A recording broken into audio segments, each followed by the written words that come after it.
I'm in my zone.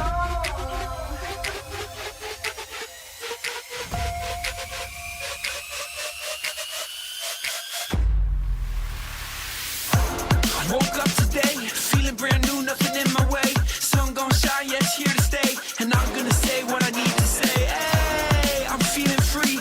Everybody watch, I'm doing me. Go ahead, look, cause you gon' see that I'm exactly where I'm supposed to be. I'm doing me, yeah, just doing me. I'm doing me, yeah, I'm doing me. I'm doing me, yeah, just doing me. I'm doing me, yeah, I'm doing me.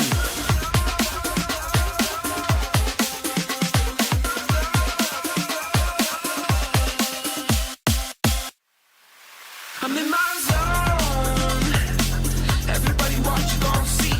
Everybody, I'm doing me. Yeah, I'm in my zone. Everybody watch, you gon' see. Everybody, I'm doing me. I'm in my zone.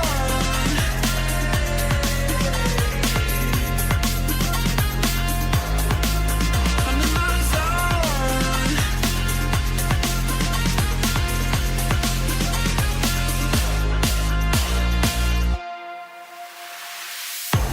I'm doing me, yeah, just doing me. I'm doing me, yeah, I'm doing me. I'm doing me, yeah, just doing me. I'm doing me, yeah, I'm doing me.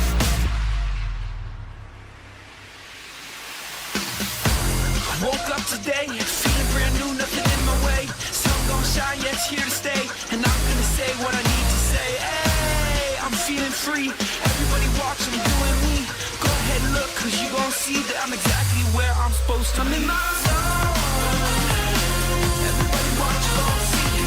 Everybody, I'm doing me.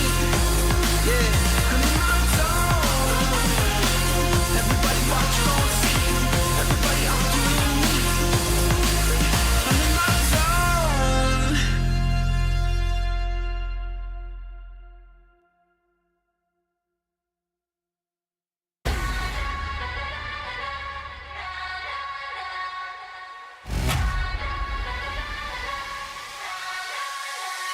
Racing down the road, the wind is in my hair. I'm the one to be, so come and get me if you're there. I'ma go, fire in my soul, lightning in my veins. You know I never lose control, unstoppable. I'ma touch the sky, I'm going so fast you can get. I'm about to fly, I'ma grow. Catch me on the track, leave you in the dust. You know I'm never looking back now. Yeah, I'm a rocket. Yeah, I'm a rocket.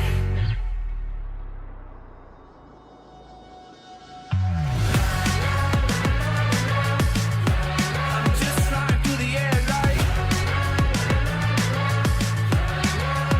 Yeah, I'm a rocket. I'm just flying through the air like. Yeah, I'm a rocket.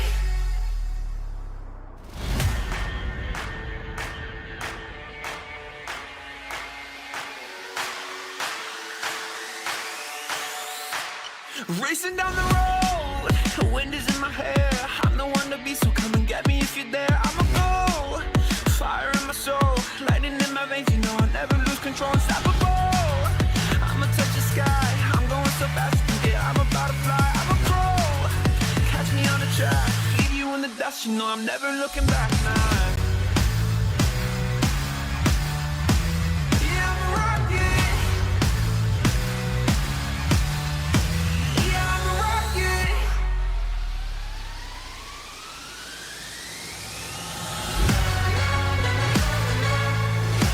I'm just flying through the air like. Yeah, I'm a rocket. I'm just flying through the air like. Yeah, I'm a rocket.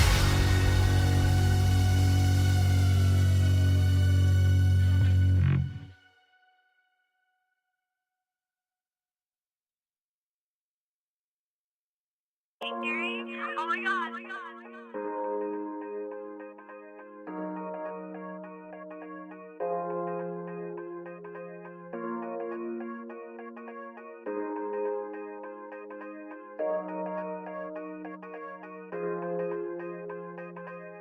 Everything you wanted, nothing that you needed. Walking down the street, camouflage, stay heated.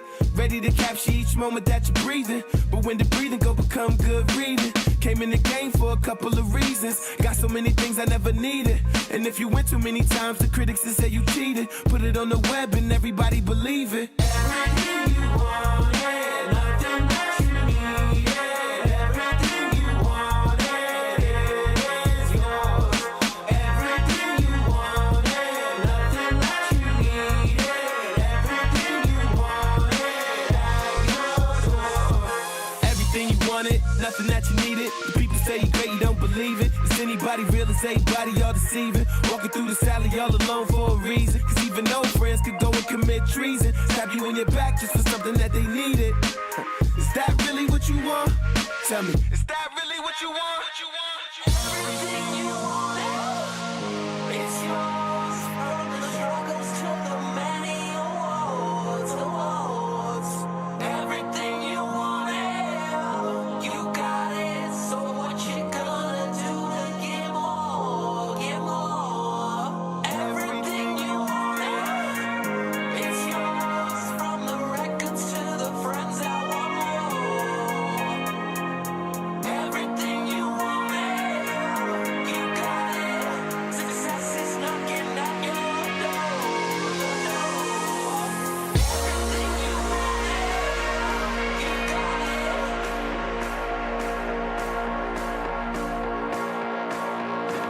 Everything you wanted, you got it. Success is knocking at your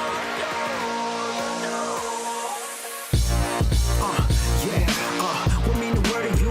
Is it material? Or maybe when they recognize your face up in the video. Chicken back with pretty hoes with no substance. Thriving in a world still filled with no justice. I feel the pressure, but not an ounce of peace. So when they call on me, I'm frustrated at the least. Looking in the mirror, seeming like there's nothing left to see. Damn, who have I become? Am I the only one that made it out the dark just to get lost up in the sun? These faces ain't enough, they pulling on me tough. Now I'm falling to my knees, screaming for the Holy One. Pray for me, it's a new day for me. Got me thinking that success ain't safe for me, because it's everything you wanted and nothing that you needed. Just hoping that your soul don't get depleted. Word. Everything you wanted, nothing that you needed.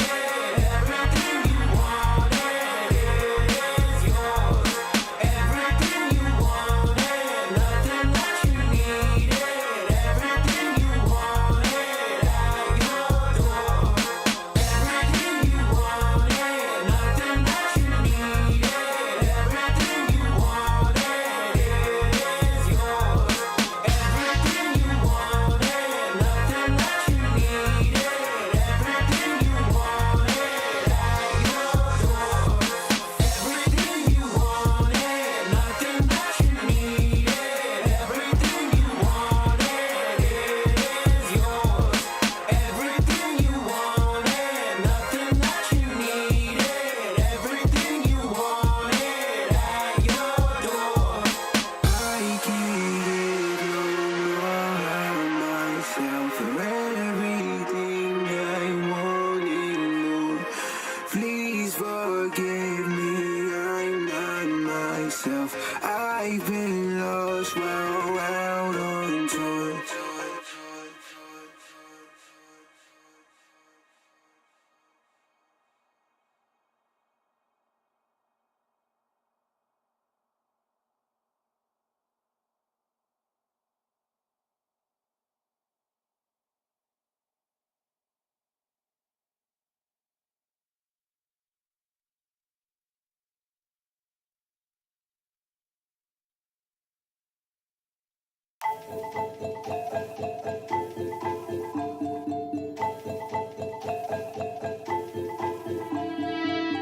Gravity ain't got a hold on me.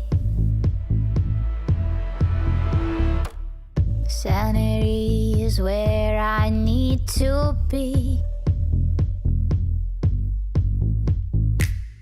Where rivers turn and powders melt. I'm on my way and I'm all set. You say you were hardy. Well, Well, trust me, boy, I'm honey more. Just give me time and burning like a phoenix, and I will soar.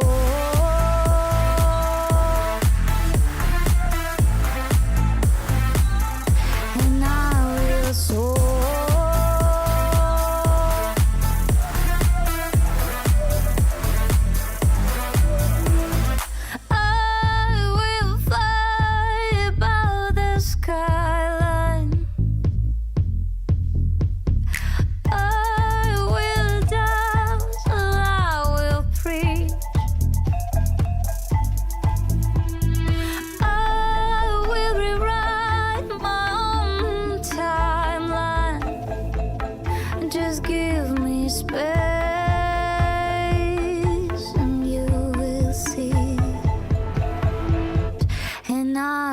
Soar.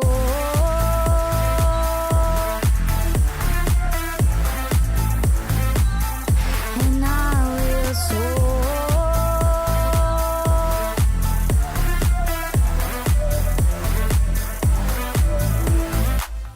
You say you were hearted. Well, trust me, boy, I'm honey more. Just give me time and burning like a phoenix, and I will soar.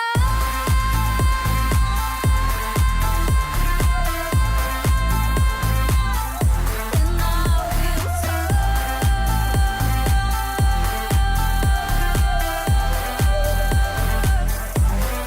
I will soar.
Only speed up, never slow down. Flying through the clouds when I'm on ground. And I just wanna be the speed of sound. Go ahead, try keeping up. Go ahead, try keeping up. Go ahead.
I'm in my zone.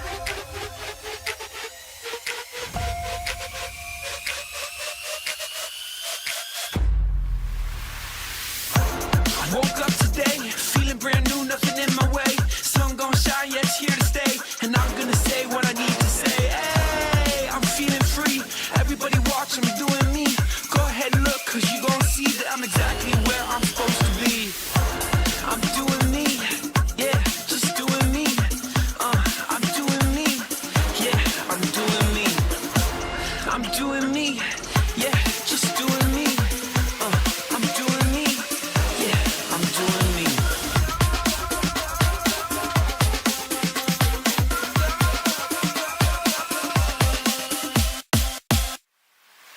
I'm in my zone. Everybody watch, you gon' see. Everybody, I'm doing me. Yeah, I'm in my zone. Everybody watch, you gon' see. Everybody, I'm doing me. I'm in my zone.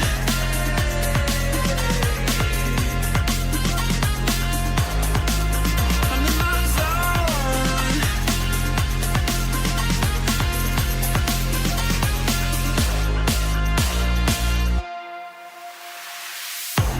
I'm doing me, yeah, just doing me. I'm doing me, yeah, I'm doing me. I'm doing me, yeah, just doing me. I'm doing me, yeah, I'm doing me. I woke up today, feeling brand new, nothing in my way. Sun gon' shine, yeah, it's here to stay. And I'm gonna say what I need to say. Hey, I'm feeling free. Everybody watching me doing me. Go ahead and look, cause you gon' see that I'm exactly where I'm supposed to be. I'm in my zone. Everybody watch, you gon' see. Everybody, I'm doing me. Yeah, I'm in my zone. Everybody watch, you gon' see. Everybody, I'm doing me. I'm in my zone.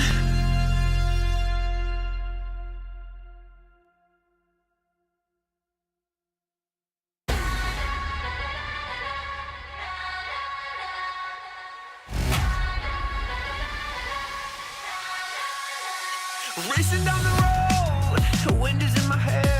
I'm the one to be, so come and get me if you're there. I'ma go, fire in my soul, lightning in my veins. You know I'll never lose control, unstoppable. I'ma touch the sky, I'm going so fast you can get. I'm about to fly, I'm a pro. Catch me on the track, leave you in the dust. You know I'm never looking back now. Yeah, I'm a rocket. Yeah, I'm a rocket.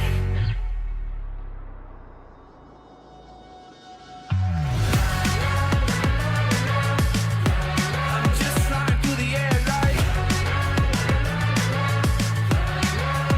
Yeah, I'm a rocket. I'm just flying through the air like. Yeah, I'm a rocket.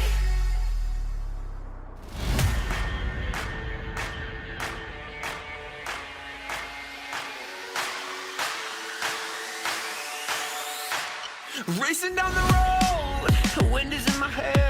I'm the one to be, so come and get me if you're there. I'ma go, fire in my soul, lightning in my veins. You know I'll never lose control, unstoppable. I'ma touch the sky, I'm going so fast you can get. I'm about to fly, I'm a pro. Catch me on the track, leave you in the dust. You know I'm never looking back now. Yeah, I'm a rocket. Yeah, I'm a rocket.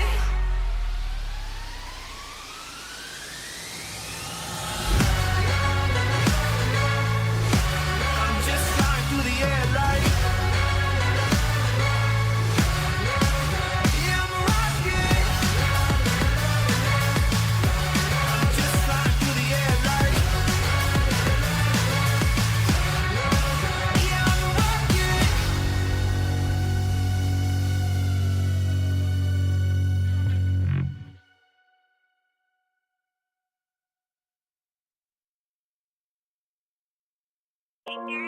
Oh my god.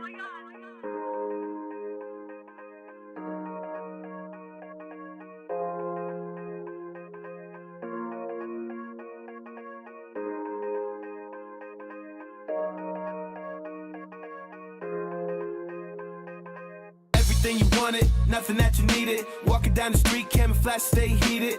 Ready to capture each moment that you're breathing. But when the breathing go become good reading. Came in the game for a couple of reasons. Got so many things I never needed. And if you went too many times, the critics will say you cheated. Put it on the web and everybody believe it. Everything you wanted, nothing that you needed. Everything you wanted is yours. Everything you wanted, nothing that you needed. Everything you wanted at your door. Everything you wanted, nothing that you needed. The people say you're great, you don't believe it. Is anybody real? Is everybody all deceiving? Walking through this alley all alone for a reason. Cause even old friends could go and commit treason. Stab you in your back just for something that they needed. Is that really what you want? Tell me, is that really what you want? Everything you wanted, it's yours. From the struggles to the many awards. Everything you wanted, you got it. So what you gonna do to get more, get more? Everything you wanted, it's yours. From the records to the friends that want more. Everything you wanted, you got it. Success is knocking at your door. Everything you wanted, you got it.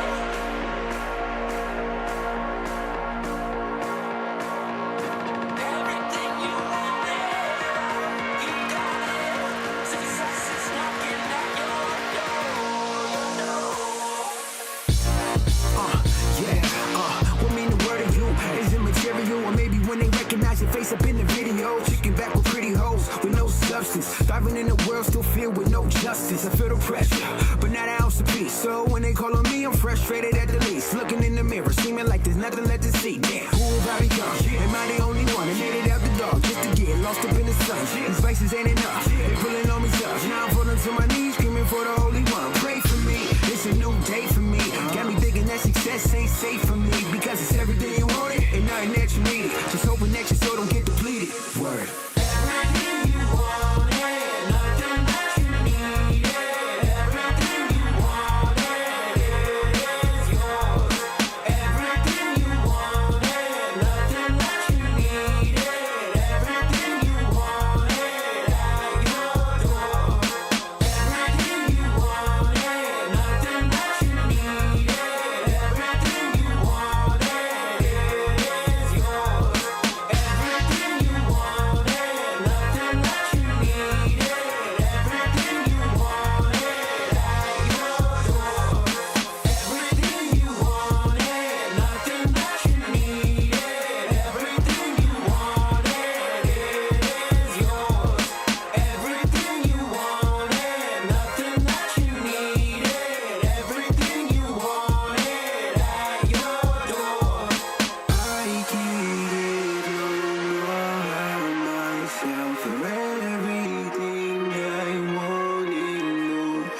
Please forgive me, I'm not myself.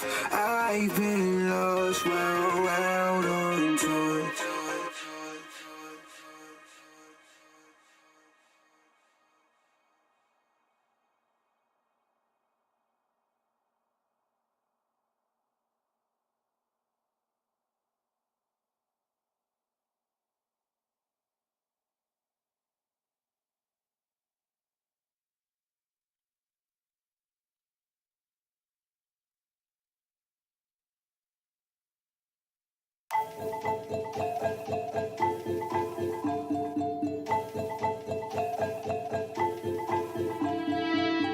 Gravity ain't got a hold on me. Sanity is where I need to be. Where rivers turn and powder smell. I'm on my way and I'm all set. You say you were hardy. Well, trust me, boy, I'm honeymoon. Just give me time and burning like a phoenix, and I will soar.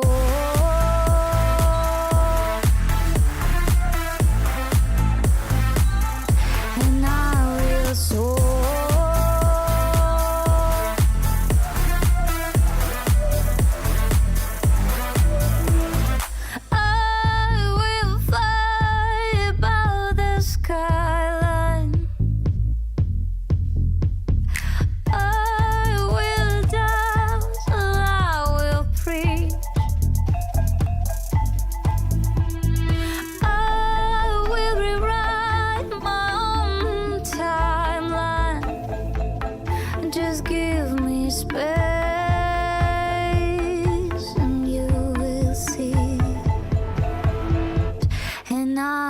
So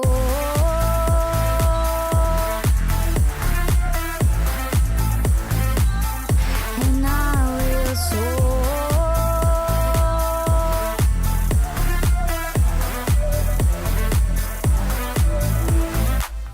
You say you were hardy. Well, trust me, boy, I'm honeymoon.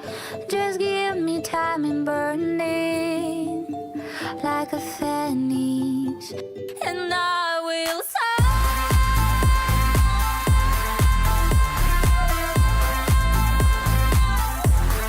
I will soar. And I will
What's going on, everybody, and welcome to the Samsung Play Galaxy Cup Latin America. Some awesome PUBG mobile action coming your way today.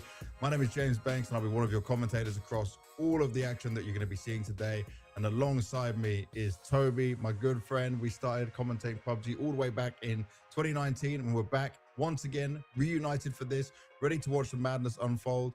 How you doing, my man? I'm good. I'm good. Excited to get this one going. And yeah, as you're saying, I mean, it's been a bit. So fun to be back. It brings us back, you know, the old memories and all that. It's good stuff. Oh yes. Oh yes, the old memories and also new exciting ones to be had when it comes to all of this as well. Now, looking at the Play Galaxy Cup and what we're going to see here, right, is it's going to be a lot of PUBG Mobile action coming out from the Latin America area, but they've also got a lot on the line for this one, which is very important in terms of getting these qualification spots. We've been talking about it on social media. Now we're gearing up for it and seeing how it can all go down. So for me, it's going to be a lot of learning, a lot of understanding, but also to see how much teams are going to push themselves forward of trying to achieve glory here, right, and get the ultimate prizes. Oh, definitely. I feel like we're gonna get a good varied bunch of performances today. We have some streamers in there, some really famous ones, maybe more casual Okay. approach to the game. And then we have some pro players. We kind of mixed in with everything as well. So very curious. I mean, I feel like we have our eyes on certain teams that might fare better on paper, but will that actually come to be? I mean, we just have to wait and see. We will have to wait and see and watch how it all goes down. Now, for me, right, when we're looking at this, I also want to just see, like you said it, there's some influencers, some streamers, they're going to be playing it, enjoying it, but maybe they have a bit of crazy strategies. That's always what we want to see come out there. Obviously, when we look down this as well, this is what we're going to be seeing as our overall standings as of right now. Nothing's happened. You've had no game. So if you're just tuning in, you didn't miss anything right now. But we do have our 8 teams in here. And obviously, as the games go down, they will gain up a bunch of points. They will push themselves up on here and see who might be able to take that ultimate goal of getting one of those 2 spots in there. And remember, it's split right between the regions. So we've got one from the north side and one from the south side when we're looking at Latin America. Exactly. It's going to be good times. And we can see an overload of Argentinian teams here as well. I'm sure they're hoping to be able to send some teams through to the finals. But imagine if you have so many other seats, 5 out of 8, and you don't get any of them through. Now that'd be unfortunate. We'll see what's gonna end up happening here as we get the game going just for a few moments. Yeah, that's it, right? This is us gearing up for everything in there and understanding obviously what we'll see from it. Maybe we picked out some names of who we said were favorites based on just looking at the team names. You know, team names is what we've gone for, because we're going to learn a lot as we get through the games. But I think with this, right, we get to look at, is there going to be some more of this skilled, all out, like playing for the points, playing for the position, or is there going to be a lot of the brawling and straight fighting and constant action in there? I'm going to have you having your keen eye on looking at identifying in the first game who you think has the early steps or early advantages in what they're doing, mate. Oftentimes you can tell pretty early whether a team is a obviously aggressive team or a passive team. Do you go for some of the areas of the map that are more contested? Are you willing to take those fights? Or are you the type that, you know, like kind of the loot goblin that goes to the very corner of the world, gets looted on up, plays it super slow, and then maybe later down the line goes for a fight or two? But if you look at the points and how things play out in just a moment, you'll see that I feel like there's one strategy that might be better than the other this time around. All right, I think we're going to take a look at our map order for today next as well, if I am right on all of this. I am having a little bit of difficulty hearing our producer as of right now, what he's coming through with. He's trying to get us it. There we go. He is trying to get us it. So nice. Our map schedule across the 6 games you're going to see in here. We're just going to run it back 3 times overall in there. Sanhok is the classic, mate, the one that we love so much in here. Yes. But tell me, has your favorite changed? Like, is there one of these newer ones that have come in that you think is like the one to look at and enjoy more? So I'm going to be serious with you. I was never a big Sanhok enjoyer, especially not for competitive. Having said that, though, I think for a tournament like this one, it's going to be amazing. And why is that? Because, like, oftentimes you'll see in PUBG the really big maps being utilized, the Wrangle, Miramar, so on and so forth. But since we have fewer teams in this tournament, it also makes sense that we actually now play to the smaller maps. And I feel like that was always the issue with Sanhok, honestly, and with Carrick and Livik as well, that there's just too many teams on there to start things off. It's too cramped. But since we're fewer teams, now we actually might see these maps play out really, really well. So to answer your question, this time around, I'm really excited for it. I'm excited to see Livik as well. It's a map that has some lovely Danish, I guess technically maybe Norwegian, but you know, like it's always fun going on to a game and go, wait, did they auto-translate things just for me in this game? It's always fun when locations are like in your native language. It's always fun. Yeah. Is this something where you look at and you think, okay, when I look at this is the kind of area I would like to have designed and put into the game myself? Oh, for sure. 100%. Hell yeah. That's awesome to see. So yeah, we are playing just the 3 maps back and forth overall in here. But the map schedule is there. Match 1 will be starting on Sanhok, which is not too far away. And I think right now, when I look at this, right, this is going to be learning for a lot of us who's going to be taking it more seriously. So there's not too much we can say about the teams overall on it. What would you say is the first signs you look for, though, Toby, when we're trying to see if someone really knows what they're doing or they're really ready for it all? I think honestly, I mean, you see it right from the get-go. As soon as they jump out of the plane, and where do you opt to go? Are you a team that jumps out immediately and goes like far out on the edge of the map, clearly showing that you're wanting to play it safe, or do you go for one of those center, like super aggressive positions in towards boot camp in the very middle of Senak? Like if you're hot dropping there to start things off, I know that either you're crazy or you're doing it because you know what's up. So it will be very easy to sort the teams, let's say, in categories. Having said that, though, how many times have I seen it where teams go aggressive early and they don't know how to aim, and then all of a sudden they fall apart? So we might see some strategies change over the course of the day as well. Oh yes, that's for sure. And when you're saying that, right, looking at kind of if people are knowing how to aim and the very basics of it all, right, you can get away with a bit of luck as well, right? You don't actually have to fight some of the way with it.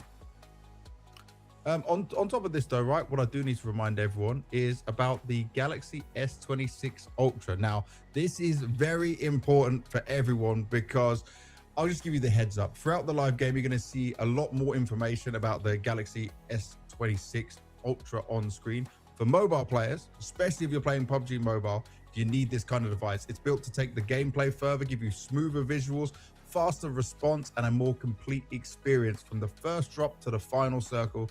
You can check it out on the Samsung website, wherever you are in the world. But obviously, if you are gaming on mobile, you need devices like this, Toby, to make sure that you don't have any drops, you know, you don't have any problems in the game. You want to be competitive from start to finish, and that is what our players need to be doing today as well. No getting overheated, no struggling at all on it.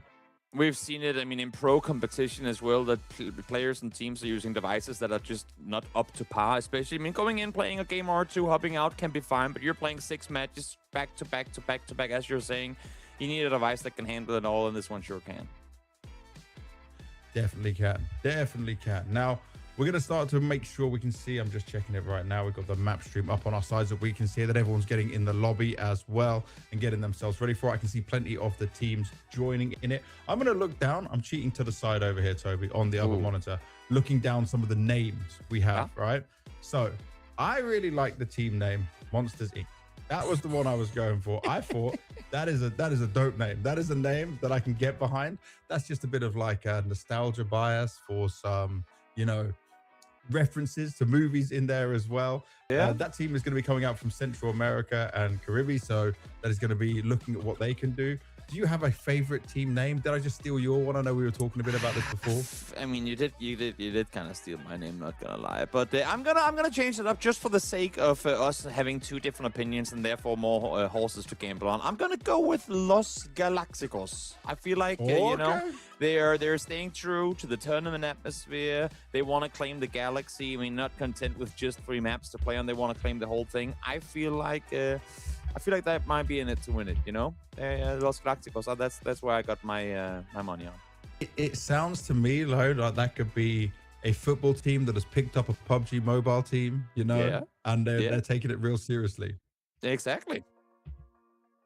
All right, let's get ourselves into the lobby. Let's see how things are going in that. Soon we'll switch into the game as well. We have just been informed. So the first match is almost time for it to be underway. I know I'm just excited to learn and experience this first game for us, and everyone who's watching. This is just about learning. This is just about knowledge, right? This is just about seeing who's going to maybe come out on top of it. The thing I think is going to happen here is we are going to learn not just about what the players are doing, but also who might be able to take advantage early on of just understanding the rotations, right? Because there's one thing when you end up fighting too much. There's one thing when you maybe don't drop in the right location that, you know, you are ending up having to just play around yourself and rotate a hell of a lot with. But if there's a team that's already on top of the rotations, running ahead of things, I'm going to start vouching for them being right at the top. I think what we're going to be seeing is because there are only so many teams on the server, there's going to be, technically, there's going to be a lot of space in between the teams early on. So it could be that we get a very quiet early game, and then teams are going to obviously start running into each other as the game goes on. But there's also a world where even though there's only a few teams on the server, all those teams want the exact same loot spots, and therefore, despite there being a ton of areas available for free, they only fight over the same select few, which is always fun in a game of PUBG. You never really know what you're going to be in for when you are with lobbies that we haven't seen play against one another before, and that honestly have probably not really played a whole lot against each other before either. Yes. Yeah, that's actually a very good point, right? You're not going to have that knowledge of, like, if we're looking at comparing it to professional PUBG Mobile, like these guys, oh, okay, we know this team drops here. We know this team likes to play this way. No, they're also going to be learning every step of the way with this. And also, there's a lot on the line. We need to keep reminding people that two of these teams will be going through to Gamescom to play in the championship finals, right? That is a huge opportunity. And that might actually mean that some of these guys decided, you know what, I'm going to take this even more seriously. I'm going to put some extra time in here and make sure that I could be one of the ones to claim that in here. Yeah, could very well be. Could very well be. It's not every time that you're given a chance to travel across the globe to play in a big tournament like this. So it could very well be the case that they will see some real tryharders in here, even if they might not be like your top shelf players for on a day-to-day basis in the PUBG Mobile esports scene. Could be some pretty good firefights in there anyway. That could be for sure. Yep, that's better. I can hear my producer now. That's better. We're getting somewhere. We're getting somewhere.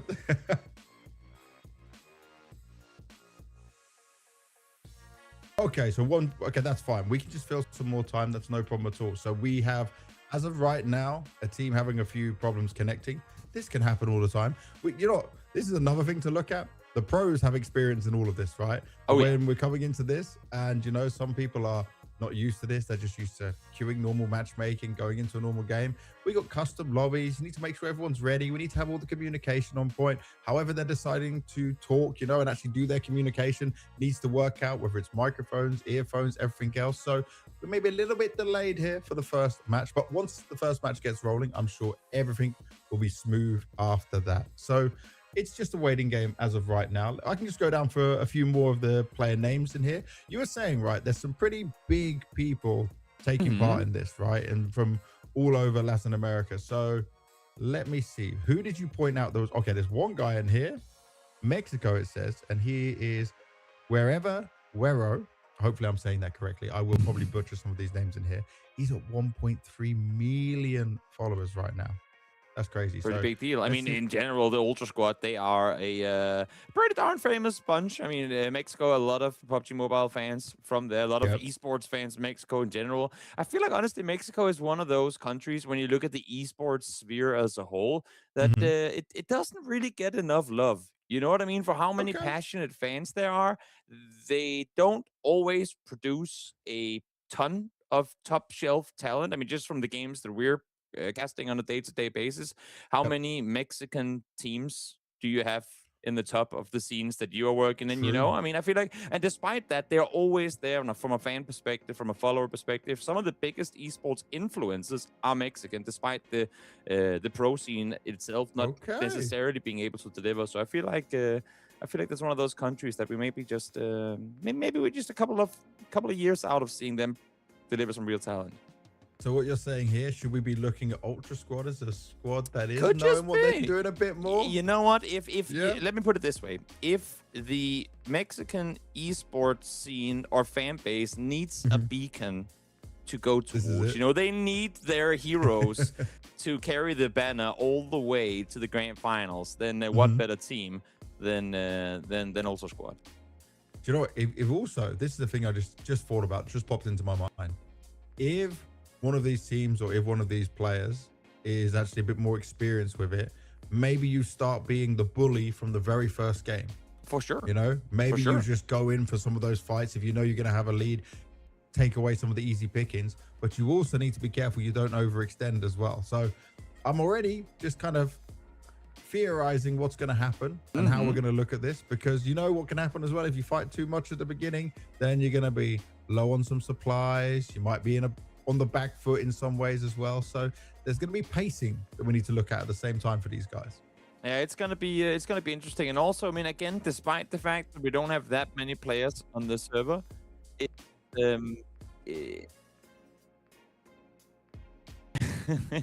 it's going to be really interesting with how small the maps are. Is what I was trying to say. The fact that we have, as you can see on screen now, thank you so much, production. Sanok, Karakin, and Livik played twice over. These maps are all really small, meaning that you can hear and potentially see most of the fights going on around you almost all times. And therefore, if you are in a fight with another team, you really want to finish that fight quickly, because if you don't, there's a very good chance that another team will come peeking up over a hillside, and then while you're in the middle of shooting at one team, all of a sudden you're getting shot in the back as well. So I think teams are going to have to be pretty not good at the execution, but also very selective, I guess you can say, in what fights they take and what fights they back out of. And also, the third partying that can happen. You know, Exactly, you hear exactly. it, you have an idea, you see it, and you go, oh, okay, this is where we're going to get to do it. The other thing I need to mention that I forgot about until just a moment ago, thank you, producer, as well. This is why producers are so good, making sure we don't miss things. Every time we're going to swap servers to make sure that the latency, the ping, is going to be fair as well. So we're going to start on one of the North American ones, then we go to one of the South American ones. It's just going to swap back and forth so that we get 3 on each, and we make sure it's nice and fair across the board, right? We want to make sure that everyone is getting an even chance at it. We're not just biased in one way. So integrity is important, and we're already showing it from the beginning here. That is also good. That is what I like to see. Oh, for sure. 100%. Also, I think worth noting, I'm not sure if we're gonna get it up or not, but it is, I mean, public, so I guess there's no shame in talking about it. The way that the point system is gonna work, as I was alluding to earlier, it is pretty heavily gonna favor going out and getting kills. Don't get me wrong, I mean, getting 10 points for the match victory is fantastic. Yep. But 1 point per elimination also really adds up. Like, I mean, all of a sudden, you're looking at, if you have a team that wins the whole thing but only gets 1 elimination, that's 11 points. But if you've been farming through the early and mid game and maybe finish second or third, you could actually end up with more points than what the first place team ends up getting. So maybe, I mean, that's why I was saying earlier, I think in this tournament in particular, and the way that the format is kind of structured, I think it's going to favor the more aggressive teams for sure. Okay, so you actually think that depending on the timing of how and when they're going to be aggressive, it might be worth it jumping in and actually trying to get the extra points to benefit you in the long run, even if you're not kind of straight away having the opportunity to win the whole game and just claim the simple winners 10 points, you know, because you could get up a lot more from all the kills. Exactly. I think it's going to be, let me put it this way. If you opt to take fights, like if you put yourself into a position from where you can take those fights, that's you taking matters into your own hands and kind of dictating your own fate. Where if you're just sitting back hoping that other teams fight one another and then you can sneak your way into maybe second or third place without having to do anything, that's you now relying on other teams to go out and do the dirty business for you. And I don't think a lot of teams have had a very longevity success with trying to do that. Sometimes you need to go out and make it happen yourself, you know. So expecting to see that whatever team is going to be victorious at the end of the day will also be the team that would have gotten out and gotten the most kills. Yeah, and one thing here, right, is not being too scared then when you look at it, right? Because hiding sometimes would be an option if you're just focusing on getting the points, trying to get the extra ones in there to win it all up. But that doesn't necessarily mean now that you're going to be right at the top of the scoreboard. So there's going to be a fine balance to be had on what to look for here. And it'll be seeing, because obviously we're giving this analysis now, but it's seeing if the teams and if the players have already started to put that into their minds of how they want to operate it and what they want to do. So they maybe would be smart right now to feel it out in the first game, test their own skills and start to understand, okay, do I have a chance of being that aggressive type? Like, can it play into my benefits? Maybe I'm not as sharp as some of the other teams, so maybe I wait it out a little bit, focus on the third partying, you know?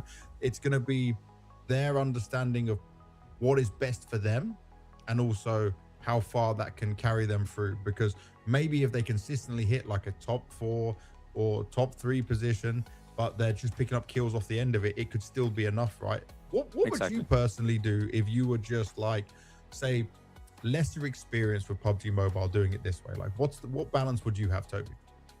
I I think hopefully you have someone on your team to kind of be the leader and guide you through certain things, because there is of course a lot of areas of the different maps.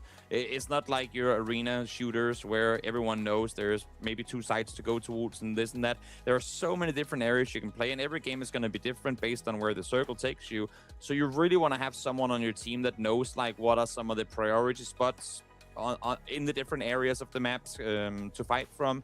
Like, where would you want to try and fight? Where would you want to really avoid going into a fight? So that having a guy on you to rely on. If you don't have that, then I guess I'm going to kind of contradict what I was saying before and say try and play passive, but be proactive. So not just hide behind a tree and wait until the game comes to an end and hope that everything happens for you. Like, if you hear a fight going on, go over and check it out. You know, like, go see if you can actually engage. Any fight you can take where you have the advantage coming into it, I'd say go for it. Okay, I like it. Hopefully some of our teams will be actually tuning in and listening, you know. They can actually get some advice of we're waiting for this. Maybe some of the teams that are already there. We are just waiting for 6 more players to jump in, and then we'll be able to start the game. Obviously, we're making sure everyone's comfortable, everyone knows what they're doing, and they're prepared to actually get involved, you know, and be in the best position possible. Because I would just say that I wouldn't want the game to start, even if we're delayed, you know, when people aren't ready. I don't want someone to be like a 3-man team, you know, because one couldn't connect. I want the full lobby, everyone gunning for it, everyone going at maximum strength. That's important to me. We'd rather have a bit of a slow start and then get it going than be like 4 games in, missing 2, and then go on a long tech pause, you know. Much better that we give everyone a little extra time to warm up their fingers, get ready to play, and then get ready for the games. Not too long at all for us to go down. Trying to see, because we can see what's going on here, right? I think it's just like 1, 2, 3, 4 of them right now. 4 we are like missing. It to me. So we're not too far off there. I can continue to go down some of the other things we've got here as well. Obviously, we should be saying a big shout out to Samsung for being able to put this on, right? The Play Galaxy Cup is an important championship for the PUBG mobile audience, you know, and you need the best devices that come from Samsung in order to be able to play PUBG Mobile to the highest level. So that is something that should be factored in for everyone here. Looking at some of the other teams we've got as well. Wait a second, I'm bringing up the team names. I was looking at player names in there. So I said Monsters Inc. You says Los Galactios as well. Yeah. Zero Force in there. Let me see, how are they doing on this list of people I've got? Zero Force, all from Argentina. They've got a name in there called Frata. I'm already liking this guy. This is the guy I'm going to focus on. Frata, when I looked at it, just made me think of chips. Now I'm hungry. I didn't even know that was a thing. But I'd say, I mean, 800K follows on TikTok's got to be a pretty big deal. Hopefully, I mean, you know, you can become famous for multiple reasons. Maybe it's just you whiffing all your shots all the time, and then that's what you make content of. We'll see. Hopefully, it's nothing but sick 360 no scopes galore, and that's what we're going to be blessed with once we do get into game. It's at least that's what I'm hoping for. And again, as we were saying, a lot of Argentinian teams in this tournament. So hopefully at least one of them will be able to make their way to Gamescom. I like this as well, right? You're saying that some people might just be known for like the fails, you know, and the funny clips in there as well. There is nothing wrong with that. Maybe you don't have the best gameplay. Maybe you don't have the best individual skill. So stick to what you're good at, you know, rack up all the crazy James, clips. is this you trying to make up for something? I'm not quite sure. This is definitely me in PUBG. This is me definitely in PUBG. That's 100%. I need you to carry me throughout it, man. You have to do the heavy lifting, and I'll just be there making meme content along the way. Trying to talk to people, trying to just hide a little bit, bait you at all times. Actually, you probably bait me in order to get more kills. I think that'd be the smarter way to go of it, yeah. I wouldn't be opposed to that idea. You'd be like, Banks, go forward, go here. And you'd be like, okay, now I see where they're going to shoot Banks, and then I'll just clean up. But if always nice to have a bait, you know? Always nice to have a bait. Makes that much easier. Would that be a tactic one of our teams should use? If they have a skilled individual, do you throw someone out to the wolves? I will put it this way. There are so many players in this tournament that seemingly have got it figured out when it comes to making proper content. And Okay. I'm sure that as much as they're wanting to win, as much as they're going to want to qualify through the Gamescom in the grand finals, they also want to make a really good showing of it. So I would be very surprised if we don't get some fun moments where either it's going to be the bait come through or someone trying to go for a pan kill or something like that. You know, like try and see if you can get some of the funny Yes. eliminations rather than just the straight up full on, you know, esports tryhard mode. Yeah, this is what I'd like to see. I'm really down for it. I'm so like, if you notice, I would just be the honest person. If I'm on the team, I'd be like, okay, I right now don't feel confident for the lobby I'm going into. If you would like to use me as bait, just send me out. You tell me when to go out. You know, I'll have all the loot on me. I'll look really juicy for everyone else to take, and then you just clean them up when they try to swarm around me. You know, that's a beautiful play. And the good thing is, then if you don't do anything and you completely whiff your shot, you're not to blame because you weren't supposed to be the one hitting them anyway, you know? So there's literally, like, there's nothing you could do that's wrong. I guess maybe except for actually getting those eliminations and then taking them away from the guys that were hoping to get them. Yeah, you know, but it would still work for your team. It would still be a positive. Yeah, true. It could just be that their egos got a little hurt, you know? That's always possible. Wait, our bait was doing all the heavy lifting for us? That is not good. Yeah, exactly. All right, so we're getting closer to the game. I'm sorry for everyone that we are delayed a little bit like this. It's probably just what's going to happen on the first lobby. After that, hopefully things will be nice and smooth as well. But either way, thank you very much for being here. Thank you for watching. Thank you for coming to enjoy the LATAM Play Galaxy Cup. This is something that, at least for me and Toby, is going to be very exciting and just a learning phase for us as well, of seeing what can be done and what can offer. And obviously, it's the opportunity that's on hands as well, right? It's not just playing in a tournament for fun. There is something serious on the line with getting those 2 spots for Gamescom, which is massively important. I don't think there's many chances, right, to play in such a cup and then also just qualify straight to somewhere like that and go to Gamescom. And maybe some of these people might have not even been over to an event like that before. You know, it's like a once in a lifetime trip that you dream of doing from playing some PUBG Mobile. 100%. And I mean, for Gamescom, of all the different, you know, conventions and whatnot that takes place across the globe, is one of the most famous one. It's like one of the OGs of all gaming on a LAN event. So even if you're there, I mean, for this tournament, you're going to be there for that entire week, and there's going to be stalls of literally every game ever. If you're an influencer, as a lot of these players in this tournament are, this is a perfect networking opportunity for you as well. Like going out and meeting people, talking to various other teams, other titles, whatever you want to do. It's absolutely incredible. I'm sure Samsung is going to be there in full. They get a chance to maybe meet some of the people that even brought them into this tournament. It's a great opportunity for anyone to get to go. Definitely very true. And also, obviously, again, we're mentioning Samsung. We have to say a big shout out for them for putting this on. You guys will see a lot during this broadcast about the Galaxy S26 Ultra on your screen. You get to learn some more about it. For mobile players, this device, this is what is really important to as a device to be built to put the gameplay further, smoother visuals, faster response, a more complete experience from the first drop into PUBG Mobile to the final circle. None of that lag, none of these problems you're going to have. You guys can also head over to the Samsung website to check it out and to look at more information for it, you know, because we are in a world where mobile gaming just continues to skyrocket. It is taking over for the younger generations as well. People are just gaming on the go, whether they're traveling to work, to school, whatever else as well. So, you know, we're on the up for mobile gaming right now. I mean, you say on the up, I feel like, and I'm sorry to say it to anyone sitting out there on their PC saying, no, mobile is not cool. Guys, check your numbers, because mobile is probably beating you in like 9 out of 10 different titles at this point. Mobile gaming is huge, and it's global as well. Like, there's literally not a country where mobile gaming isn't big. It's absolutely insane. Anyone saying it isn't, anyone, you know, just being the old grandpa saying, no, I remember the old days had like LAN cafes and whatnot. Sure you did, but that ain't the world anymore. Mobile gaming is massive. Definitely is. Really big across the whole world. That's what we get to see with so many different titles getting involved in it as well, right? And you need a good device to play whatever you're doing with it. There's also so much freedom. Oh, we're just hearing it. The game is about to start. Let's go. Let's get ourselves into the first game, first match. Thank you very much for waiting, everyone. It is time for us to drop in.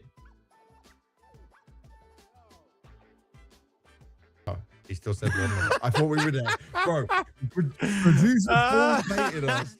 Full baited. We got baited by the production. That's happens. I was like, okay, we're in, we're ready, you know. I thought it was going to happen. I was so excited for us to start this all off. That was amazing. Okay, now we can do it. We're going into the first. Hey, there we are. We got there in the end. Amazing. All right, so flying on in, we're starting up, going up in the north, and we're coming all the way down to the southeast side of things. Yeah, again, I mean, some of the teams jumping out. Sanok, a very small map, so plenty of opportunity to go pretty much wherever you want. You're already seeing now. I mean, this is what we're talking about. Boot camp right there, dead center. Is anyone actually going to dare and contest for it? And we're already seeing, I think, what's going to be 2 teams land, or is Zero Force going to fly past? Oh, they might just be flying further. I thought maybe they were going to actually fight each other, but no. Jumping straight on top of each other this early on, yeah, that would have been slight risk in there for sure. Yeah, for sure. I mean, you said it. You wanna, make your mark early on, but yeah. I would like if that would be what would happen in there. We're looking at the map stream at the same time, so we're benefiting from being able to see a map and understand where everyone's going. Are they going to be clumped together? Are they going to be split up a little bit? Is there going to be any fights going on in the early part of this? And for now, there's no one that went out maybe too early or too far off, right? They're staying, I would say, quite centralized to each other. Yeah, I mean, it's, I guess the more center you are early on, the bigger the chance that you are in that first circle. So, always the smart option if you can go for it. But of course, having said that, if you are further center, that also means there's a bigger likelihood that there's going to be opponents further or closer towards you. So, also means that you're, like, doing those nice wide rotations, probably not going to be as easy as if you had landed all the way out on the edge. So we'll see. Circle 1 is going to be very, very central. So, I mean, honestly, pretty much everyone is in it already. We have, 2.5 teams that aren't in on the very eastern side, but outside of that, everyone's in. Yeah, so first circle looking very good, very easy. We can see, I can't even see it from here, what the name of that team would be, but they're literally dead on in the middle. So for them right now, they don't have to move as it is. We'll wait and see what happens. They can just hold the area. We're watching Zero Force get all their loot up at the moment and see if they can put themselves into just a good position, look around, scout about. It's all going to be a waiting game as of right now. The early parts of the game tend to be a bit slower, especially when we're getting no one hot dropping on each other. So this gives them the freedom to just put themselves in the most powerful position to either hold or try and go out for some of the fights. They'll see some scouting opportunities as well, maybe just poking around, seeing what they can see. Because I mean, the closest we have towards one another right now would be Team 3 and 4.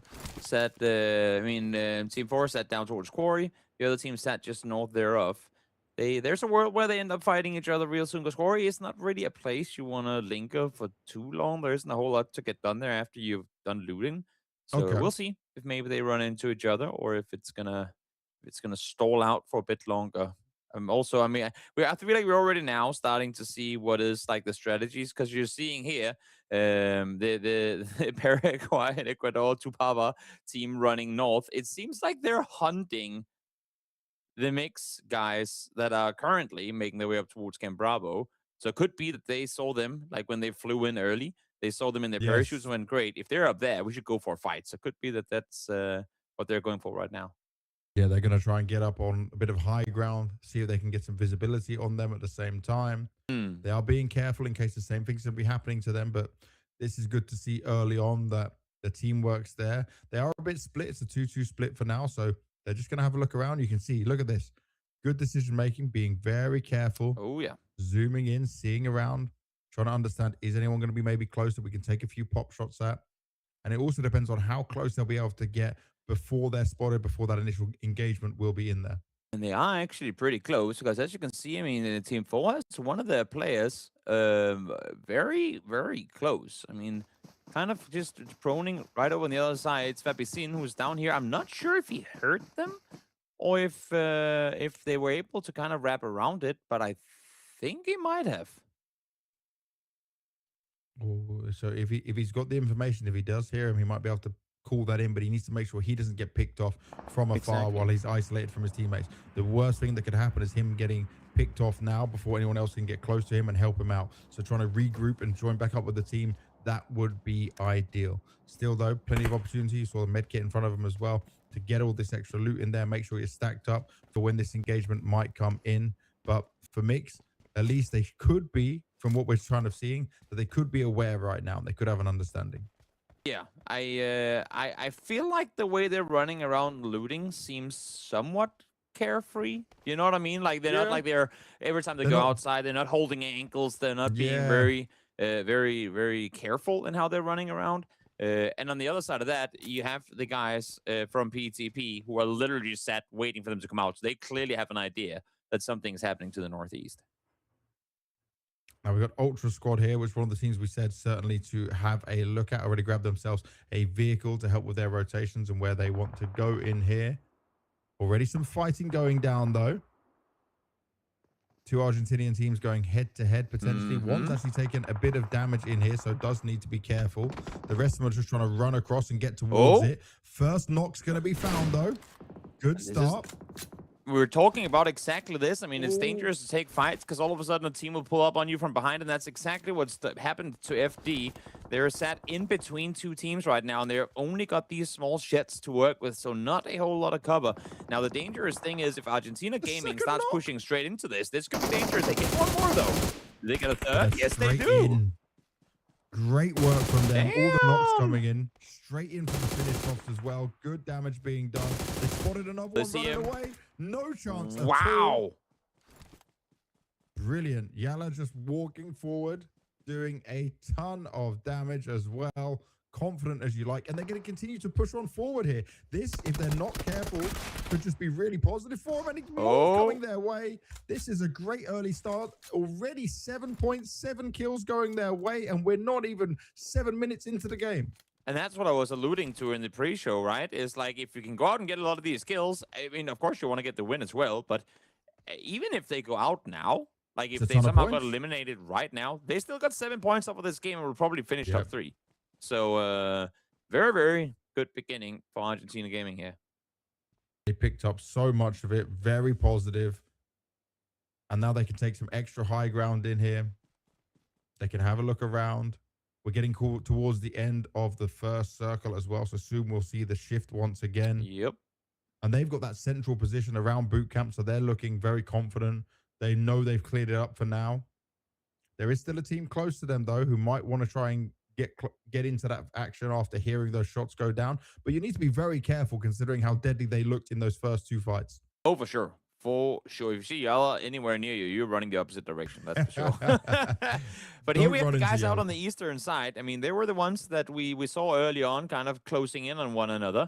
And now they're definitely both aware that there's an opposing team just down on the other side. Jeffrey is creeping further down, and he's kind of out in the open. So maybe he's the bait that we were talking about before. But I like this. As much as them three are looking towards the north, you have Iconic constantly looking south. And that's for the exact reason we're talking about, making sure that no one is coming into third party. Exactly. Being careful of your surroundings, making sure no one is sneaking up on you, making sure that even though you might have a good position for now, if someone just was able to sneak up, take you down when you weren't looking, when you engage in another fight, you want to make sure you avoid that at all times. You can see right now on the edge of the circle, they are just having to hold this off, and they're staying on the very edge of it all, understanding if they want to push on forward into this, while Mix is just waiting. Mix knows that someone is going to come their way soon enough, and they know they can just sit here and wait for it, especially as they have the high ground, which is a big advantage for them. Exactly. The circle shifted hard towards the east, so not really in a hurry whatsoever in that regard. Oh, they get to chill on it, yeah. Yeah, exactly. They can lay low for a bit. The only issue is that PETP have 2 of their players, I don't want to say caught, but making that transition out of that warehouse, that's a big gap. If the crossfire is there on the side of Mix, that's kind of a dangerous run. It's not a run I would enjoy making at all because no What do matter you what, mean, you Jim? are going Should to it be be the spotted. bait? You'd be running out, just jumping around like a crazy person while I'll be I shooting still at wouldn't them. enjoy it. It still wouldn't be fun. It would be so scary, That's a man. valid point, I suppose. All those shots would be coming out at me. That is true. That is true. And you know I'll what be I mean? just To make jumping, running, hoping yeah, that you guys will be able to back me up. yeah. And that might be all they're going to be able to do in this. Because look, they've got rock cover, they've got tree cover. Mix is just sitting right now, being able to check everything comfortably as of right now. And to make matters even worse, you have ZRS like just down towards the south of them. So if this fight actually does pop off, I think Yeah. they're gonna be wishing that they had taken that fight earlier, because they're creeping in on that southwest side. And now, as you can see here, they're gonna have to make this move happen. Blue is just exactly on the inside of that warehouse, so they're gonna have to make a run from here. Right to the very last minute. Gonna Ooh, try and we go. creep up the edge. Pokes 3, his 2, way 1. out. They are going. They are slowly going for it. Using a bit more of the tree cover They're- as well. This They're is being super cautious. surprisingly slow in making this cross. It's like, bro, why are you stuck here? Oh, Just keep Jeffrey's running, seen. man. Jeffrey has But now they're spotted. all coming down. They're all Jeffrey coming down. knows. Oh, they do. They Jeffrey definitely and mate do. are looking, taking the He's- first shots out. First, you're going to connect. Good damage being done. Almost getting the knock on there. There it goes. Iconic gets himself the first knock in there. Headshot as well. Beautiful stuff. Jeffrey's now going to push on the location. They have got some confidence with it. At the same time, Ooh. Arg is doing more. They're now at 11 points, 11 kills. Arg are just cleaning up on the other side of the map. It is very easy for them. They are in a centralized location. They went for the crate as well. Jeffrey getting a finish off into this at the same time. Mix are looking to gain some extra points in here. And poor Pepper, they are just, they can't do anything. They are No, stuck. yeah, and you have to imagine that Mix is going to hunt this down now. I mean, they've already taken out 2. You know you have a 4v2 advantage. Maybe there's a world where they go, you know what? We've hurt them enough. There's no way they are going to come back to try and take us out. Yeah. But at the same time, I feel like you gotta do something. And then hopping over here to Argentina Gaming. I mean, they've gotten 11 eliminations, and they haven't lost a single player. That is And they've got the unheard of. vehicles. They've got all the And they have a supplies, and they're horse? pushing on to ZF at the same time. Yalador Oh, gets taken oh. out and straight away killed. No chance for a bit of defense. They were not clumped together. They were not playing together as a 4-man team. They were spread out a little bit too thin. And this is where they do need to be careful. Don't get too overconfident. Yes, you've got 11 points and 11 kills, but already just losing one like that can quickly turn the tide when you're going into some of these bigger team fights. Gotta stay humble all the way through. Not too much they could do about that one. What I want to remind everyone at home, and I keep giving you these heads up throughout the live broadcast. You will see more about the Galaxy S26 Ultra on your screen. For mobile players, this is the kind of device built to take gameplay further with smoother visuals, faster response, and a more complete experience from the first drop to the final circle. You can check it out on Samsung's website for more information. This is how you level up your PUBG mobile gameplay. This is what you want to do. And this is the device you want to be using if you want to be performing at the highest levels with no problems. Exactly. Now let's see if these boys. I mean, first they were hiding behind a warehouse. Then they were hiding behind a tree. Now they're prone behind a boulder. I mean, we're running out of small objectives they can hide behind. I feel like they guys, you gotta make a run somewhere. In the They're playing meantime, the we saw long game, Mix mate. getting a player knocked as well. They have managed to get him back on his feet though, so they're still up with 4. I am loving this from Jeffrey, though. He's constantly checking everywhere, Oh, right? yeah. So Mix are moving around very smart. They've got 2 points, 2 kills, but they've kept 4 alive. They've kept themselves in a good position right on the edge of the circle. They know what to expect, right? Coming up from one team left in the north, Pep P, and then they know there's another team that's going to be close on the other side, which I believe is ZRS. And so they understand what's around them, and they just need to make sure that they don't get like hit from behind. They want to finish off one team before engaging with the next. And Pep P, they are making a move for it. They are pushing on up, but they're going to the far north. They're trying to avoid all the fights and stay alive. So I think their game is not to fight right now, but to stay alive. And actually, the circle is still sitting pretty good for them. So they can just keep holding on to get as many points from just how far they can go within staying alive. Exactly. And since we are only 8 teams on the server, at this point, they're pretty much guaranteed. I mean, they are guaranteed some placement points. So Yes. if you can avoid confrontation, wait for a few more teams to get eliminated. Ooh, and with a circle shift like this to the east, actually, that's looking very likely because you still have 2.5 teams having Oh, to make their way in from the west. And those teams are right here at ZF. ZF and Argentina Gaming. They're going to be running into each other now. Brilliant stuff from ZF, though, to be able to take a knock onto one of the Argentinian gaming players because they're already down one. We spoke about this, right? Having a 4v3 now can be a problem. They weren't able to get the kill and confirm it. A smoke goes down for some good coverage as well. So the team play is there for Argentina Gaming. They've still got the vehicles as well to make sure that they can potentially keep some extra defense in there, help with the faster rotates. They do need to get within the circle, but it's dealing with ZF at the same time, right? So they just need to be going around the edge of this hill for now and make sure they're keeping an eye out of what is happening. I feel like if you're Argentina Gaming right now, you're like, we already got the kills that we needed, kind of. So let's slow it down for a bit. Let's see if the other teams can start battling one another, and then we'll come right back in as soon as they do. But you can't keep rotating forever because you are eventually going to be running into other teams. You can see ZF here. They're actually kind of, just kind of following in the foot trails of Argentina Gaming. They know that they got one of them down early. Of course, they have lost one as well, though. Oh, actually, no, they have not. They're still all four alive. Never mind, scratch that. So, Okay. makes sense they're hunting them, but now they're starting to take casualties too on the side of CRS. Yeah, this is going to start to happen as people are having to rotate. The circles are getting smaller. Mix is still staying in a favorable position. Argentina Gaming now trying to fight up to the top of the hill. They need to be careful of this, right? Because it's where the teams can shoot down upon you.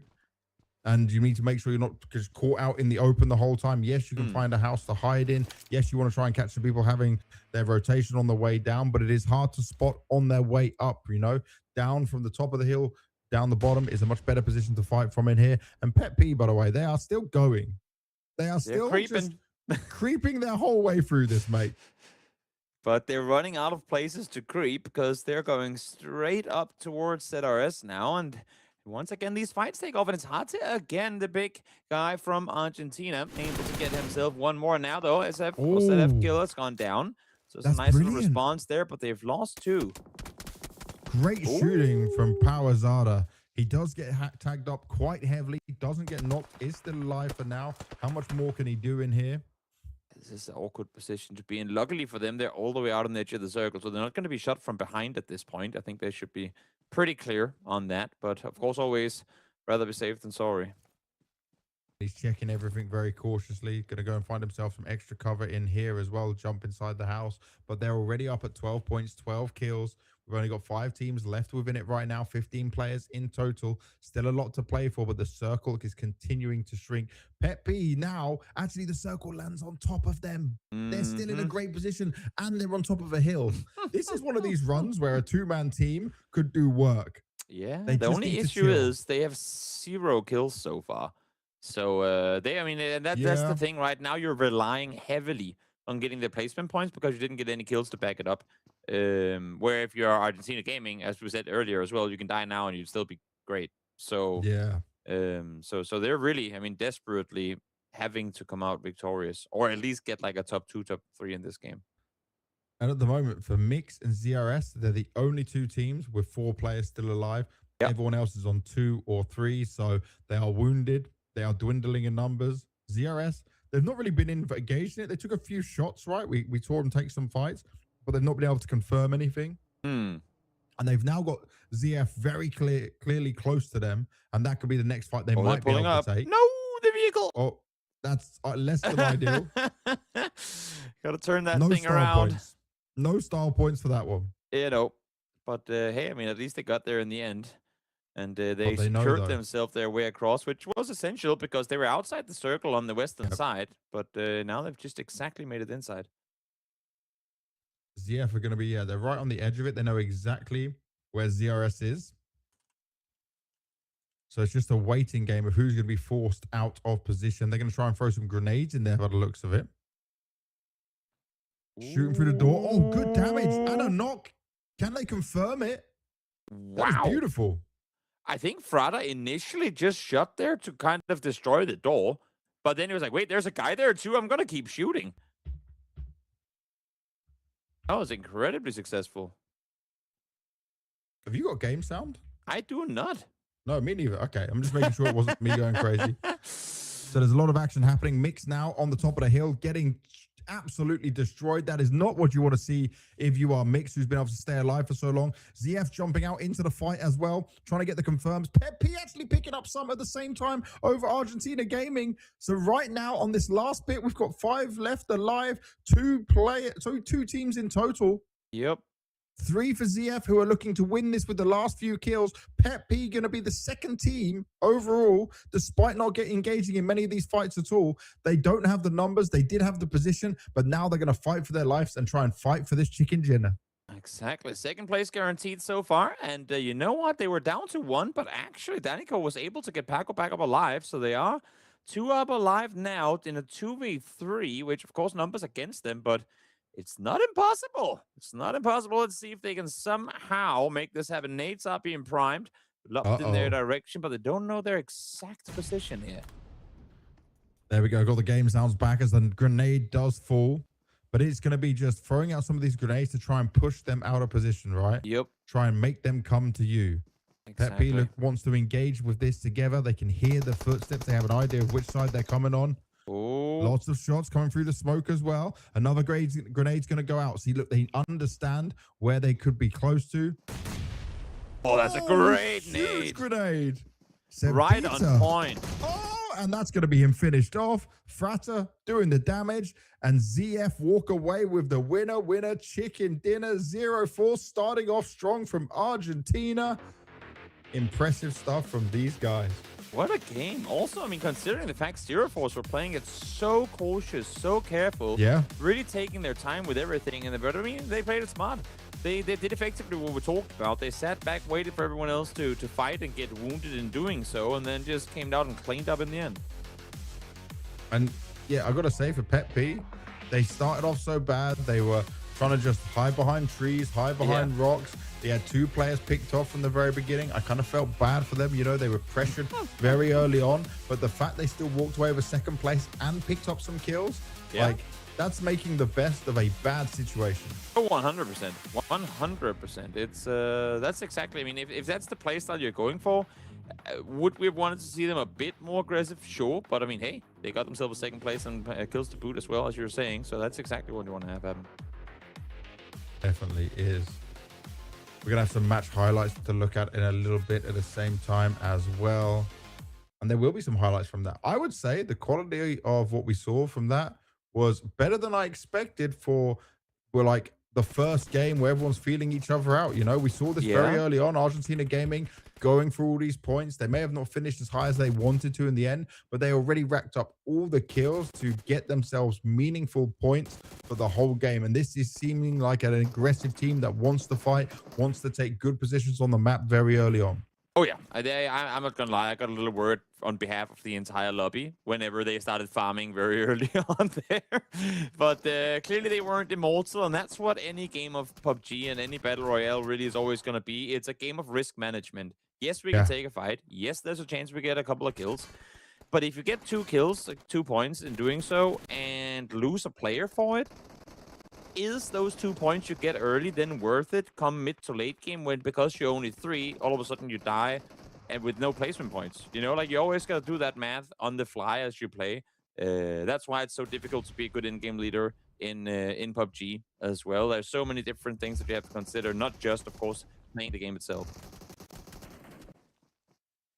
All right, well, those were the match highlights from the first game of Sanhok. Like we were saying, Toby, I'm actually more impressed from what we saw there. Better than I expected for the first game as well. And this does set us up nicely when we're looking at the further matches for sure. I'm going to say that, okay, aggression did work out for sure for Argentina Gaming, but they probably would have wanted more from that. They lost a couple of players in positions where they didn't want to be. We saw a whole range of tactics and ideas based on where the circles were shifting as well. Pep P did get a little bit lucky with the circle staying on top of them, that they could just crawl their way throughout it, you know, and stay alive. Mix had a great position early on, but when it shifted away from them, they had to play the catch up and run back into it. So we really did get a bit of everything PUBG Mobile within our first match, and that we are blessed for. We definitely did, and I feel like that's also what talks an even bigger case of Argentina gaming. The fact that they got as many points as they did, despite not getting a single circle shift in their direction. You know, like they were constantly hunting those circles, and in doing so, also hunting players. And yes, they lost a couple. Were there times where they could have maybe been a bit more cautious? For sure. But as you were saying during the cast, James, I feel like maybe they got a little too eager, a bit too excited after getting those 8 kills early on. They were like, oh, we got this. Everyone split out, farm the rest. And then, oh, wait, they actually do know how to shoot back, these guys. So maybe if you slow down a little bit on the aggression there, find that good middle ground, I feel like Argentina gaming, they've got something really good going. Yeah, and that's going to be interesting, you know, after it being so successful for them, if they're going to want to keep that going, because obviously they don't know every time who they're going to drop near. They don't know who they're going to see, but if they've got the confidence to take the fight to whoever it may be, even one of the better teams on the lobby, then that is something that will benefit them for the long run, you know, like the fact that you're willing to take those fights and just assume in your hearts, in your minds, that we are the better players and this is the style we want to play. Also, in 100%, you hit the nail on the head there. And I think one interesting thing that we're going to see now that we hop over to Karakin, I believe, in just a short moment, is how the maps are similar in size, but they're going to play extremely differently. Because Sanok, obviously, jungle map, you're going to have a lot of trees, a lot of cover, a lot of things for PTP to hide behind. On Karakin, you're not going to be given the same. It's a desert map. So you're very, very limited in cover. There's a lot of rocks, like a lot of hills that you can kind of run over. But every time you go over one hill to hide from one team, you oftentimes end up exposing yourself to another. So it's going to be very hard to get out of the lines of sight of your opponents on this map, which is, I think, something that's going to be exciting. So where on Sanok we saw a lot of early fights just now, I feel like a lot of the fights are going to be taken at quite the distance here when we hop over to Karakin. Yeah, that's actually very interesting, right? Because not having the rocks to always hide behind, not having the trees especially, that's going to be a problem for some teams that do want to play like that. And the thing I didn't even think about until you mentioned it, yeah, you can go up one hill, but there could be someone right on the other side of it. They might be coming up the same hill from the other side at the same time as you. So you need to be quick with the reactions. You need to be ready for anything that might come your way. But I do like the sound of this, Toby, because it does make me think that we'll get some more crazy action as well. Oh, yeah. I mean, I feel like if this match was anything to go by, we're in for a pretty good day of action-packed PUBG Mobile, no doubt about it. This beat my expectations. You know, you never know what you're going to get. You never know what we're going to think in here, but it did pay off. I wanted to give a shout out to so many people in the chat who are just spamming Mexican flags right now. There's some 19K spammers in chat at the same time. Nice. Everyone is getting involved. One guy just said, oh, it was actually Ayla has come in himself into the channel. He said, go Arge Gaming. So Argentina Gaming. He's in there to big himself up at the same time. Good if stuff. You are supporting a team, if you are supporting a certain country or region, let us know in the chat who it will be, because for sure the first game was way more exciting than we expected. I can't wait to see what the final standings are as well, to get it all calculated, especially with those final kills coming in. It got very frantic at the last one. Well, here we have it. Producer has told me, so let's get it on the screens for you. This is the standings. So in the end, despite Argentina Gaming having like a really good performance in terms of getting the kills in there, only finished with the 5th position, which means they get 17 points. Where look at this for Zero Force, the best balance of them all, wins the whole game, but also gets 12 eliminations for 22 points. Big moves coming out from them. And you know what, right? I'll say this, for Pet P, you had in the end, position 6 points, right? Eliminations 2, but you're still in a good position. You're still 3rd on the overall standings. Place. Yeah, not too shabby. That's a huge win. Not too shabby at all.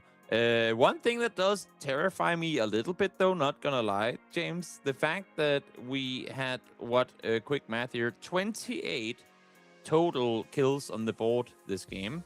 Okay. 24 of those were split between two teams. We talked about skill difference in a lobby like this, potentially. I feel like this leader, I know it's only one game and we can't take too much away from it, but it still does intimidate me a little bit, not gonna lie.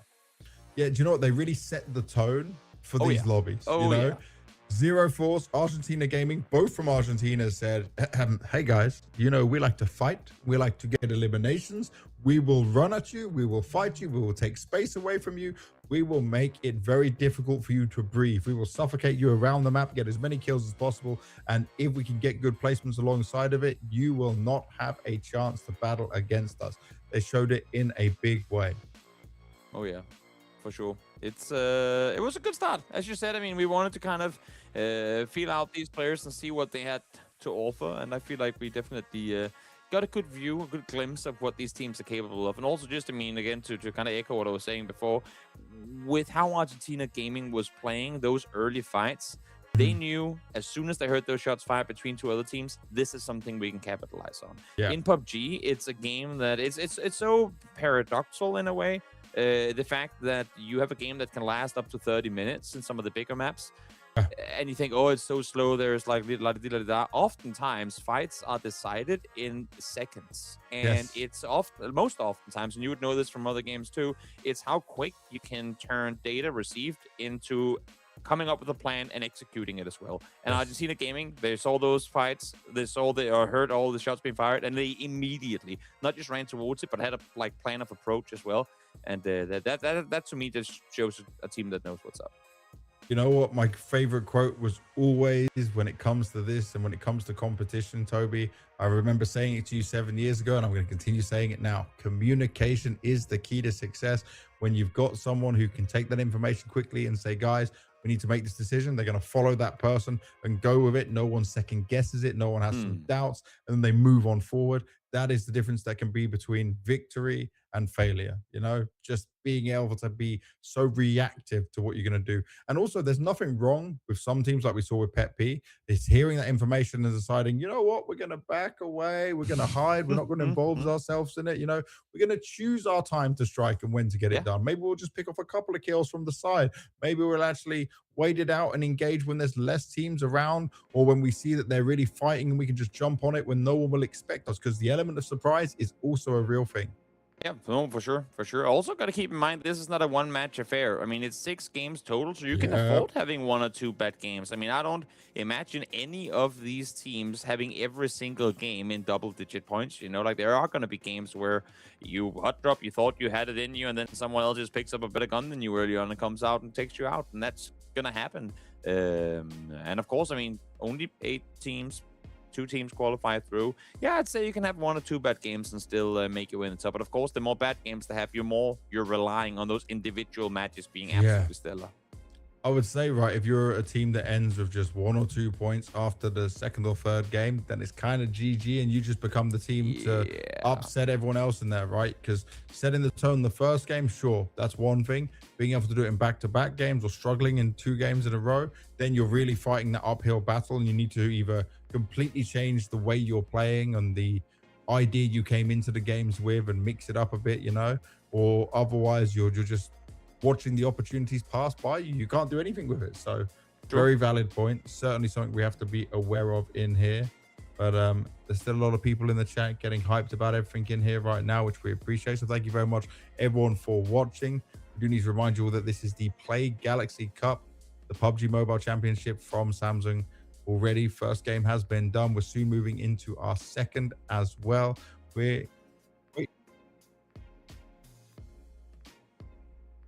Okay. I don't know what we're going to do it with, but we'll see. We'll find out what we can pull out of this. Let's see.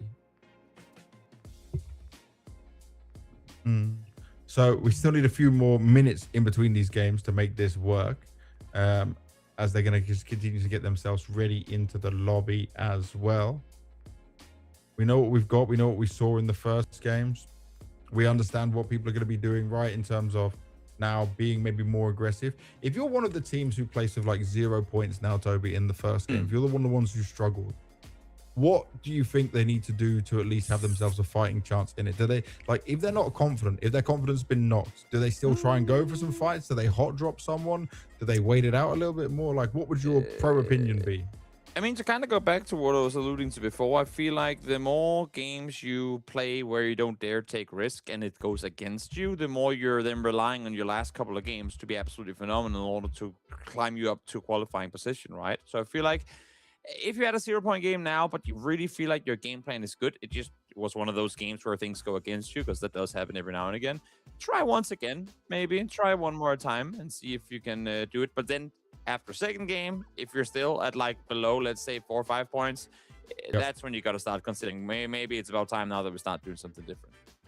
Hey, and we have our MVP from the first game. Ayala. It is Yala coming in, and remember he was in the chat actually as well. So I think I saw him. I remember him writing. Let me go back up. I'm scrolling through it. Yeah, Ayala, PUBG Mobile was in the YouTube chat. Now he's also going to be the MVP. 7 kills, 904 total damage, 0 grenade kills. He's just shooting hard, shooting strong. But he had a survival time of 11 minutes and 50 seconds as well. And I felt like he was fighting for maybe like the first 2 minutes of the game. Oh yeah, he was the first on the board and the last on the. I mean, on the board effectively here in the end of it as well. Almost 1,000 damage done. That is that's pretty incredible. Definitely is. So we will continue to obviously keep updating on the stats that come through, the different MVPs we get. Argentina Gaming obviously is now a team that a lot of people need to look at and focus on in here, especially how they were playing. The same with Zero Force. And maybe they'll actually inspire some other teams to fight very early on. Maybe when people have seen the total standings, right, people will say, actually, okay, I need to fight a little bit more in here. There's not just a balance that can be had in there. So let's have a look again at the map order for everyone who might be just joining us or seeing it. We've already had the first game get underway. It was Sanok. Now we're going to Karakin. Next, going into the desert. We've got a nice mix across all the maps in here. Livik would be the third one, and then we repeat ourselves. Remember, though, we play different servers each time. So first server, we played in North America, then we go to South America. We mix it up. So, you know, we're giving people the ping fairness and the latency fairness, which is very important when you're playing a game like PUBG. Oh, for sure. No doubt about it. There's nothing. I mean, any shooter, you can echo this, of course, as well. Any game where you have a ping disadvantage, there's nothing more annoying than feeling like you just got someone, but you get taken out. After, like, you feel like your bullet's connected, but it doesn't register, and there's nothing worse. So make it fair for everyone when they're playing across quite a big distance. That makes perfect sense. And to go back to what I was saying before regarding the difference in the maps, you can kind of see it here on the screen as well for those of you guys who might be newer to some of these maps. Karakin, as you can see, very deserty, very hilly, very hard to find somewhere to hide outside of buildings. And then you have Livik, that's kind of a mix in between both Sanok and Karakin, open in some areas, more concealed in others. So that's going to be a fun little change of maps. Actually, it's been a long time now that I think about it since I've had a tournament exclusively on the smaller maps. So this is also fun for me, having been in the PUBG space for Jesus, almost a decade since the beginning. And now getting to do something different. Yeah, you've been there since the start. You've seen it all. But it is good we have the smaller maps, right? Because we're only running these 8 teams in here as well. If we had the larger maps, it would have been crazy. So everyone to deal with as well. I'm wondering if we can just look at the overall standings again, just so we can bring up some of that information, because I can't remember all the points we had in there. If we do get the overall standings, then we can talk a little bit about where everyone was at after the first games and kind of rattle off a little bit of that while we wait for the next game in there. But we'll take this time as well to just anyone in chat who wants to say who they're voting for in here, who they're cheering for, who they're behind, do let us know. We're taking an eye on it at the same time. Who's your favorite player, for example, in this? Who do you expect to win? Okay, the game is going to come. Why would you want stats if we can just go game? That's even better. We don't need the stats right now. We're going straight into it. Karakin, second match already underway. The plane is flying from this northeast position down. Well, it's kind of central anyway, right? But it ends on the south middle. And this is a great even plane. You can go wherever you want from here. But already, right, people are, again, clustered more, jumping out at the same point. No one's going for like Al-Habar. No one's going for Barca here. So they're leaving the northern locations kind of open at the moment. And that's always what's so funny, because Al-Habar, as you're saying, it's one of those spots that is normally heavy contested. And what I think happened here is the fact that everyone was like, I don't want a hard contest. And since everyone said that, no one opted to go there, which now means now they're going to be forced to fight over areas that are just that much worse for loot. You see, they're pretty darn close. I mean, they're all within 1 square kilometer, effectively, down towards the central positions and southwest. So this could get crazier from the beginning. Oh This yeah, could very get well good. Very well a good. lot of close. We're Oh, already already fighting. straight away. ZRS getting straight in, get themselves a point in this as well. Beautiful stuff to start off with. And they could go in now. They can just go in for these They have fights. nothing. They're running Oh, around they're without just running. weapons. Oh ZRS no. is having a field day.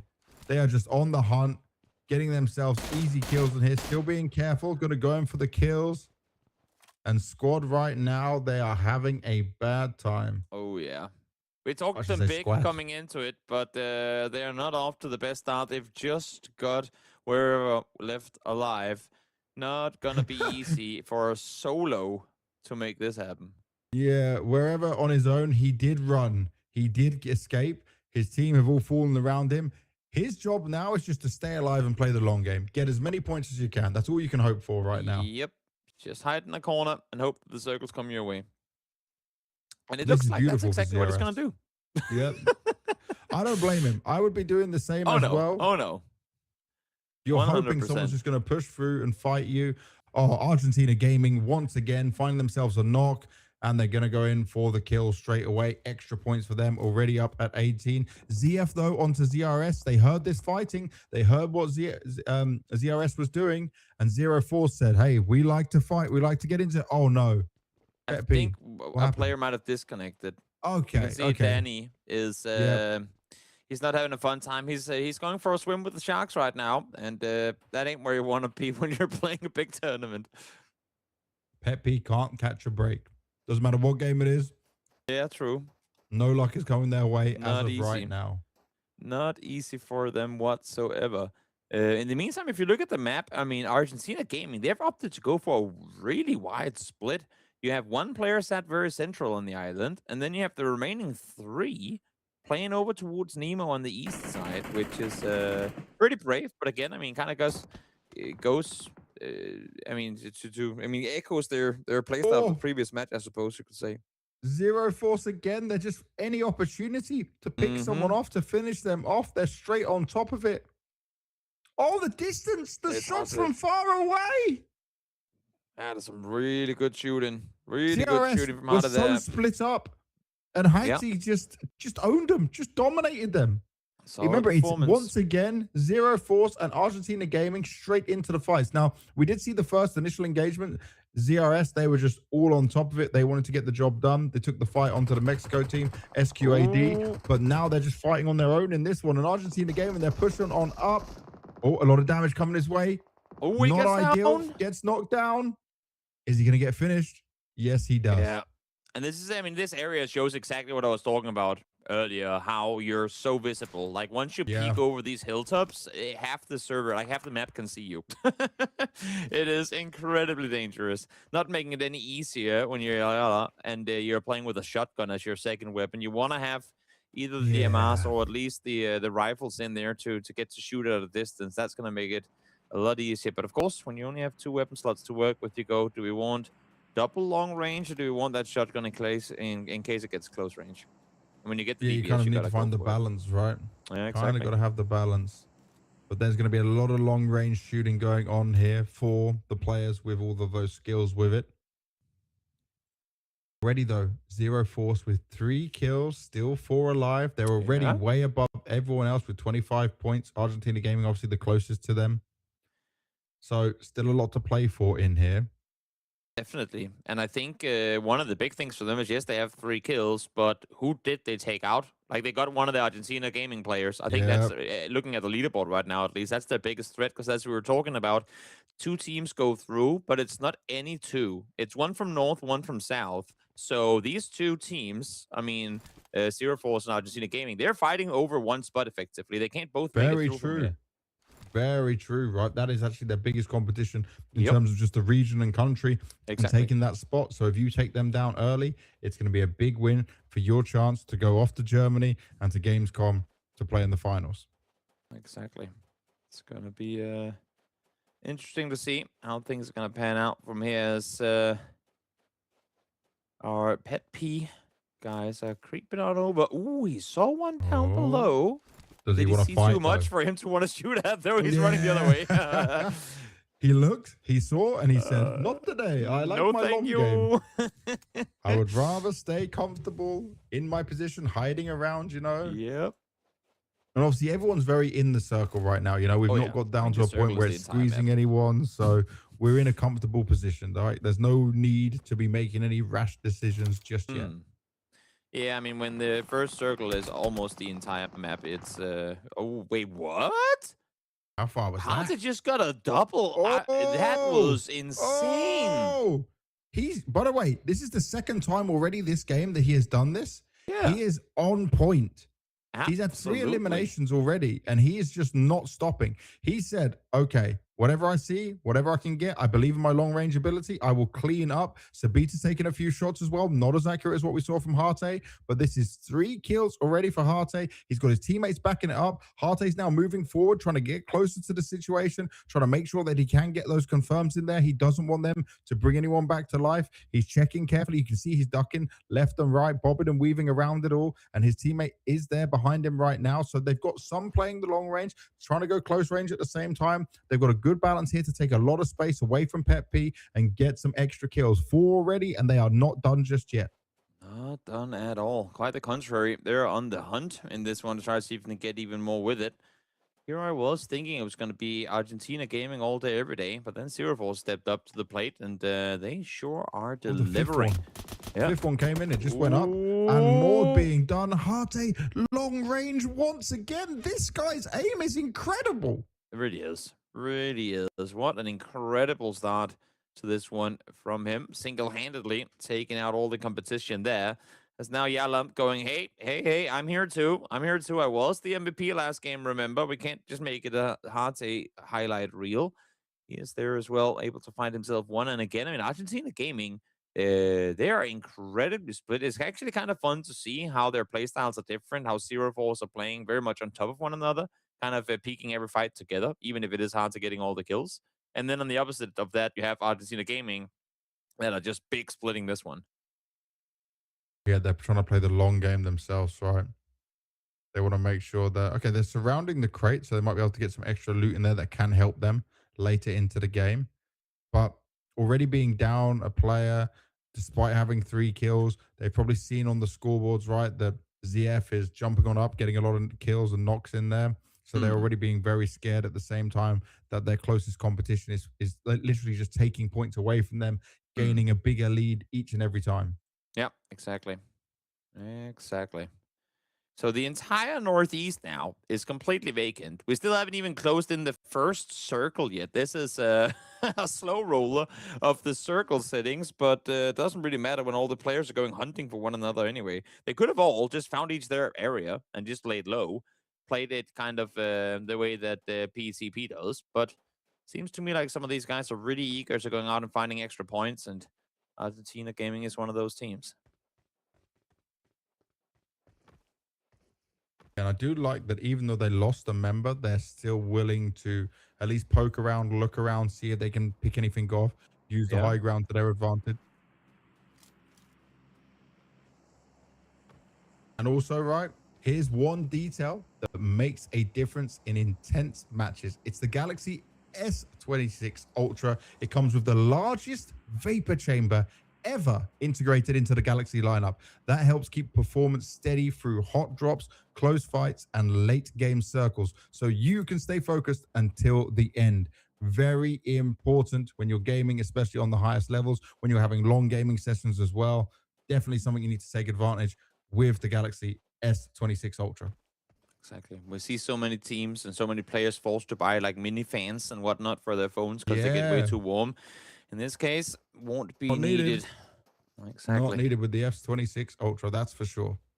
Oh, we get a little bolt action play out of Joel play. We'll see if he can hit anything with it. I'm sure he wish he had a bigger scope than this 2x. Yeah. Not seeing too far with it, but he's like, I want to land the shot, not got the ideal loadout right now. But his teammates only have iron sights, and that's, of course, one of the things with Kerrigan in particular. It's not as loot-friendly as the likes of Sanok is. It's a lot of the loot you can get on other maps doesn't even spawn here. Like, even if it's rare, it doesn't actually spawn at all. So you can get pretty unlucky with the looting situation, which I think is also part of the reason why we saw a lot of the fights early on where like half the teams didn't even have weapons because they simply just didn't find anything. But here we have Wearable. He's still alive. Now he's way out on the western edge of the circle, but he's still alive. He doesn't even have a vest. He has no heals. He has no grenades. Bro, he ran. He didn't have time for looting. He just He has ran away. nothing. He wanted to stay alive. He wanted to stay in a good position. That was all he wanted to do. He has nothing to work with. That is very far from optimal, I think it's safe to say. He's just going to be sat here for the next foreseeable future. Well, at least he's in a safe spot for now. He can wait it out. He True, can wait to see all the true. fights happening around him. He's trying to just look at the long game of getting as many points as possible by just staying alive for his teams. He wants everyone else to fight around him. And that for sure is what you can guarantee Zero Force is going to do.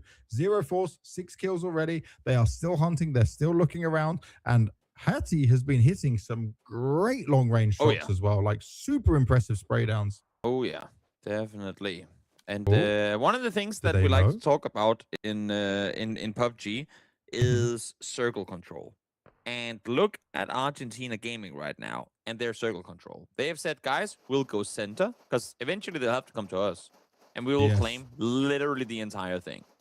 They're setting a three-way Force split them. in the very middle of things. Hattie again. Wait, what? Wait, No, how? bro, look at the distance. Look at the distance. That is. He's on another level. Is he Like, getting one more now? they're not ready for him. They are not ready for this level of play. They have no clue where they're being shot from. I think it's the issue right now. What scope does he have? That's a 3x. He's not supposed to be hitting shots at that distance. Yeah, I was about to say, I'm watching from a good spectate point of view, the same view all of you guys watching at home can see. And He's on a phone. what I'm keep in watching mind. it, yeah. And I'm watching on a much bigger screen. I don't have the same, like, I have a better luxury than he has, and he's still just railing them from far away. Oh my. They're on They're fire. on point. Their sprays are really good. And it's kind of an issue right now for ZF because, for FTA. They need to get out of here. They need to somehow find a way to go further west. And there's, of course, technically, the city is still in the circle, but don't want to wait for too long. Hate now might have seen Power. Sadia is definitely seeing him over the top there. So that's why they're slowing things down for a bit because Argentina Gaming heard the shooting going the other way. Now Sabita just taking matters into his own hand. Solo pushing. Andy Choi, he's going to go down. There you go. And while he's fighting down here, the rest of the team is fighting up the hills. Zero Force now at 30 points with 8 kills just in this game. Hattie finally finding himself on the back foot a little bit, being shot at here. It is Argentina Gaming who have also been the team to watch out for in terms of individual skills, but this isn't a fight that I think Argentina Gaming really want to take at this point. They want to try and stay alive a bit longer considering they've already lost one player, but they also don't want to be surrounded from all sides. You said they had good zone and circle control. They've been in trying to take the high ground as well, but there's only so much you can do that for. They're trying to gatekeep off the edge of the circle as well, but there's going to be a lot of teams coming at them from all sides soon.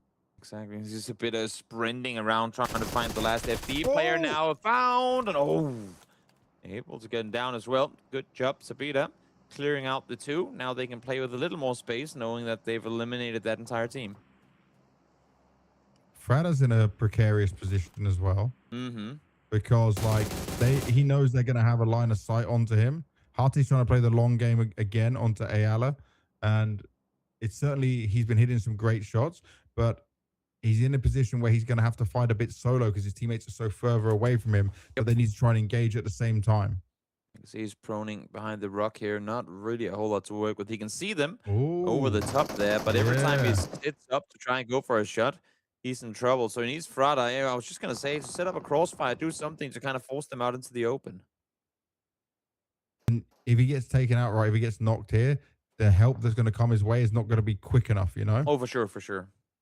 Killer's going to come up now, so actually they will have to work it out, but they also need to be careful of Mix coming in from the side as well, who might be able to shoot on top of them if they get a position. Exactly, and Sabita still inside the city, so that's going to be a while until he's going to be there to help. Sofita, There's though, does Mix. manage to find one. That's the Mix coming up from behind, as we were talking about just before. Able to get the first one down. That's going to alleviate some of the pressure. At least gets the flush as well. Hate stole it. Ooh, nice little No steal way. there from Hada. That's ZF up to 10 kills in this game as well. 10 kills already. 5 teams remaining. They're in such a good position. They keep doing the damage. The fact that he was able to steal the knock away from Argentina Gaming is crazy. Oh, yeah. Absolutely. We'll see what more they can make of it. As Mate now finds powers. Okay, so one of the Argentina Gaming guys gone down. One was eliminated very early on in the game as well. Remember, that's Octi. He went down very early on. And Sofita now gets Killer down as well. So all of a sudden, they're starting to take pressure. Argentina Gaming trying to play it smart now from a really good position, despite being down one player. Lots of damage being done onto the Mix players as well. Mix need to be careful because they're being pushed upon at the same time. Sofita risking it by going in the open a little bit here. Does need to be careful. You know who's reaping all the rewards of this fight right now? ZF? No, wherever. He's still sitting on the He's north still all I by forgot about him. himself. I actually forgot about him, bro. I was not looking on the map for him. I wasn't even thinking about it. He's in the north. There's actually 2 He's crates gonna near get him. second place. He'll get I mean, some all these upgrades. teams down south are gonna be fighting each other, going, "Wait, where's the last guy?" And he's gonna be creeping around outside the circle. This is gonna be hilarious. Jeffrey down. Jeffrey finished off. Ayala getting the job done. More points going to Argentina Gaming. Babazin looking to just try and stay alive in this, not to be hunted out. I mean, I feel like this is just a farming, like competition between the two teams. See who can out-farm the other and get more kills going their way. As Fabasin, as you say, trying to make himself as small as possible. Issue is he's outside the circle and it's creeping towards him. So not going to be easy as Power Sada does find Sabita coming over. Hate, though, instantly there with a response. Hate is pushing. I'm going to call him Hate now. Even if it is Hate, I'm like, he's just so ferocious that it's going to be Hate from now on. Harty is the most hated player, and his name is close to Hate. That can work all out. That is fine. We'll combine it. Ooh, there's the runner with it up. Oh, Fabasin is a bit slow on it. Oh. And ends up getting taken out close to it too. What in the world? They're spotting them on like half pixels. Maybe we're just old and our eyesight's bad. We are getting old, James. Let's be real. We are getting old. I already got the glasses on, man. I still can't see what's going on here. Exactly. We've got the extra benefit of the map as well, and I still don't get it. We're the ones Googling, like, does blue glass help when you're old and senile? Yep, exactly that. That is us. Okay, so Zero Force and Argentina Gaming are the ones battling off back and forward. Oh, for sure. Sofita could be revived here, which is going to just about happen in the nick of time, so it's good for them. But they still are down one player in it. Pawazada looking to try and fight off from 2 sides now. And did we saw wherever's did go down, didn't he? He's gone. No, he's still there. He's still there. He's chilling. How is he still? Okay, he's having to rotate in, but maybe they don't even see him rotate in. Harte with 7 kills already this game, and it's probably not gonna be the end of it either. No, he's aggressive. He wants to fight. He's been impressive. The long range shots. He's been doing it all.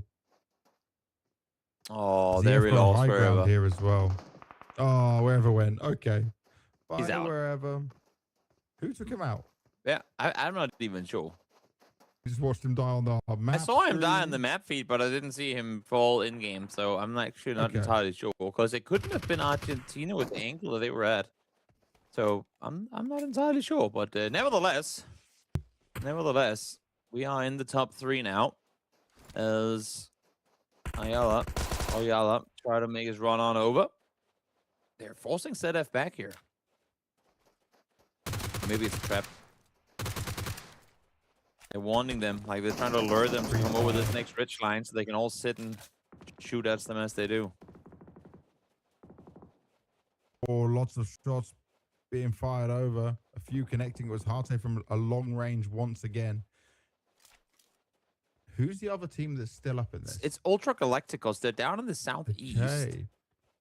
They also have been chilling for the vast majority of this game. They've kind of just been going like on the carousel, saying if they're going north, we're going south. Just try and stay behind your opponents at all times. The thing is, I mean, we talk about timing and when you want to do certain things. Now is when they want to get up Yeah. here. They want to be here while these two teams are heavily fighting one another. Because if one of these two teams get eliminated and they get to reset, they're going to be in such a like advantageous position against Yep. the UG guys. Oh, good shots landing from afar once again. Ayala having to fall back.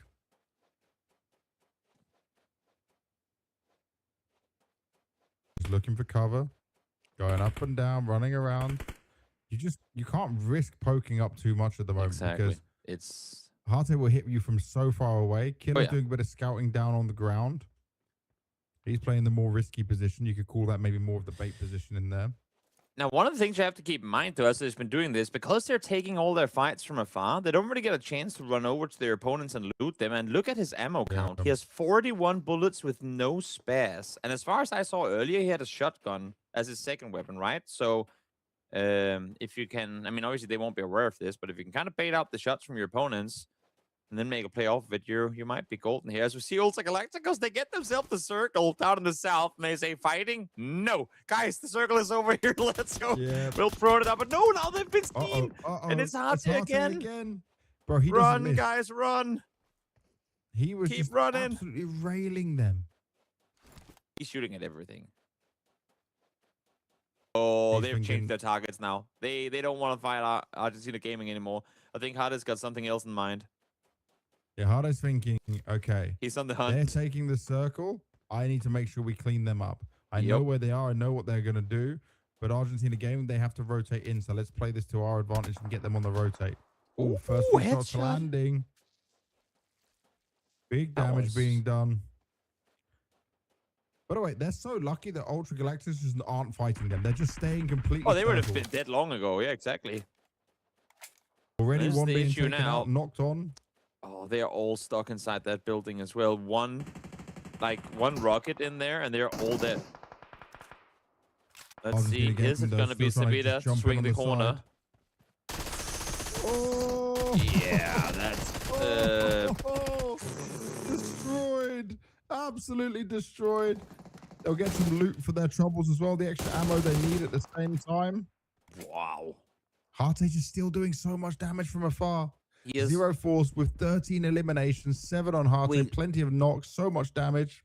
I can't tell if it says 7 or if it says 1,014 damage or if it says 1,800. Because if he has done 1,800 damage this game, that is absurd. Need to zoom in. Yeah, that's Pretty crazy. sure it's Definitely number 1,800. one. If that's the Yeah. case, that is utterly insane. 100% MVP. No one's even close to it. But yeah, no, for sure, for sure. Now, it's all going to be about the circle and how they want to rotate into this because the fights are going to take place as soon as everyone's moving. ZF is a little bit closer, but they're playing off the edges of it all. Ayala playing from the high ground, tries to hit onto Sabida. Can't quite make the shots connect. What are you doing here? Ayala wants to maintain the high ground position, but the circle is forcing him to make a move. So keep going. Look at Sabida's Ooh. health as well. Has a first aid though. That's the last one. That's Sabida gone down. They are able to get the first one. This is the good thing for Argentina game. They have the low ground now to control as well. So instead of have to come off that hillside, but they also have to go down. Ayala make the run forward. Nice Oh, shots killer. to try and suppress. Backup fire in there. Harte getting another knock in and another elimination. Has managed to stay alive at the same time as well. Back and forth fighting, but it's 0 force to get the Again. win. Winner, winner, chicken dinner, back to back. All the eliminations as well. They are dominant and they are leading the charge in a big way. They look unstoppable, man. And leading them is Harte. I mean, holy moly, what a performance. Huge performance. That's- Very impressive. Oh yeah, that's what he had 7 eliminations coming into the last fight, and I think he got Yep. 1 or 2 off of that final one as well. I mean, that was just we talked about what you want to have on your team when trying to get things going. Just have Harte. You're in for a good time.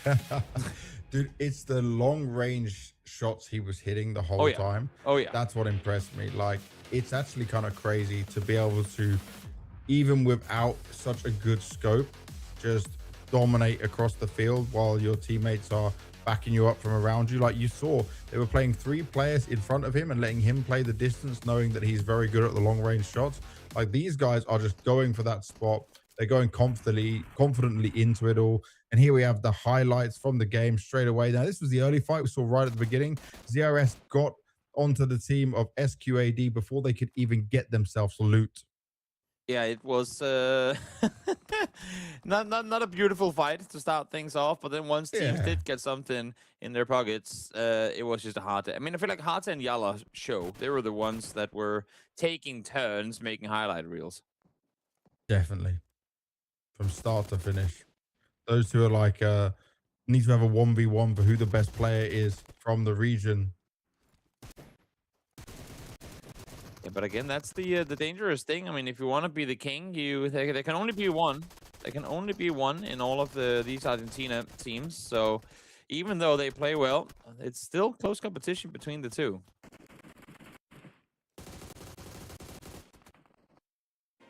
Well, there were our match highlights. That is already the end of game 2. And okay, Zero Force are dominating. They are looking like the team with the most confidence of how to want to play, how to rotate successfully, just how to dominate the competition from wherever they sit on the map. And they just continue to take control right from the very beginning.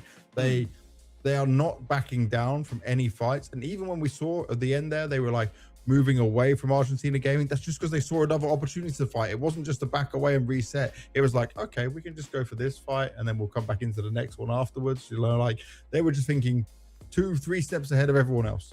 Yeah, and again, I mean, as much as I was saying, you gotta be very careful when fighting on Hurricane because everyone can see you. It's as if they're like, thank you. Have them look at me. We want them to look our direction because we're gonna be taking on all of them at the same time and be successful in doing so. Definitely. I can't wait to see what these match standings are going to look like whenever we get them ready, because yeah, Zero Force is going to be right up there, but there's still a fight across the rest of the table to see how it's going to be looking. And remember, the 2 spots are going out across the 2 regions from north and south of the Latin America areas and Central America. So like there's a lot to play with here. So let's take a look at the standings. Let's see what we've got at the end of it all. And drum roll, please. A total of, wow. This is the match standings, not the overall standings, to be clear. 16 eliminations for Zero Force. 10 position points. Wait, they upped what we said before. So last one, we had 28 total with 24 gone their way. That is, I mean, I'm baffled. It is very rare. I feel like you see such dominance from just 2 teams on the server. I will say fair play to Ultra Galacticos because they didn't get any eliminations, but they stayed alive enough to get 5 points in there, 5 important points for the Central Americas team. Ultra Squad doing similar, right? So there's a lot of teams in there just picking up points from staying alive. So poor for the Paraguay and Ecuador to Papa. Both games just had some very unfortunate and unlucky moments in there. At least you still got 1 position point in, so you'll take that as a small win, I guess. I mean, we are in a world where if we only have 1 Argentinian team qualify through, the Mexican and Paraguay teams might be qualifying through with like 8 points total. We'll see if that's gonna be the case. While struggling to hold on. It's very true. So really, I mean, even if it's not pretty down towards the bottom of the leaderboard, anything you can get going might actually end up being enough because it's the Argentinian teams right now that are really dominating. Very much so. And by the way, we've already played on both servers, so it doesn't matter what server you play on, they're still dominating. Here we have the overall standings in here. Already a huge lead. Zero Force, 48 points. Argentina Gaming, their closest competition with 31 points. Remember, these 2 teams, if you're just ignoring the rest of them, they are fighting for one of the spots within their region for actually making it through to Germany. So Argentina Gaming, they're already seeing this gap be quite large, and they must be thinking, okay, how do we do this? We need to finish Zero Force off early. We can't keep letting them get so many points. But also, the big problem with that is if you try to make sure you fight them, you could also still lose that fight, and then you're getting even less points. So right now they're still grabbing points, but this isn't going to help them. They need to take Zero Force out. They have to change the way they're doing this. Yep, true. No, it's true. I think the question now becomes for Zero Force and Argentina Gaming: do you continue trying to kind of sort of fight one another throughout the entire game, or do you say, great, they're over here, we'll go the opposite direction, and then it becomes like a kind of a turkey shoot of who can hunt down the rest of the server faster? Yeah. Like, what would you do when you know you're up against one other capable roster and, well, cannon fodder, I guess? Yeah, just wherever you run, you might get taken out. Now, we're going to look at the MVP next, mate. And you know what? I think I can guess who it will be. I think it's an obvious one, right? Oh, look at surprise. this. Harte in there.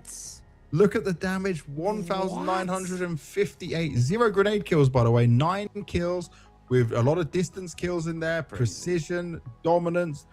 If you're from Argentina right now, Zero Force Harte, this is your man. This is your player. This is the MVP for all the right reasons.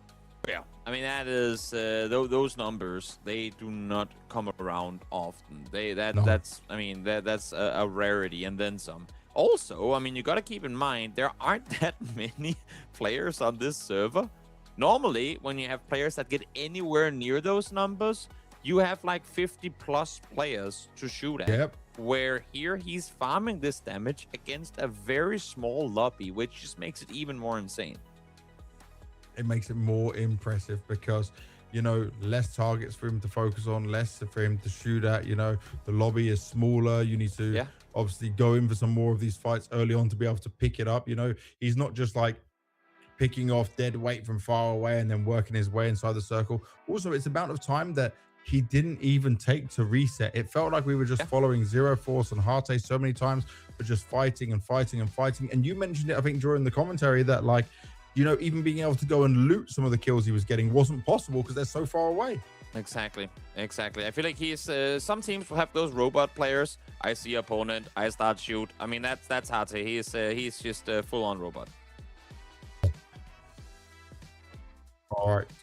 So on top of this, right, we need to make sure we are mentioning all the things that comes with the Galaxy S26 Ultra. And this time, I got to look at the battery. So every mobile player knows how much battery matters. With the Samsung Galaxy S26 Ultra amplified battery, you get more time to play, drop with your squad, and chase that chicken dinner without leaving the game in the middle of the action. And you know what? I've seen it many times before where you might be playing and, you know, some people have to be plugged in the whole time. Well, when you've got more of the battery in there, there's more matches for it, less of those problems. You can just game in comfort and no wires around you by having the extra battery you need. So it's very important, very positive, and you can obviously take more information if you go to the Samsung's website at the same time.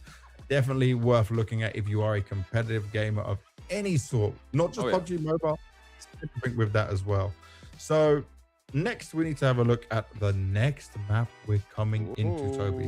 The third final map within the rotation. Remember, there are 6 games. This will be match 3. It's Livik coming in next. Yep. Now, give me the full breakdown on Livik, please, Toby, because you know what? Out of all of these, this is the one I've never played. So this is the one I'm going to need your understanding and information on. Livik is kind of the best of not just both worlds in terms of Sanok and Karakin, but kind of the best of all worlds. It's a map where they've tried to filter in, I feel like, all seasons in one map. A bit of snow here, a bit of summer there, you know, a little mix of everything, which also means that depending on where on the map the game ends, because obviously the circles are going to go different places, it plays out very differently, which I think is kind of fun, because sometimes you have a map that where the, you know, like kind of the base theming, the base, even not just the color scheme, like is it summer or is it winter, but even the layout of things. As we said, Sanok, a lot of jungle.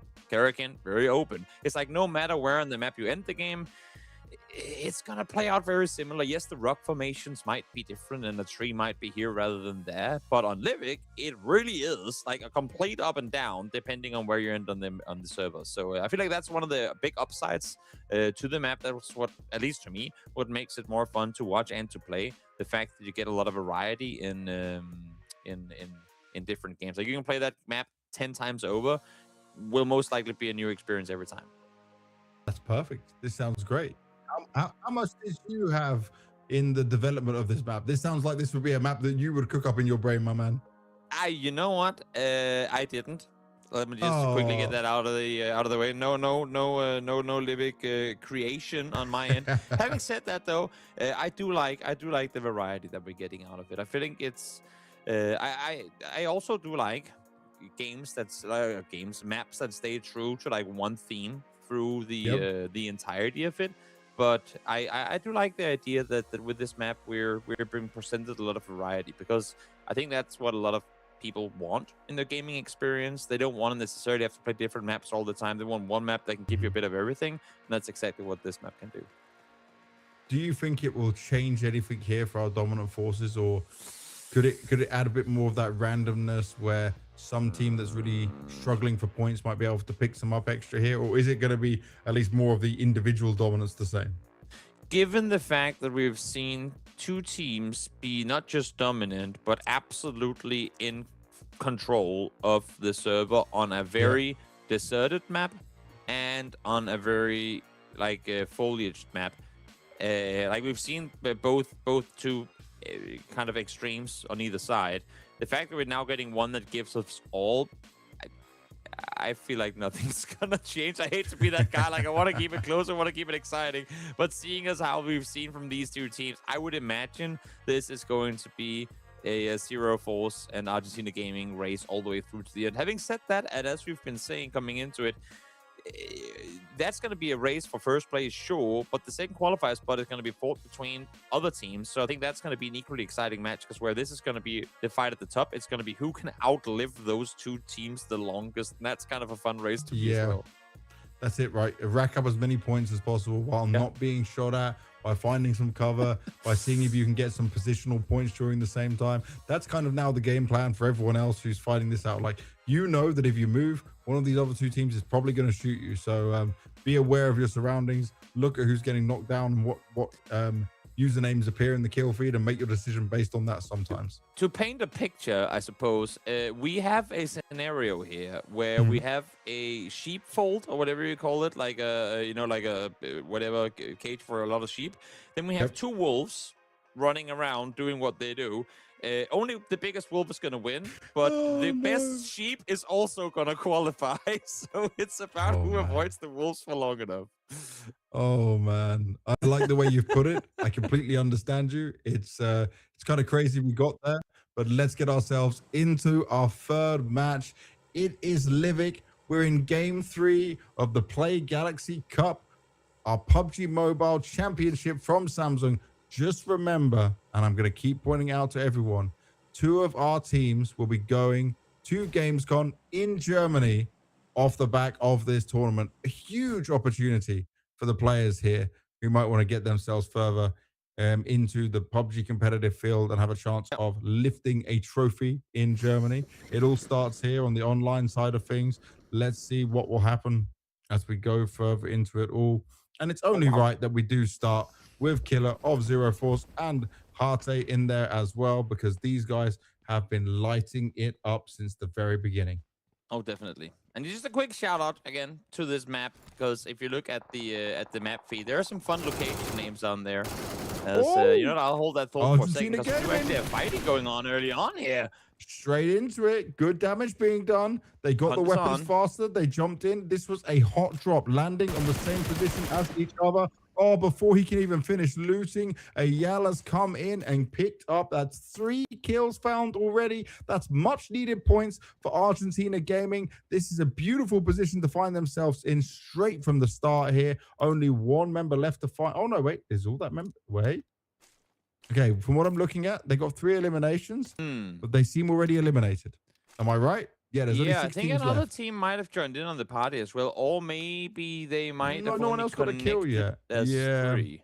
So UG, they're already out. They didn't even make it into the lobby. Yeah. And FD has gone from the 3 kills that went the way to Argentina Gaming. So that's given them a bunch of points to try and catch up to Zero Force, but they're still a long way away. Oh yeah. A long one of that, as we have very early on in this game, actually, Argentina Gaming and Zero Force next to each other. This could be an interesting endeavor because if one of these two teams eliminate the other, they get free reigns in the sheepfold, you know? Like, they get to run around on the server without having to worry about the other wolf if we are just gonna, double down on that metaphor for a second. They get to continue in stride as we now see the fight pop off. Sirosada able to find the first. This is a big one, though. They're taking down one of the players from ZF. This is their competition.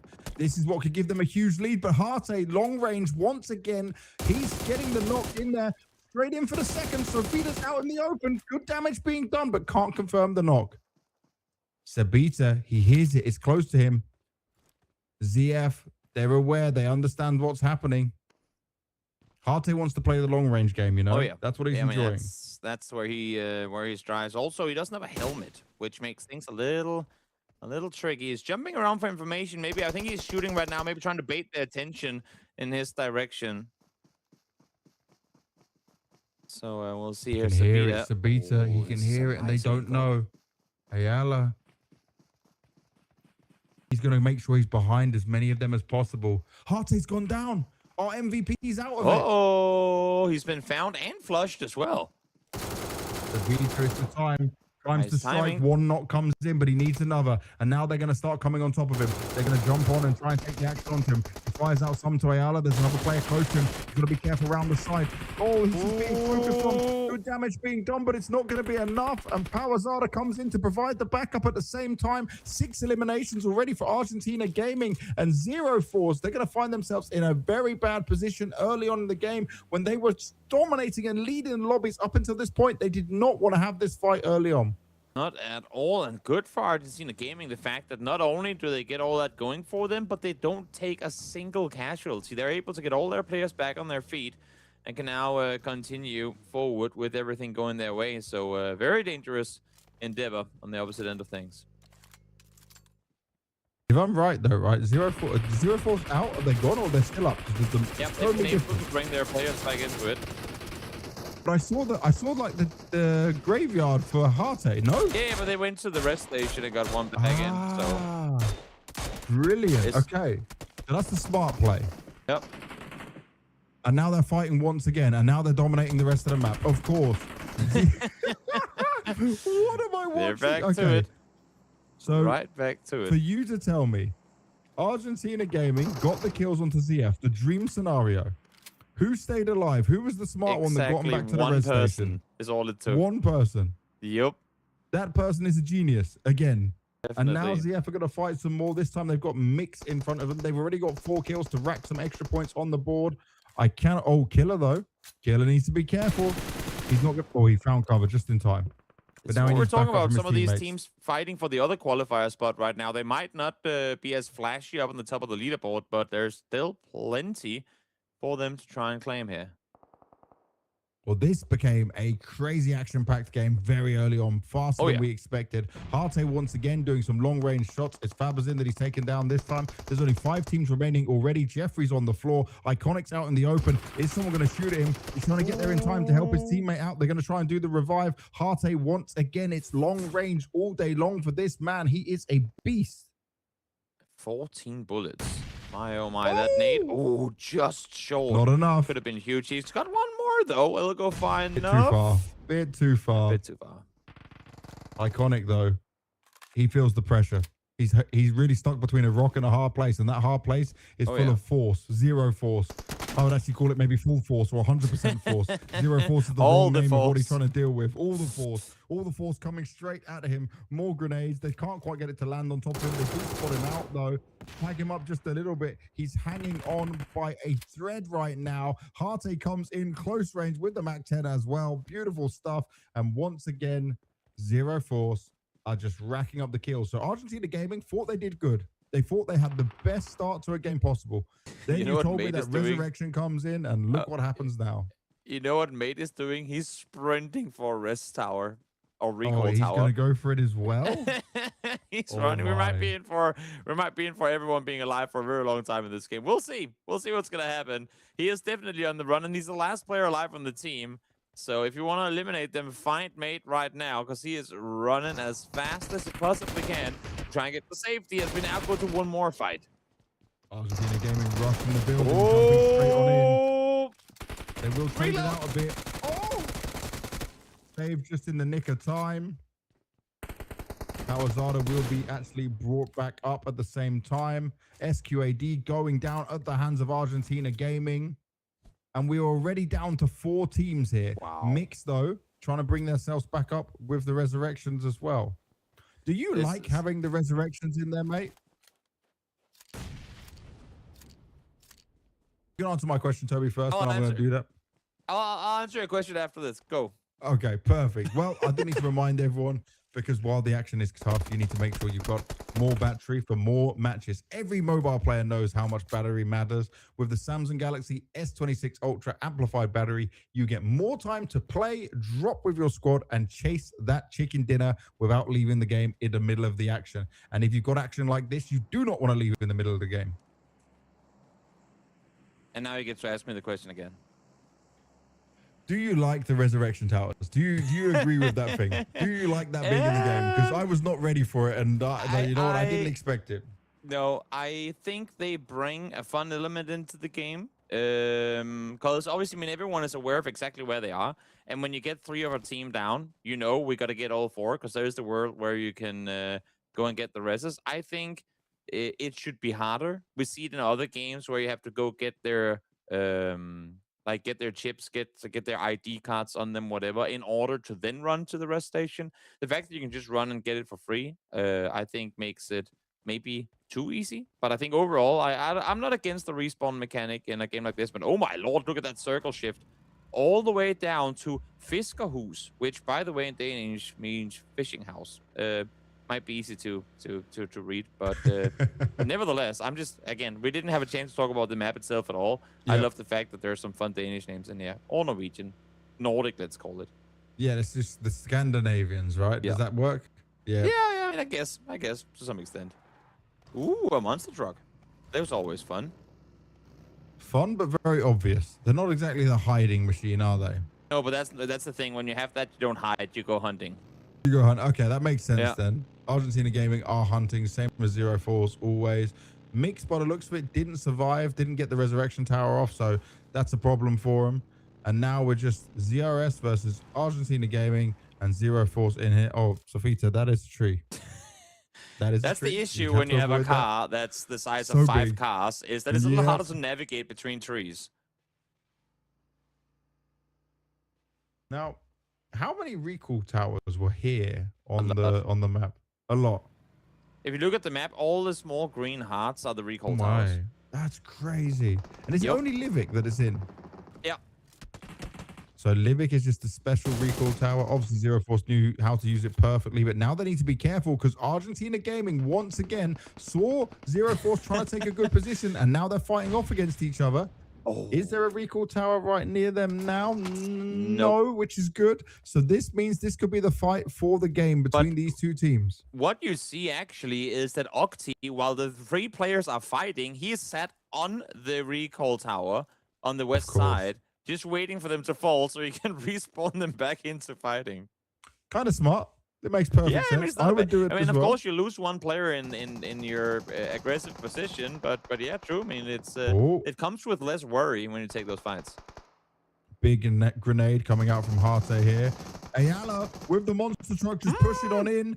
Sabita goes down at the hands of Powerzada, though the knock comes through, and Sabita's just like giving the information, and he's just gonna get finished off straight away. Ayala charged on forward, confident as ever. Harte throwing out more grenades. They do need to be careful. Powerzada gets knocked himself.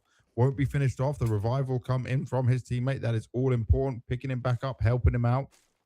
Frada trying to play off the edges to himself, using the house for some good cover. Nice grenade. Doesn't quite connect. A little bit further to the left than he would have had both of them there. That almost. I mean, it was perfectly primed in terms of when it blew. It just thrown a bit off to the side. So we continue 4th. Oh, nice little knock there. Can they make something of it, though? They need to push out. They need to try and get aggressive in this direction. In Argentina Gaming, they have the circle closest to them, right? They can push in nicer, where ZF has to make a move forward. With that knock, it could be the time. Frada playing from the side, Awazada trying to jump up onto Harte. Oh, and he's getting tagged from both sides. Every time he pokes one up, it becomes a problem for him because two of them are looking at him. Low health has been found. Harte taken out of it. Full push coming on in. Beautiful work from Awazada. Low on health, but he handles two of them with his teammate backing him up. And Safita looking to do the rest of the damage onto him. Charging on forward, getting the finish off. Harte is down. Argentina Gaming taking up the points. Already 8 eliminations, and they want to be able to clean up this lobby and have a chance of taking over from Zero Force. Frado, the last one left alive. See if he can do something here in a 1v4. I feel like it's asking a bit too much, to be honest. You can see they're hunting for him. They know that he's here somewhere.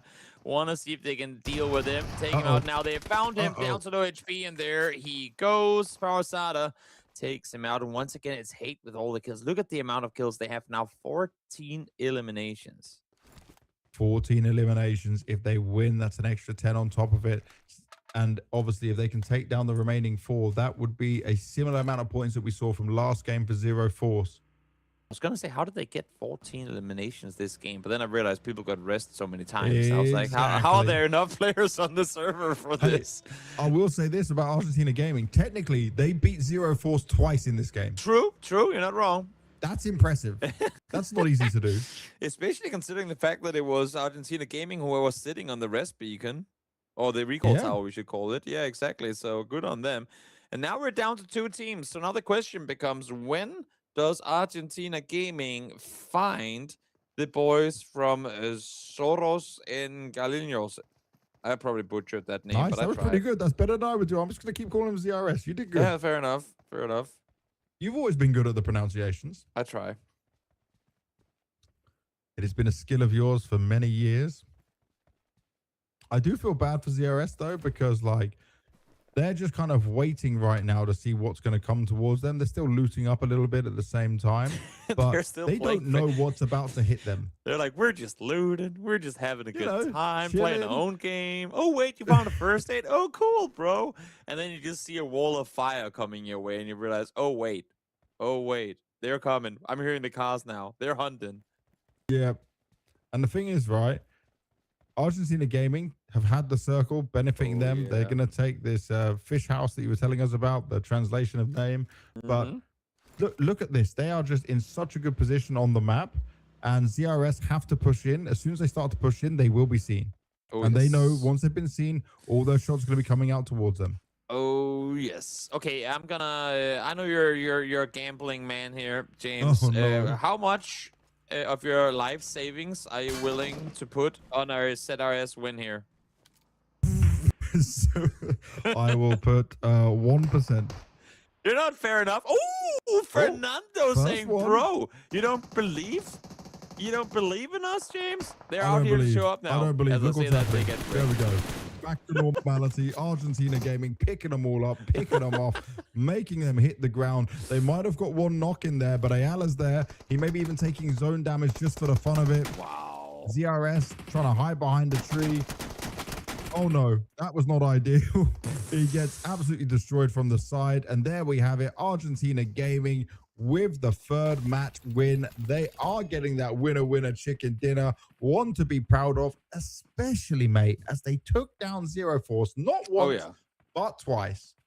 I mean, when we came into this tournament, we talked about the fact that there might be some skill difference between some of the teams. I was not ready for what we're witnessing. I'm not gonna lie. This has been as much as it's been tough on the players who are having a hard time, it's also just been incredibly impressive watching Argentina Gaming and Zero Force playing this tournament against one another, because they really are playing incredibly well. Definitely, mate. Definitely playing incredibly well. Both highly skilled players and teams in here. This is where we saw the first fight between Argentina Gaming and Zero Force. Argentina Gaming came out on top. You thought it was all over for them, but then they got revived later on without this. Pep B, nice to see them getting involved in some action. They do continue to find themselves being taken down from all sides. Obviously, the revive came in. Zero Force took them out, then did some more extra damage onto the mixed team as well. It was just constant fighting within this map. It was beautiful to see in terms of just action and excitement. But in the end, Argentina Gaming, they just overwhelmed everyone that they came into contact with. And nice to see them actually being the ones to come out victorious for once, because it was Zero Force who won the previous 2 maps, right? So making things even closer between these two teams here fighting for first place. Well, there we have it. We are at the halfway mark right now. I'll just say this. This was a very strong performance that we've had now from both these two teams. I'm interested to see what we're going to get with just the overall match standings, because obviously Zero Force coming back meant they could get some extra kills in there, but Argentina obviously might have actually beaten the record. Do you think they would have done it? Or would it been maybe they evened it? Maybe they did exactly the same? Could be. It's going to be close for sure. Yeah. It's gonna make it very exciting now. It means that we said, how could they catch up? But if teams kept reviving, that's given them more points to get from it, you know. True. That is a mechanic that can work in your favor if you are dominating. So, and also the confidence that Argentina Gaming now must feel, having been in that position where they've taken down Zero Force twice in one match, that should fuel them to push on forward and do some extra damage and say, we can still win this. Like, we're not giving up. We talk about having money printing machines. I feel like this was the recall tower was elimination machines just for them to go farm, you know. It's copy paste, man. You know, it's just giving them more to fight against. It made the lobby like potentially double as big. Exactly. I mean, hey, you ain't gonna complain about that. And also, I mean, I gotta say, I like the idea of them trying to go with one player, because they were winning a lot of those fights against Zero Force with just 3 players. They had one sat back waiting as kind of a safety precaution on that rest station for a lot of those fights too. So it goes to show how good they actually are. Definitely does. And you know, who would you give maybe the MVP to just before we get to it? You know, like I'm going to make you try and give me a prediction here from what we saw. I am gonna go with Pawasada. I think, yeah, I think they're good. I think it did good. It's either him or Sophia. I mean, it could also be Hard, even if Zero Force didn't win. Hard still had, what, 6 kills this game, I think. So could be a non-winner MVP, but I think Parasada was up there in points as well. Octi obviously was the one dedicated to just being the rest tower guy. Yeah. So he didn't get too much in terms of He's not stats, in the action. But I think Parasada might have been the ones. All right, well, let's have a look at the match standings next for match 3 that we had here on Livic. And Argentina Gaming, 28 points, 18 eliminations in there. That's beating the record. Before it was, what, 26? So we're beating it by 2. Also, we have, one elimination from a non-Zero Force Argentina Gaming team.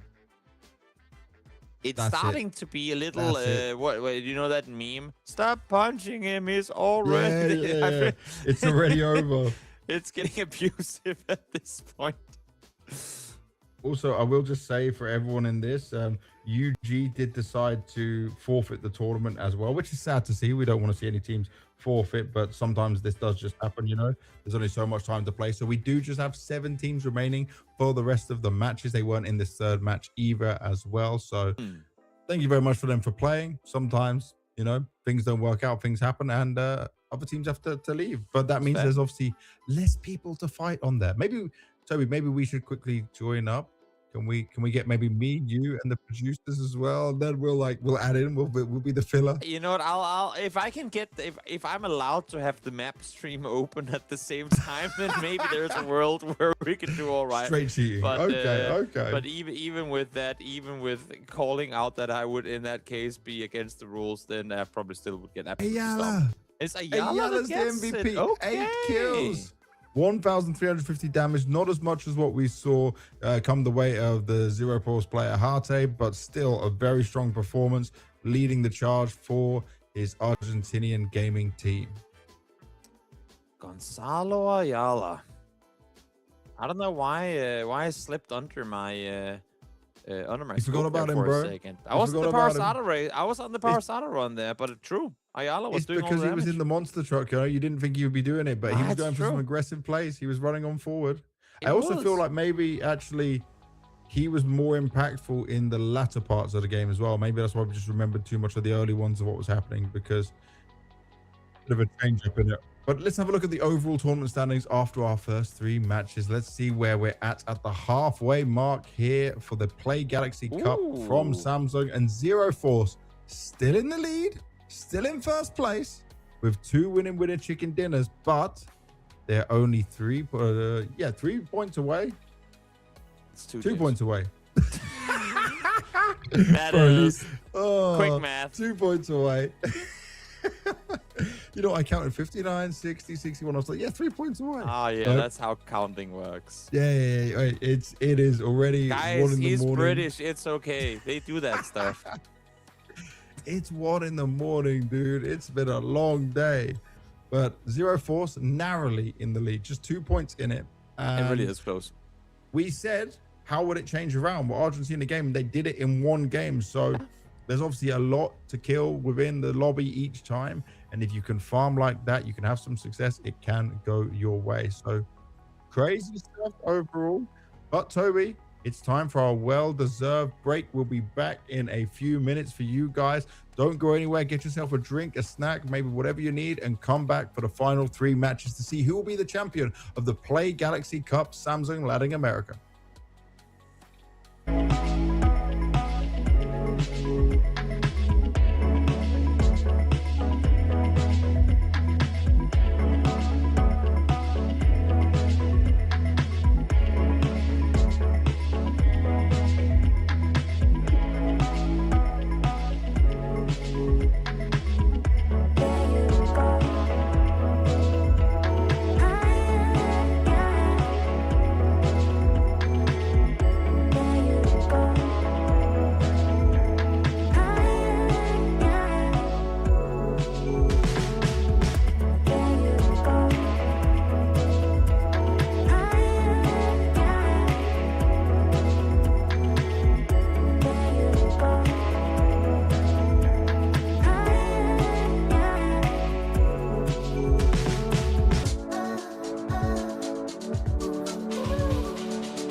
Only speed up, never slow down. Flying through the clouds when I'm on ground. And I just wanna beat the speed of sound.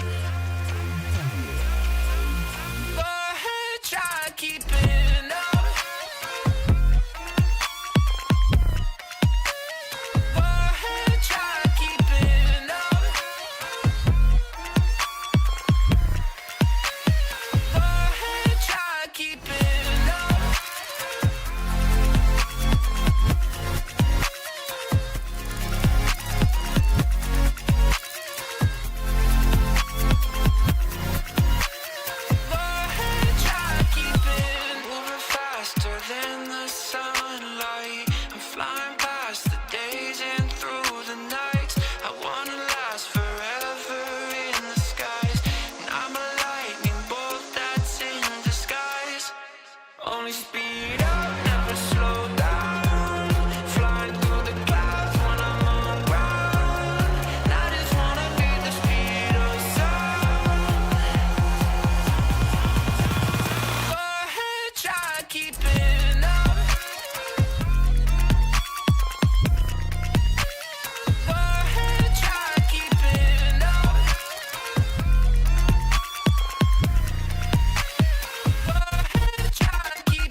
I'm in my zone.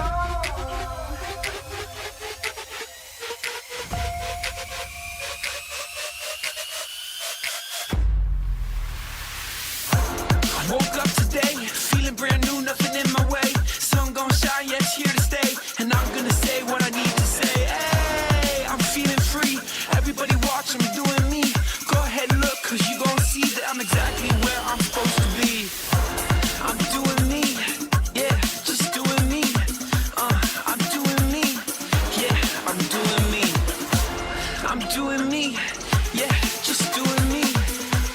I'm doing me, yeah, I'm doing me.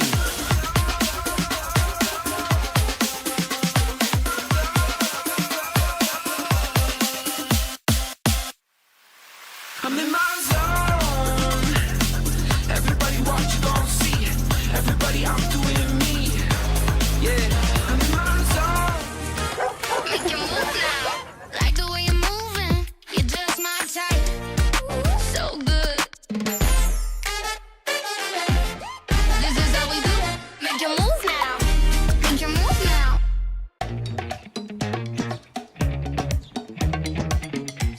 Level up. I got a good. I got a good thing. Easy like, do my thing. I'm doing my thing.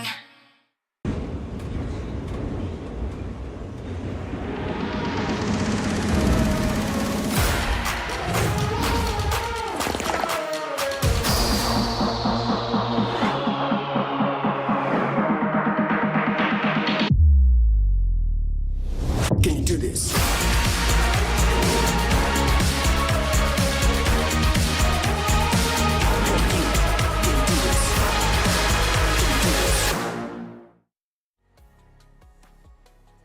Welcome back, everybody, to the Play Galaxy Cup Latin America. We are moving into game 4 very swiftly, and we have seen some exciting, fast, and fascinating plays. Two teams dominating like no other. One team left the tournament, didn't want to play anymore, but there are still 7 teams fighting within it, and 2 spots that you can claim for the regions in going to Germany and Gamescom to play in the finals.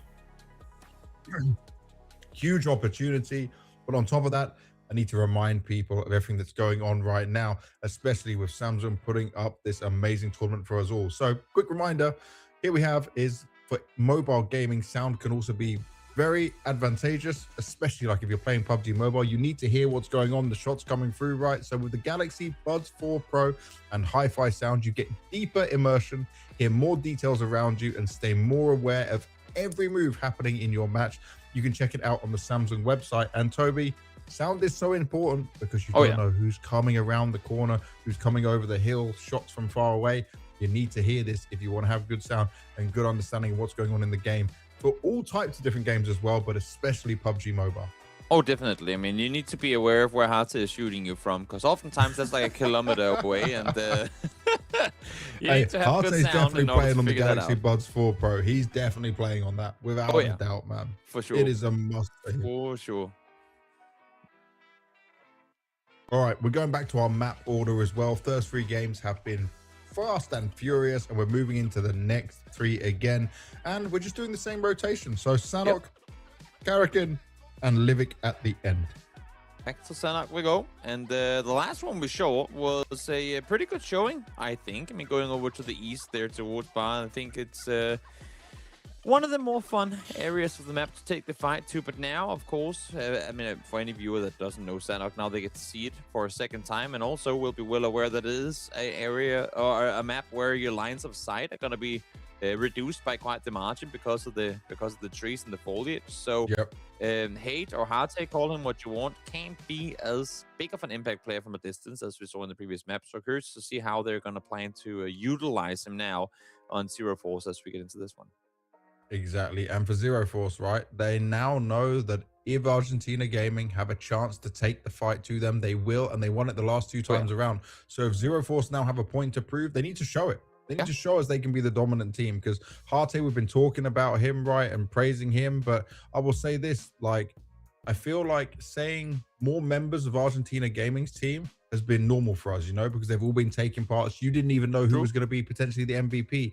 Where for Zero Force, it's kind of like a one-man army with some good support characters, good way to play around it. So maybe they need to just have a bit more of everyone having that impact and emphasis if they want to be able to challenge Argentina gaming, because a 2-point difference, 3 in my mind because I'm British, but 2 points overall.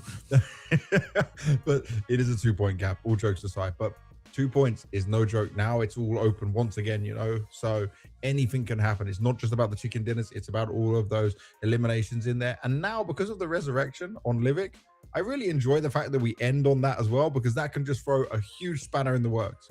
True. Yeah, no, you're not wrong. It's become the kill fiesta map of all. That's really going to be the one where they start farming up points. And if we're going to see again a game where one of these two teams get eliminated very early on, allowing for the other team to just start farming, that could be the deciding factor. It definitely could, and it's something that they need to have in the back of their minds, right? Because it was like 2 really solid chicken dinners coming out from Zero Force, and then just losing one meant the other team's catching you so quickly. Like, they can't allow that to happen again. So let's see what happens. And maybe now that they have an idea of where teams are dropping, if they drop in the same places again, if you're Zero Force, do you just focus on Argentina? Do you just go for them from the get-go?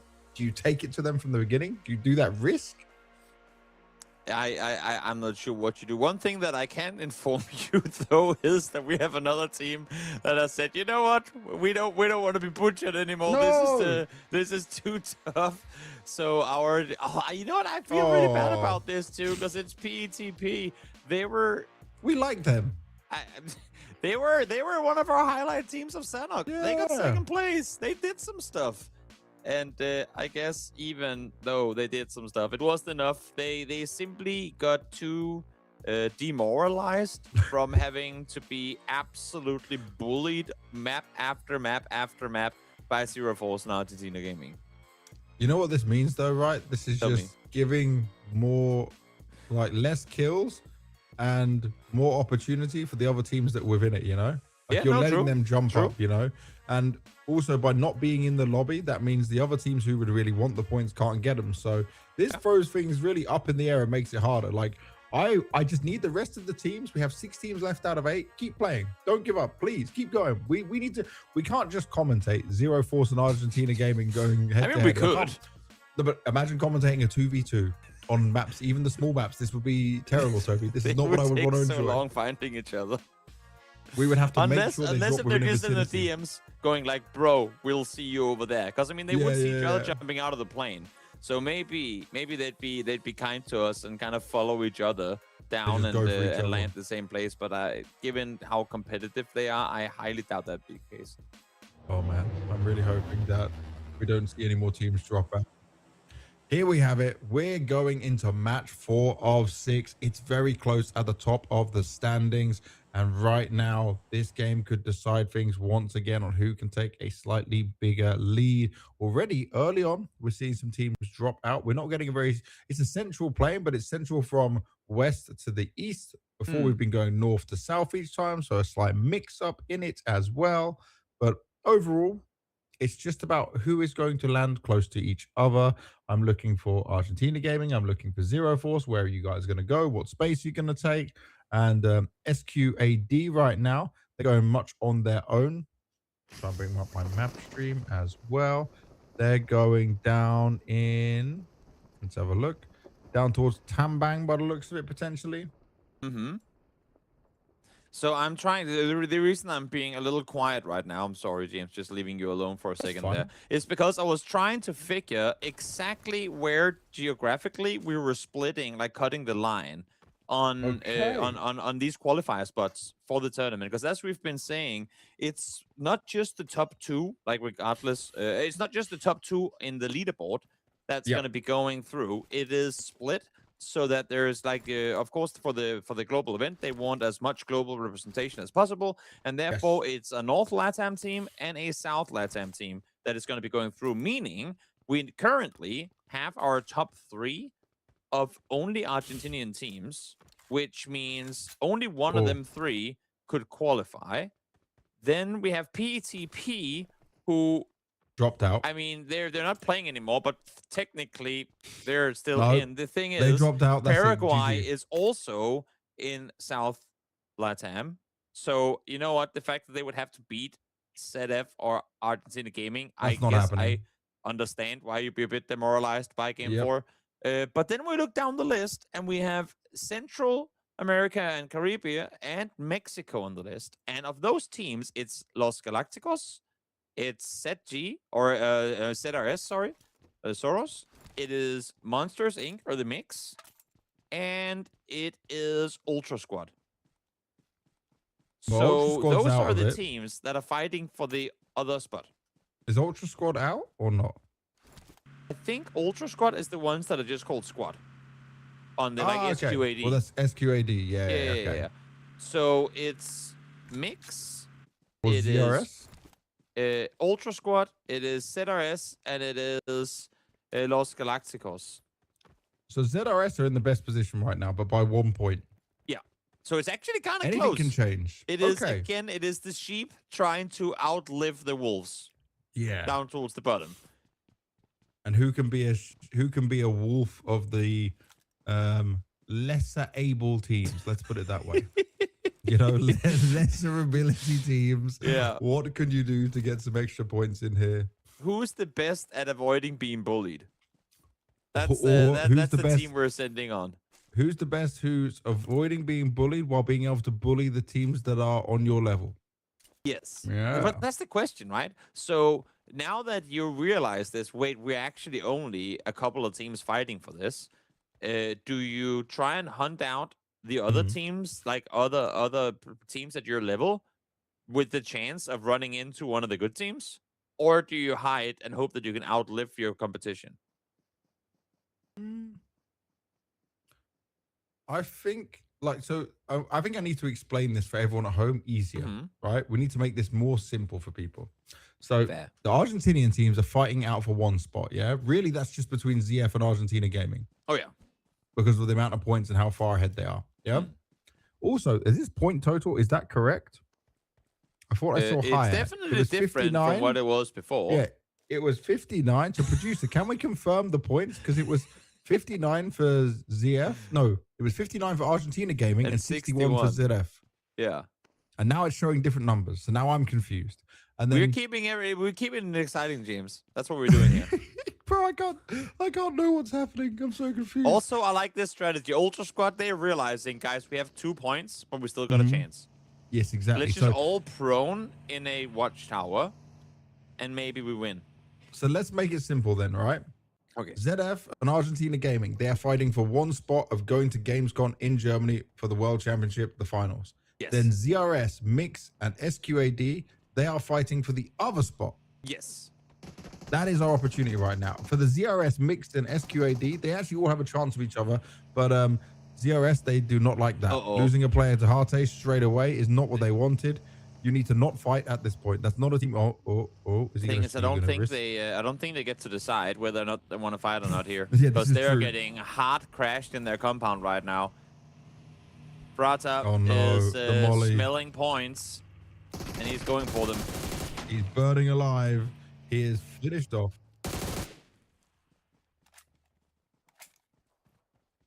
Okay, there's a slight problem with our points on the hub. We'll get it fixed for the next game. So for now, we're just removing it. But we did understand that it was not fully correct. It always helps when you have someone doing really bad math to actually remember the numbers from the break. Thank you, James, I suppose, for that one. I don't know what you're talking about, man.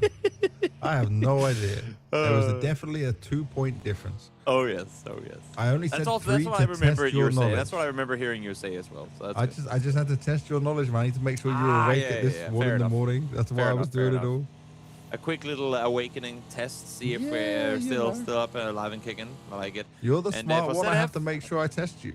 Yeah, that's fair. That's fair. For ZF, they've gone from one fight. They've gotten a couple of points off of it. Now they are moving on to the next one towards Hart-10, but Made is sat here, ready and waiting, taking Hate down to under half HP. Gotta play this one smart. Can't get too greedy.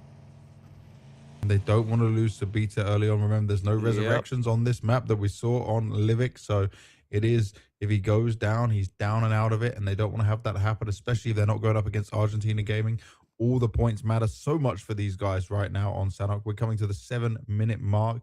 Mix looking to take this fight from afar as much as possible. Not being able to secure a knock off the back of that, not be able to secure a kill off the back of that knock is going to be annoying for them, considering how important points are for them at this stage. But they are being careful. They are looking around them. They're making sure no one's going to try and just jump on to the fight from behind them, third party them at any point. Also got to keep in mind, I mean, if they aren't sure exactly who just shot at them. All they know is that they actually took a decent amount of damage from it. So I think right now, the only thing that's keeping Mix alive is the fact that no knock has gone either way. Like, even if they were the ones getting knocked initially, they would have seen, wait, okay, it's not Argentina Gaming, let's go.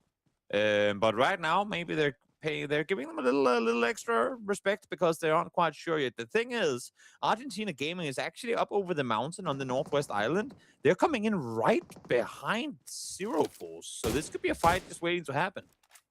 What in the world is that distance 8? Yeah, Hate is like the distance king. Look, he's spotting him out from so far. Great control of the spray as well. More damage being done on that long range. Oh, there they are.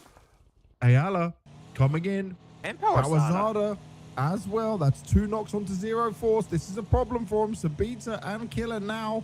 They're stuck between 2 teams. Need to try and get the resurrections, well, sorry, the pullbacks onto their team members, right, and bring them back up to life if they can. But Argentina Gaming are going to be swarming this location. Yeah, they're hitting the vehicles as well there. I think they're sitting up there saying, go away, don't try and come for us. Because they're already here. And that is, I mean, one thing is losing too early on. That's, of course, what that is.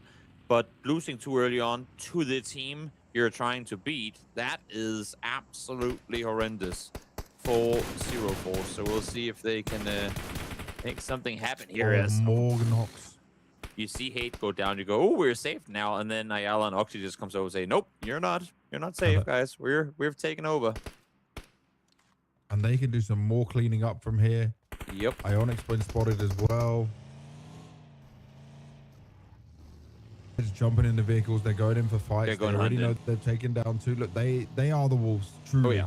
You were correct in your analogy. They are full sending it into this. They do not fear any of these teams. They know they're going to knock in there. Oh my. Oh my. He's even going past them all the way. You know what I think they're doing right now? They're baiting shots. They're just driving through the whole thing to have them shoot towards them. And then once they do, they go, great, that's where we're going. But no one opting to shoot. I respect that. Fernando just proning, but trying to make himself as small as he can. But now another one has been seen. Ayala able to catch him at a corner. That's Fabasin gone down. As Mix lose one. Now they've seen him around the side here as well. That's another one gone down. Mate's been found also. They are just steamrolling them.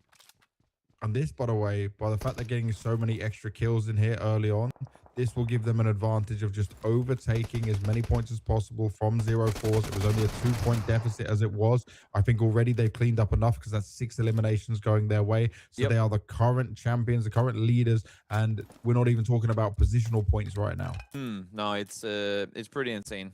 It is pretty insane how incredibly well they're playing this right now. ZRS, in the meantime, they're just out in the water. They're like, you know what? I've learned one thing. Wolves can't swim. So if we're just thrown out here for long enough. I think wolves probably can't swim, but they can swim. But regardless, that's at least what Michael is thinking. He's like, you know what? If we just stay out here long enough, maybe they find us last. Yeah, we'll play the long game for points. That's what they're looking at here. They might swim, but it's not their natural habitat. Let's put it at that. Sabita, though, did manage to find a knock. So we'll be able to try and get some extra points for ZF, who are not fully eliminated from the game just yet. How much more can they get done here? It's going to just drive over him. Easy extra kill found. So they want to just get as much done as possible. They are playing this into a 2 versus X situation all the time now. They need to rely on their real sharp skills. Stuck underneath this bridge here as well. Not That's an easy position to try and fight from. There comes the speed. Jumps on down, catches him in the middle of racing, and now he's going underwater. He's underwater still, trying to come back up, but nah, there's nothing they can do. They're down. So Sabita racking up a bunch of extra kills and points for Zero Force. Oh, yeah. Every elimination is key. It is just keeping them within the fight. So incredibly difficult for them to do anything here as they try to stay put. There is one more. Oh, Molly, go, go, go, go. Molly's like, you know what? I can stay alive. It's fine. Yep. I mean, Molly is still pretty far from the circle, but you know what? Again, I mean, they're fighting over so few points, and the fact that they get to stay alive now because of this is actually a pretty big deal. The thing is, Sabita is coming in from behind, and Molly isn't aware of this. No way. Oh, and he's been found. Oh, okay. Wait, that's actually Argentina Gaming. It's Parasada that found him. But I think that's going to confuse him a bit too. Wait, they're going to stick around because Sabita was the one getting the kills before, and they saw it in the kill feed, so they know that there's a Zero Gaming player around. I think they thought that that was Sabita. Yeah, they were hoping to get that finished off. Very important one. But there is still 2 Zero Force players left alive who are split up right now. Let's see what they're going to do with this. Still 4 teams left alive here. Well, also a quick reminder for everyone watching right now, in mobile gaming, sound can always be an advantage, especially in PUBG Mobile. With the Galaxy Buds 4 Pro and hi-fi sound, you get deeper immersions, hear more details around you, and stay more aware of every move happening in the match. You can check it out on the Samsung website. You want to get that advantage. You want to hear where those shots are coming from, where the rotations are happening, maybe vehicles in the distance. Take advantage of it right now with the Galaxy Buds 4 Pro. Exactly. You want to hear where those vehicles are, so you can prone as fast as possible and make sure not to be seen. You can hear the wolves howling at a long distance and make sure to get out of there. Are they still looking for Sabita here as well? I think they are. They're not sure where he is. And the thing is, if they start eliminating everyone else, they're giving placement points to Zero Force. I think that's the thing. They want to eliminate him first and then the others. But keep in mind, Zero Force has Killer alive as well. So it's not just one left alive. He's ticking away. You can see his health bar is going down. He's just healing in the circle for now. Yep. Trying to make They're playing the long game as much as possible. This is a hunt, and a very, very important one for Argentina Gaming to try and make happen. Trying to get some been able to loot up though. Yeah, exactly, from earlier. Trying to get some mits to beat up. Now making a run forward. Oh, he's going to try and get a car. This will help him be able to maybe get in the circle and stay alive longer. Yep. Killer's in a good position. He's stacked up on everything that he needs. I didn't see the game is still driving around. They're looking for these last couple of players. Oh, they found somebody. That's FDT. Can they put up a fight here? Even fighting from the low ground up into the high ground, Argentina Gaming are still wrecking everyone. They're literally not even taking damage. Too fast, too skilled. That Definitely is using the Galaxy S26 Ultra to pull this off as well. That's only possible with all of this plays. I'm just saying that now. This is absolutely crazy. Also, they were open to potential fights from other teams. I know there's not many teams left. Sabita ended up dying to the zone as well.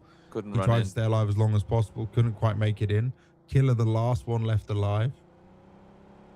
This is, but of they course, just want CRS to go down.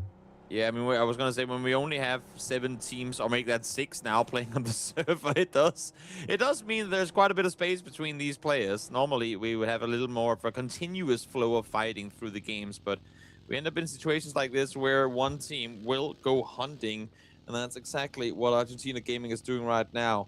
But for CRS, they're still alive with 1, and so is Zero Force. So it's actually alive with 2. 2 for ZRS. Yeah, 2 for to 2. ZRS, So we'll see. We'll see if they can make something happen here. Argentina Gaming, they've scouted pretty much the entire map with their vehicles at this point. So now they're going to be running through the city here.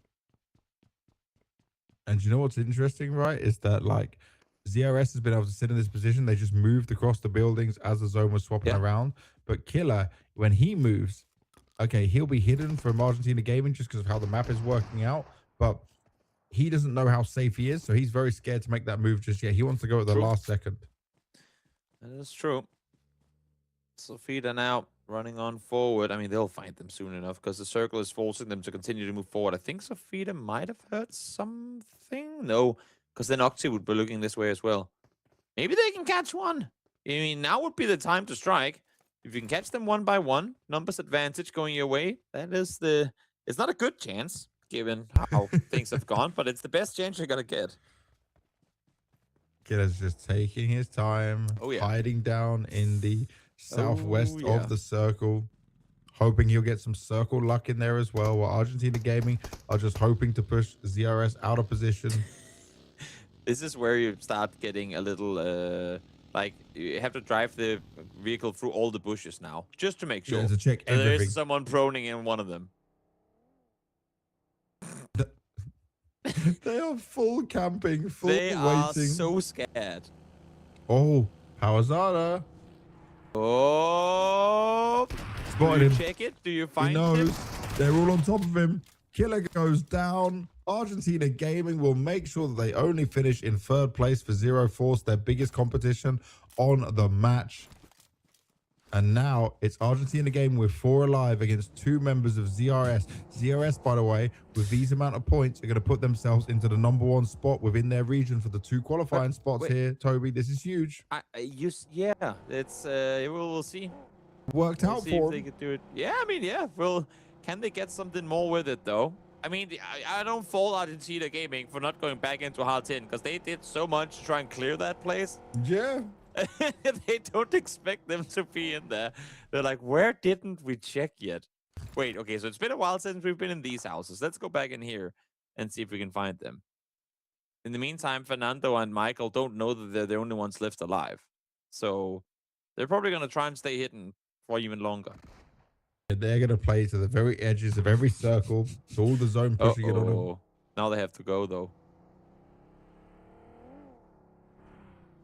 Oh, they need to all wait the while, they where. can hear these vehicles. And they even get elimination. No, they can't. Absolutely finished off in second. Argentina Gaming with another winner chicken dinner. Confident as you like. Now taking the fight to every team, including Zero Force. It is almost a non-contest because Argentina Gaming are living the dream right now. Complete dominance. It is getting quite silly. Let's call it as it is. I mean, but the thing is, as much as one team is struggling, and that's of course, as I said earlier, unfortunate for them having a hard time. There's also something incredibly impressive in watching a team of players across both Zero Force and Argentina Gaming who have put so many hours into getting as good as they are now, and getting rewarded for having done that. Well, a crazier game that we've seen so far. I think a more dominant game coming out for sure. Yeah. But in terms of the highlights, I think obviously the Argentina Gaming battle against Zero Force and then them just being on the back foot early on. Poor Zero Force thought they'd be able to take this fight to Mix, actually end up getting caught in between 2 of them. Sabina doing a good job, actually getting multiple kills onto SQAD. But then he got caught by running past Molly, then trying to sneak from behind to attack Molly, and it didn't work out. And he ended up actually kind of being found out by Argentina, but they couldn't just figure him out. And then you saw Killer here getting as many points as possible for his team, but once he was found, there was nothing he could do. Yeah, a tough one, no doubt. Argentina Gaming once again out victorious. Now it's 2 wins to start the day off for the guys at Zero Force, but the tides have slowly turned over in favor of Argentina Gaming with 2 games left to go. It really is everyone's game between these two, but the momentum is definitely heavily in favor of Argentina Gaming. Yeah, it is now kind of turned around. It now looks like they've got not just the confidence, but the momentum, because before, right, we were looking at Zero Force, the quality of the shots, the long distance fights, the teamwork we were seeing. And then Argentina Gaming, I think when they got that in Livik, where they beat Zero Force twice, even when they were able to revive themselves, it just switched something in them, because the way they approached this game of Sanok just then was super impressive. So much just dominance from start to finish, full sending it even in cars, challenging teams who were in the high ground advantage positions. Like, they've seen their opportunity now. They've seen the chance they have to go to Gamescom and go to Germany, and they've said, I am not letting this slip away. And it's yet again one of those stories of knowing the map, knowing. This is not me saying Zero Force doesn't, because clearly they do. But they were in the worst position to try and fight Argentina Gaming from where they came in from. Yeah. So I guess good on Mix for being able to keep them occupied for a second, because it really made it a lot easier. Argentina Gaming, they got 2 knocks before that fight even started, making it a lot easier for themselves to win it. Definitely. And the unsung heroes of not much fighting, but a lot of just trying to stay alive is VRS, because obviously the points really matter for them on their side of the region. We're talking about the Argentinian teams and them having a chance to go to Gamescom, where there's also one other spot from the North Latin America side of things. So it's like an opportunity where if you can just stay alive, you can grind out some extra points in there, you might be able the one to clinch it right at the last moment, you know. And it's going to be a healthier second place is a healthy amount of points, especially with how little there are points to fight from because of all these eliminations, because of all these early fights going on. It's let's call it as is. That's all you're getting. You're not gonna get unless if you run into another team that is also trying to hide, then you're not really gonna get a whole lot, if any, kills at all. Because Zero Force and Argentina Gaming are just fragging out of their minds. So it's placement points galore between these teams that are struggling towards the bottom. Well, let's have a look at the MVP from match for our second game of Sanok in here, and it is gonna be Ayala once again. 5 kills, 637 damage. Obviously, there was less kills in general to take on the map. We've lost 2 of our teams dropping out of the tournament so far. So there's only 6 teams in it compared to the 8 at the beginning. But it seemed, I would say, in this game that it was like much more split between the teams. Like it was more of a back and forth. So I feel like Argentina Gaming would have had more teams, more team kills spread amongst them. Like if we could go back and see how many there were, it'd probably be like 5, 3, 2, 3, you know, something like that. True, and that's how it would work for them. Yeah, no, that's true. It's we're definitely running out of we're running out of sheep for the wolves to hunt, which of course makes it more difficult, because if you are starting to fall behind a bit, that's effectively points not being on the board anymore for you. Well, let's have a look at the match standings for number 4. And it will be Argentina Gaming with a total of 23 points, where everyone else struggles to even get close to 10. Zero Force did get 10, but now the gap is going to be really close within it. For the ZRS, they managed to get no eliminations, but an extra 6 points in there, which is very important for them, especially with what they're fighting for, with the opportunity to go to Germany. So this is actually a big win for them, and that's what they're going to try and look to play across every single game going forward, I think. Definitely, because it's they if they want to try and qualify, which of course, I guess in the end, as we say, a win is a win. But I'm not sure how much you have gotten going in terms of momentum if you do manage to qualify through off of that. But we'll see. We'll see what the end of it is going to be. And here we have it. We were correct. Argentina Gaming, obviously now 82 points. They have an 11-point lead over Zero Force right now, which is impressive. But for ZRS, they're in 3rd place right now, but first for their region. So Argentina Gaming looking to take 1 spot going to Germany, and ZRS going to be taking another spot as of right now. But Mix can still play catch up. And remember, Mix has been playing good. They are willing to fight in comparison, right? So true. Maybe they want to be a bit more involved in it. They've only had 2 eliminations going their way, but they still had 13 positional points. So they're not out of the race of it yet, right? It's still certainly possible. It is. It's not gonna be easy though. Undoubtedly, it's gonna be tricky. That is for sure. But a couple of points in between them. 8 down to Ultra Squad. The chance to catch up here as well. It's gonna be a tough competition between them. And as you say before, and as we've been saying all day, it's just gonna come down to who survives the longest. And hopefully, again, I still feel like if you have a chance of fighting them when they're fighting others. I know that every time they've been looking at you, you've been taken out. But if the pawns unite, even they can topple a king and a queen every now and again. We've seen it before, and I feel like maybe now is the time. They gotta find a signal somehow to go, okay, you're also pawns. Great, let's unite against the giants. But this is the thing, right? They're not uniting at all. don't Let's think take so a either. look back at the map rotation. Let's see what we're going to get. We've got 2 more games coming your way today.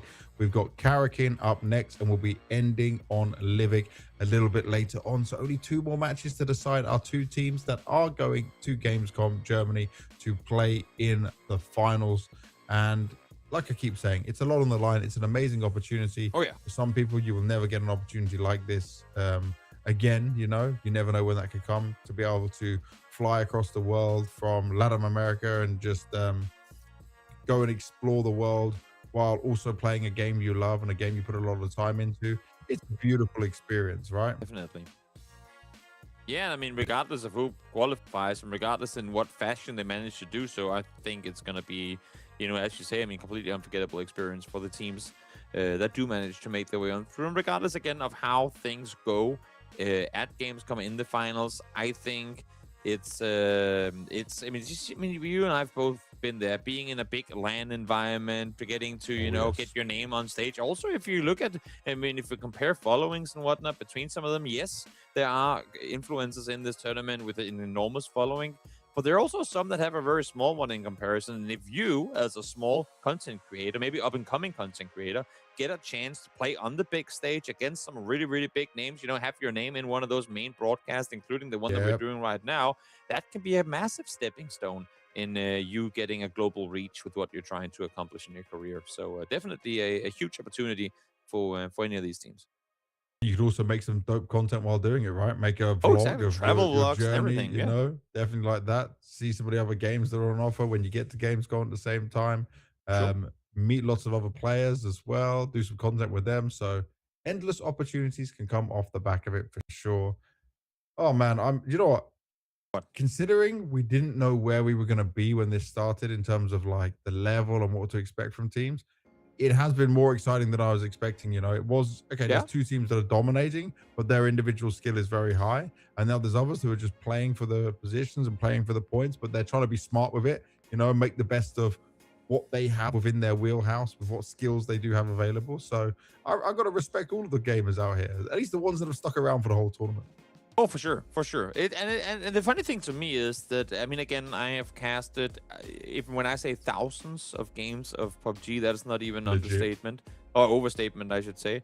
And I've never been in this situation before, and I think a lot of it comes down to the way that these points are being distributed between who qualifies and who doesn't. Because had it just been top 2 off of the leaderboard as a whole, then it's kind of done already, right? But because they're fighting for that one spot and the other one goes to a team that's further down, it just makes it that much more exciting in this particular case. In terms of being that much more exciting, we need to quickly go to a break just for a few minutes, and then we will be back. So just another opportunity for you to go to the toilet, get a drink, get a snack, but make sure you're back for the last 2 games coming your way in just a few. Everybody watch, you gon' see. Everybody, I'm doing me. I'm in my zone.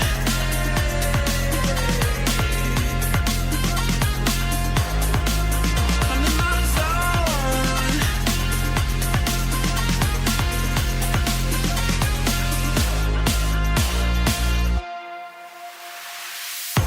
I'm doing me. Yeah, doing me. I'm doing me. Yeah, I'm doing me. I'm doing me. Yeah, just doing me. I'm doing me. Yeah, I'm doing me.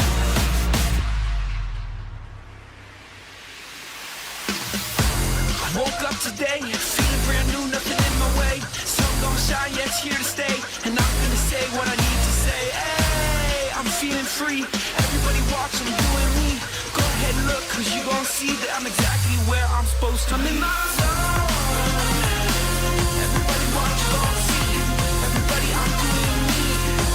Yeah, I'm in my zone. Everybody watch, you gon' see. Everybody, I'm doing me. I'm in my zone.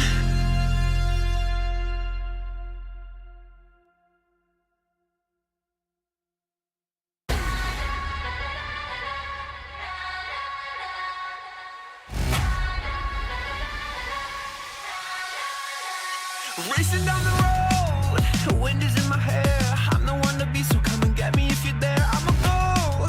Fire in my soul, lightning in my veins. You know I never lose control. Unstoppable.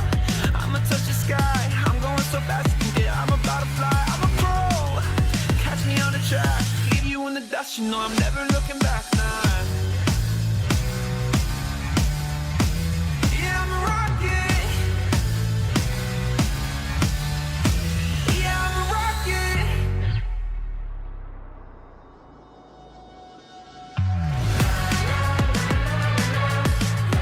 I'm just flying through the air like. Yeah, I'm a rocket. I'm just flying through the air like. Yeah, I'm a rocket.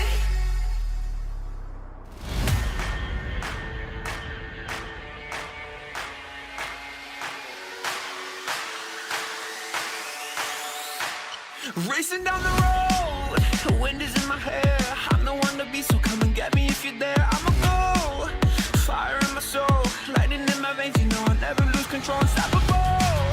I'ma touch the sky. I'm going so fast you can get. I'm about to fly. I'm a pro. Make you move now. Like the way you're moving. You're just my type. So good. This is how we do. Make you move now. Make you move now.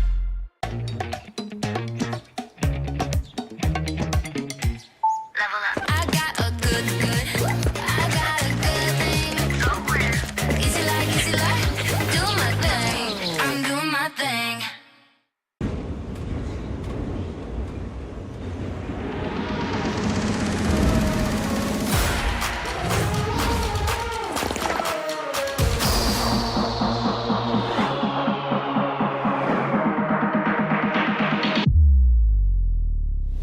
Can you do this?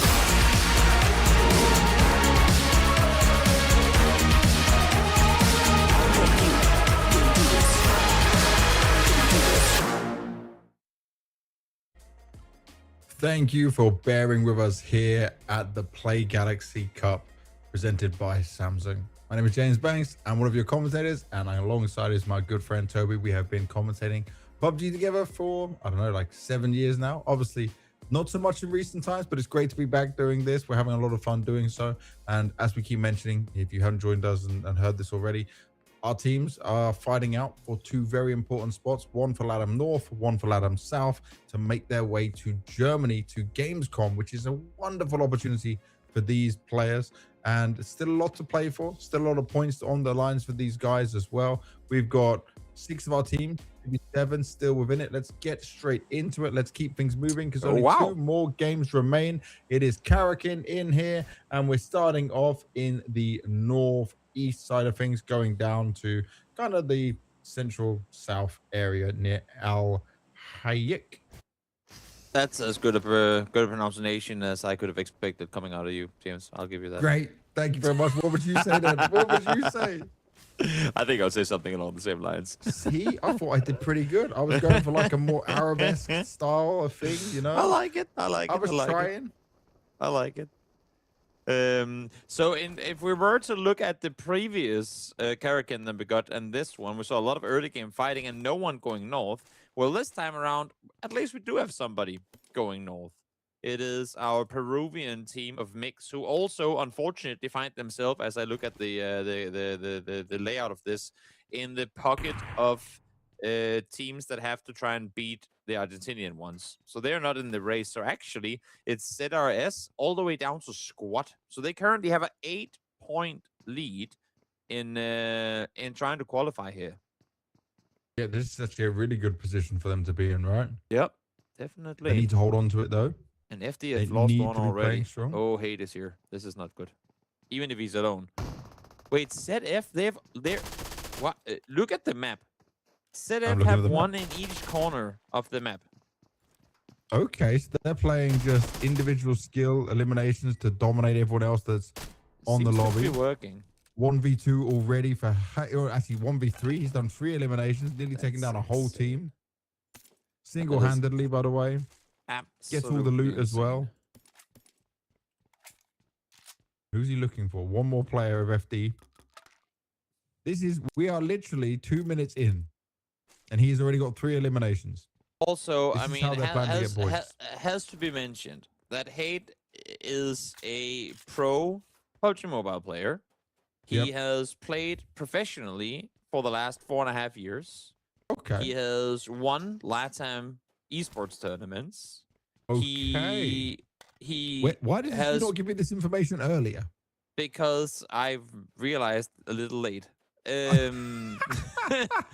But Good job. but in comparison, he is playing at a very high level on a daily Okay. basis as well.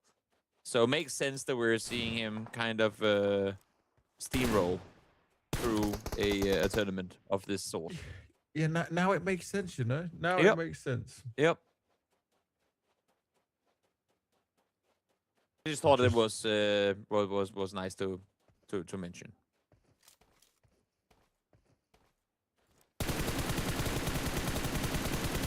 And he's rocking up at 808,000 followers on social media as well. Solid. Solid. So he's sitting in a very good spot. We'll get these. No, I mean, you have a squad. They're like, guys, we just need 8 points. Give us a chance. Please and they're allow us literally to being get farmed this. across the mountain. Yeah, a great distance by Argentina Gaming, who are also trying to rack up the eliminations, but they're still sticking together as being a full team fighting as a unit. So incredibly difficult. And you know what I think is really interesting to see in this tournament is the fact that oftentimes when you, I mean, from an esports perspective, when you talk about LATAM PUBG Mobile, a lot of focus goes to some of the Brazilian teams. You have teams like A7 and others that are always in the top in global tournaments in terms of expectancy of coming out victorious. So the fact that we actually have not a single one here, but really get to focus in on the Argentinian dominance that we have on this server goes to show that it's a region with so many high caliber teams and players, which I just think is absolutely incredible. By the way, ZRS already lost 2 players already. Not what they wanted. They need to get as many points as possible, right? So no one else can catch up on them. I mean, they're about to outlive Squad. Potentially, at least. If Nazumi's hiding completely. Nazumi is found, which you would have to imagine he will be eventually. If I'm Nazumi, I go for a swim. Yeah, maybe. Maybe it's not the worst idea. Only opportunity. Could be that is actually the play. Well, meanwhile, though, Argentina Gaming are just cleaning up the map, being very open. They have 0 care or 0 worries that someone else is going to shoot on top of them. Yeah. They are roaming the map, free as can be. Oh, wait. Nazumi, would they get spotted? Not quite sure. He's getting close range to Mix right now. Yep. Really is. They're kind of scattered all over our team. Nazumi. Oh no. Opti gets one. Do we actually get them traded in return? Nope. Finds one more. I mean, they're just absolutely beaming. Nazumi has been found as well, so that is now Squad eliminated. They do get 2 points for placements, of course. So there is that. That's also going to be it. Which means that ZRS is just going to be getting himself that much further ahead. But this is already 9 eliminations for Argentina Gaming. And we just saw another player, CTY, solo almost the whole of Mix. Only Mate remains. And that's the issue for ZF or Zero Force. The fact that they opted to start as far from each other as they did. That's another one. Is that they can't really go out and take aggressive fights the same way that Argentina Gaming can. Well, one thing we need to look at when you play on mobile, right, is the screen makes a real difference, especially if you want to see these players from afar hit some of the shots like Argentina Gaming or Zero Force have been doing. And with a 120 hertz dynamic AM OLED 2x display, the Samsung Galaxy S26 Ultra delivers smoother visuals, helping you follow movement, spot enemies, and react faster during every fight. I know that's exactly what these players need to be performing at their best, performing at this level, and to be shooting like we have seen. Definitely. Definitely. As we see here, ZF Killer has found himself downstairs into the tunnels and see if he can get himself some extra loot. As I mean, if you look at the map right now, I know there's only 4 teams alive, but ZF or Zero Force, they have half the map under their control. The other half is taken over by Argentina Gaming. And then we have the remaining couple of players just kind of pushed up into the northwest corner. But forgive me if I'm wrong here, Toby, and you can tell me if I'm wrong. I'll take it. The play here for ZF is not working out because True. they're going to be playing this from afar, and as much as 80 shots are amazing, right? You can see that he can see them from so far away. He's definitely taking advantage of the 120 hertz display of the S26 Ultra. But at the same time, if he gets knocked now, he's doomed for. Then they go down a little bit. He can't win these team fights completely solo, and he's going to have no backup. Like, this is just giving Argentina Gaming more of an advantage. Like, this doesn't seem to have made any sense for me. It is definitely not making things any easier.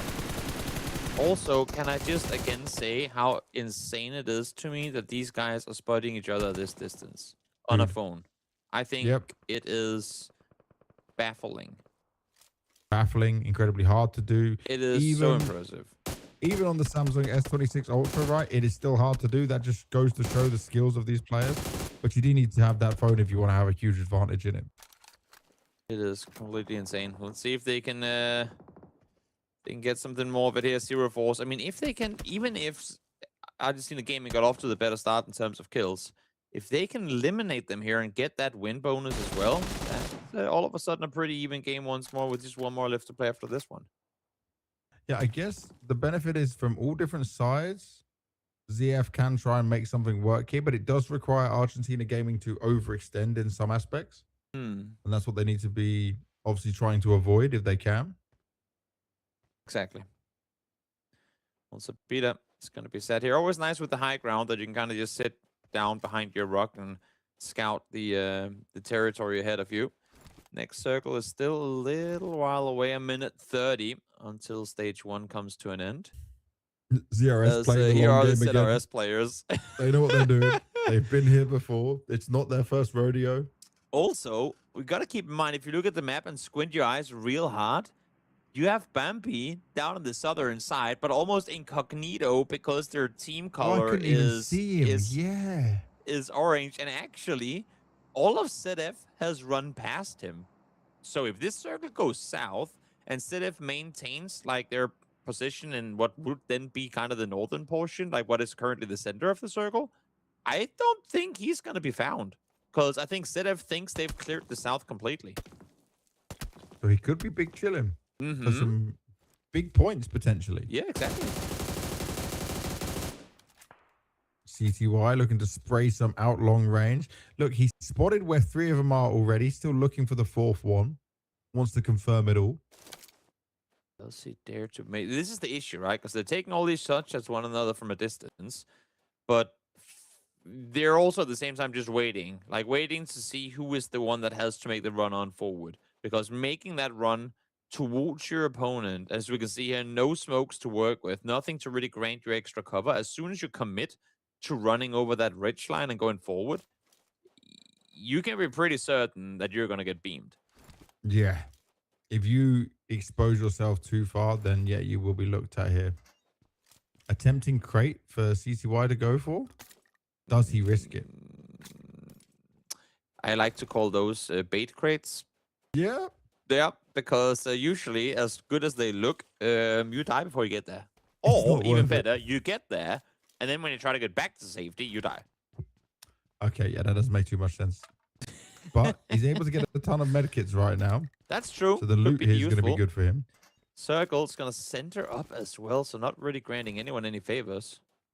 FD still within just it. Saying where we are. Bambi's still chilling. Yeah, Bambi is still in it. In for a little while longer. Oh, dude, this is crazy because we're actually like, we said about the maps being small when we had 8 teams, but now when we're down to this stage and there's technically 4 teams, but there is only 11 players on the Mhm. map.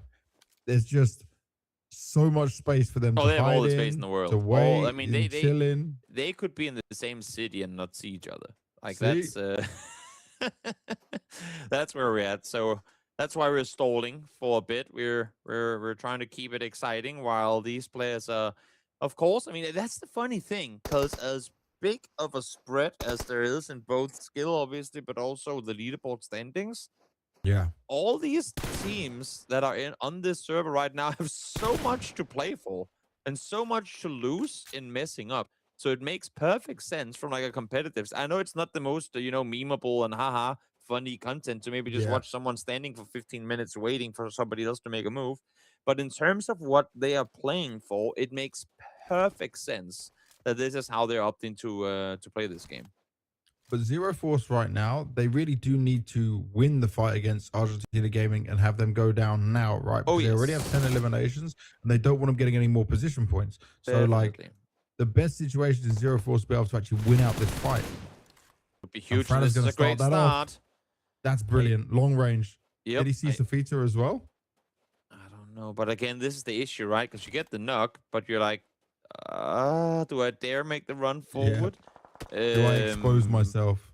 But even if they do get the rest, which it doesn't seem like they will for now, even if they do get the rest, though, you're doing damage to the vest, you're doing damage to the helmet, which, ooh, speaking of Oh! helmets, that's a helmet gone from Frada. But that just means that then when you're fighting one another further down the line, it makes the fight that much easier for you. And now Ayala can be picked up. Safita's Mhm. going to help him out. Good shot, Sofita. Good cover fire. Managed to get the knock on the Frada. Keeps his teammate alive and will keep themselves in a good situation. Zero Force is going to do the same on the other side, by the way. So that will help them out as well. Harte is going to bring his teammate back up. So we're going back to the same stalemate as before. It is Wait. going to be using some supplies like you spoke about, but we're still in a stalemate.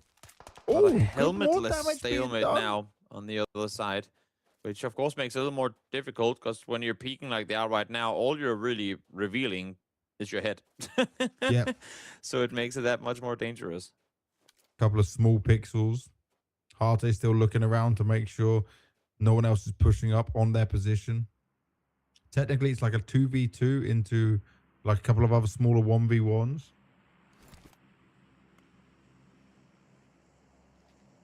At the same time, ZRS still up in the north and northwest parts of the circle, just slowly creeping their way in, just trying to bide their time to maybe be in a second place again.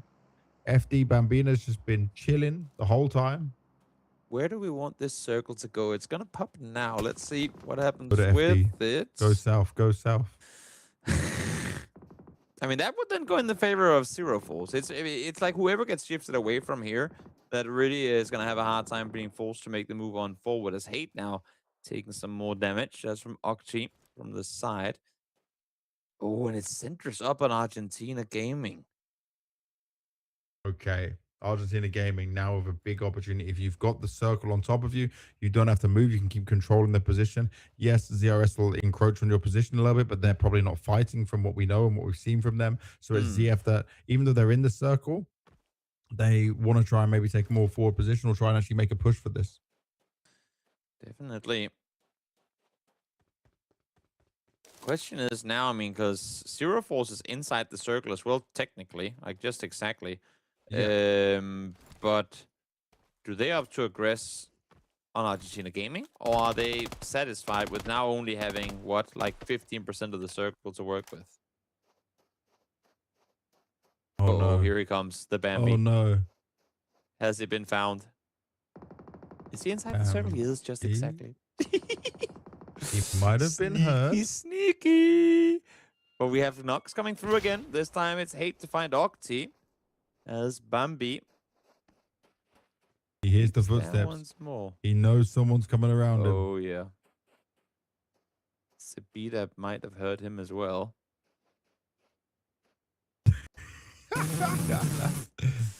Come on, just get Bambi one. waiting. Just get one. Killer's there to kind of back him up, but from quite a far away part of the low ground.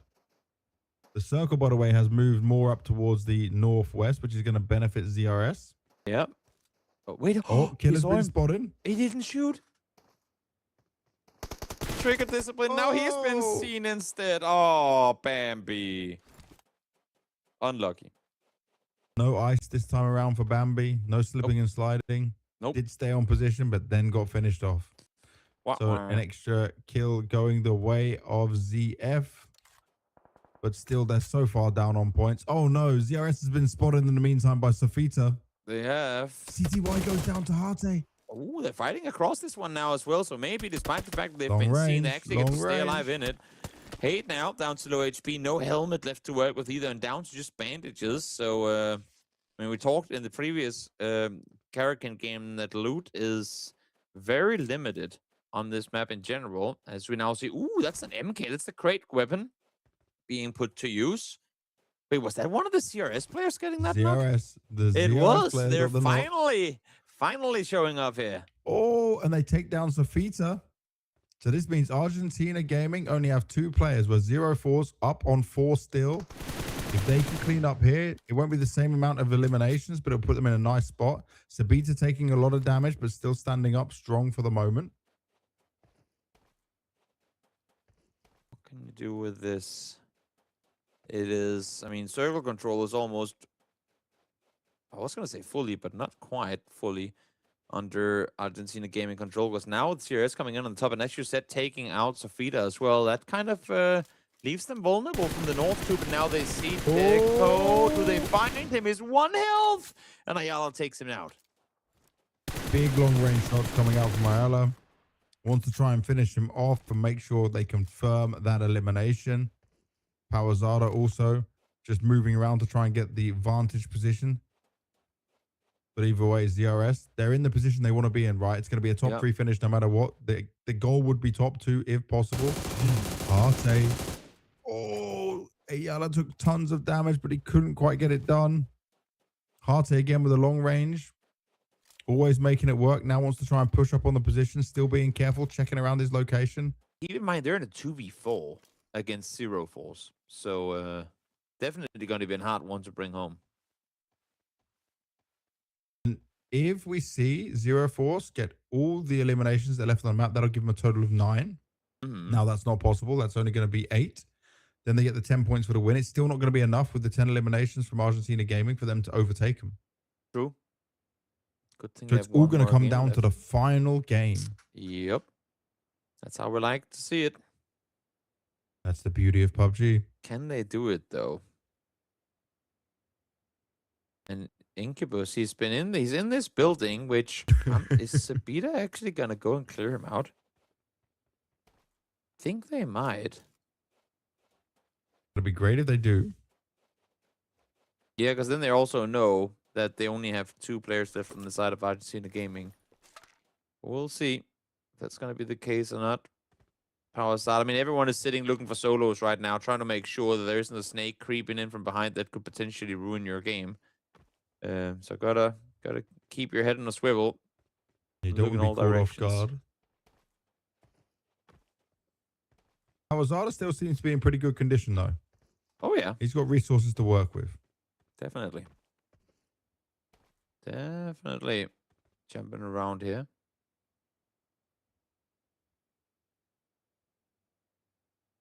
This is just a waiting really game. A balancing game. Yeah, like it just... I can't believe this game has been 20 minutes long. I feel like... knocked. Finally! They've been found. And That's he was from the one way who was down in low, good too. condition. Way down low. Nice off angle.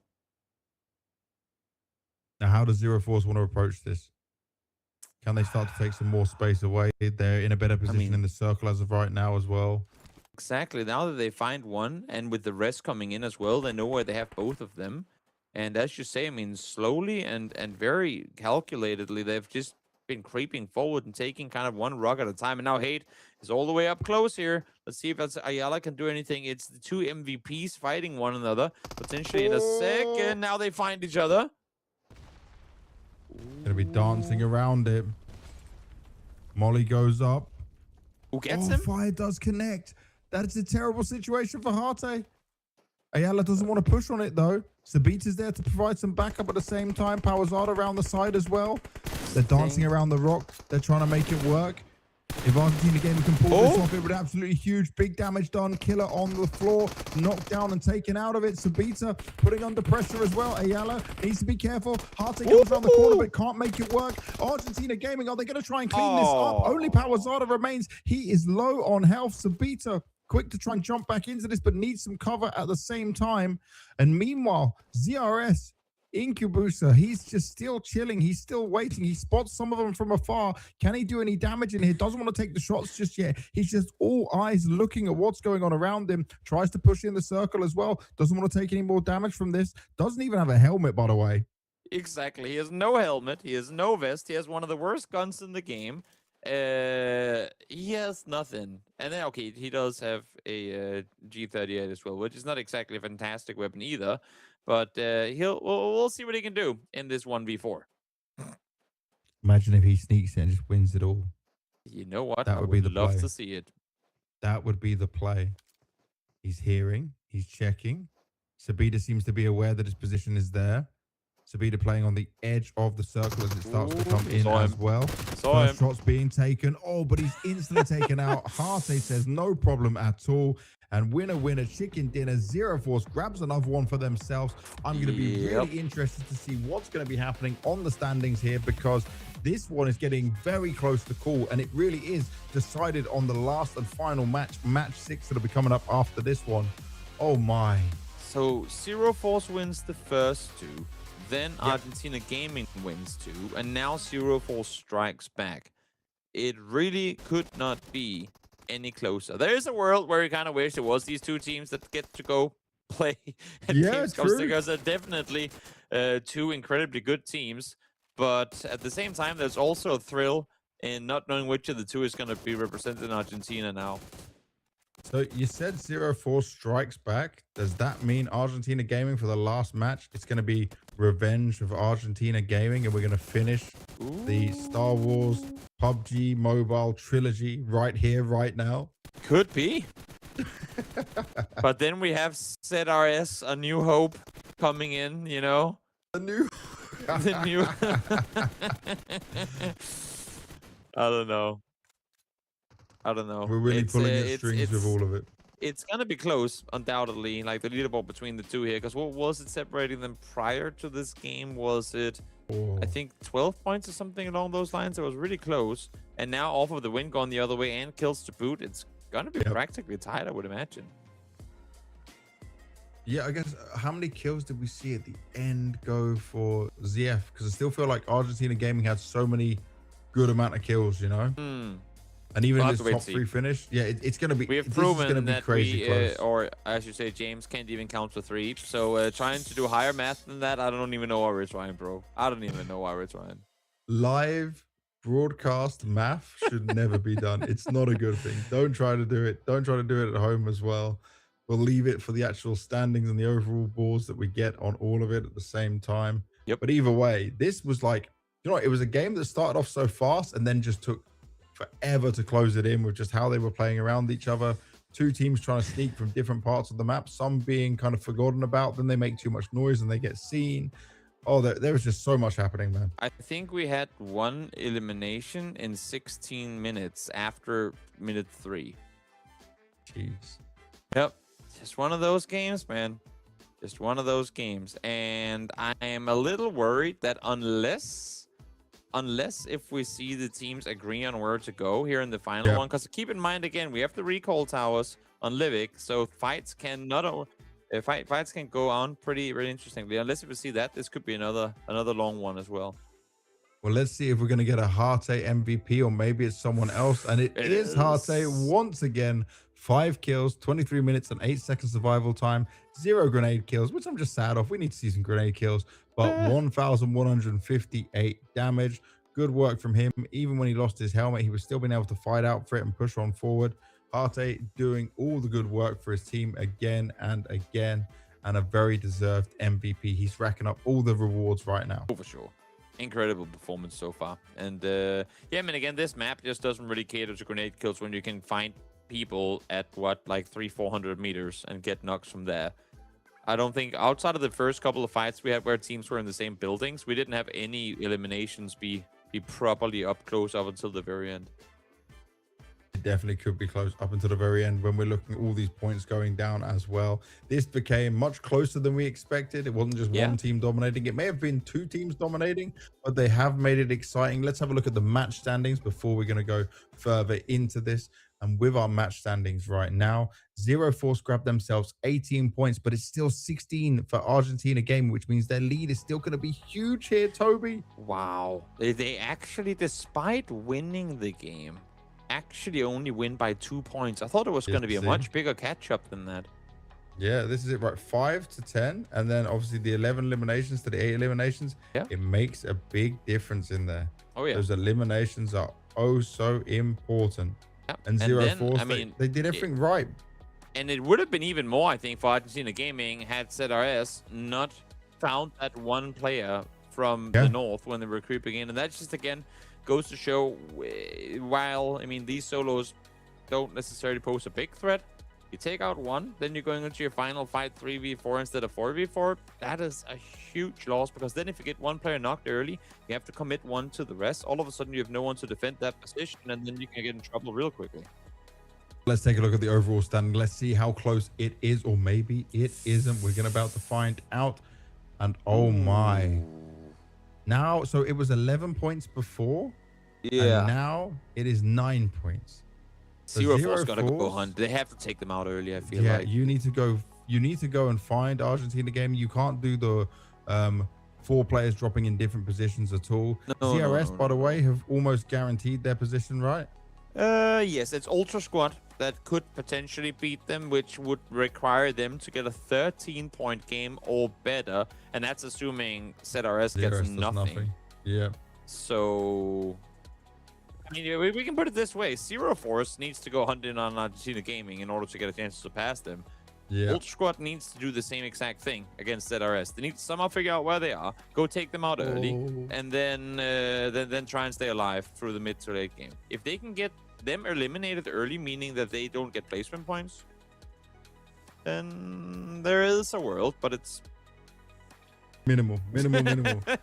But also, we're gonna have the revive stations in here. Yep. Yeah, exactly.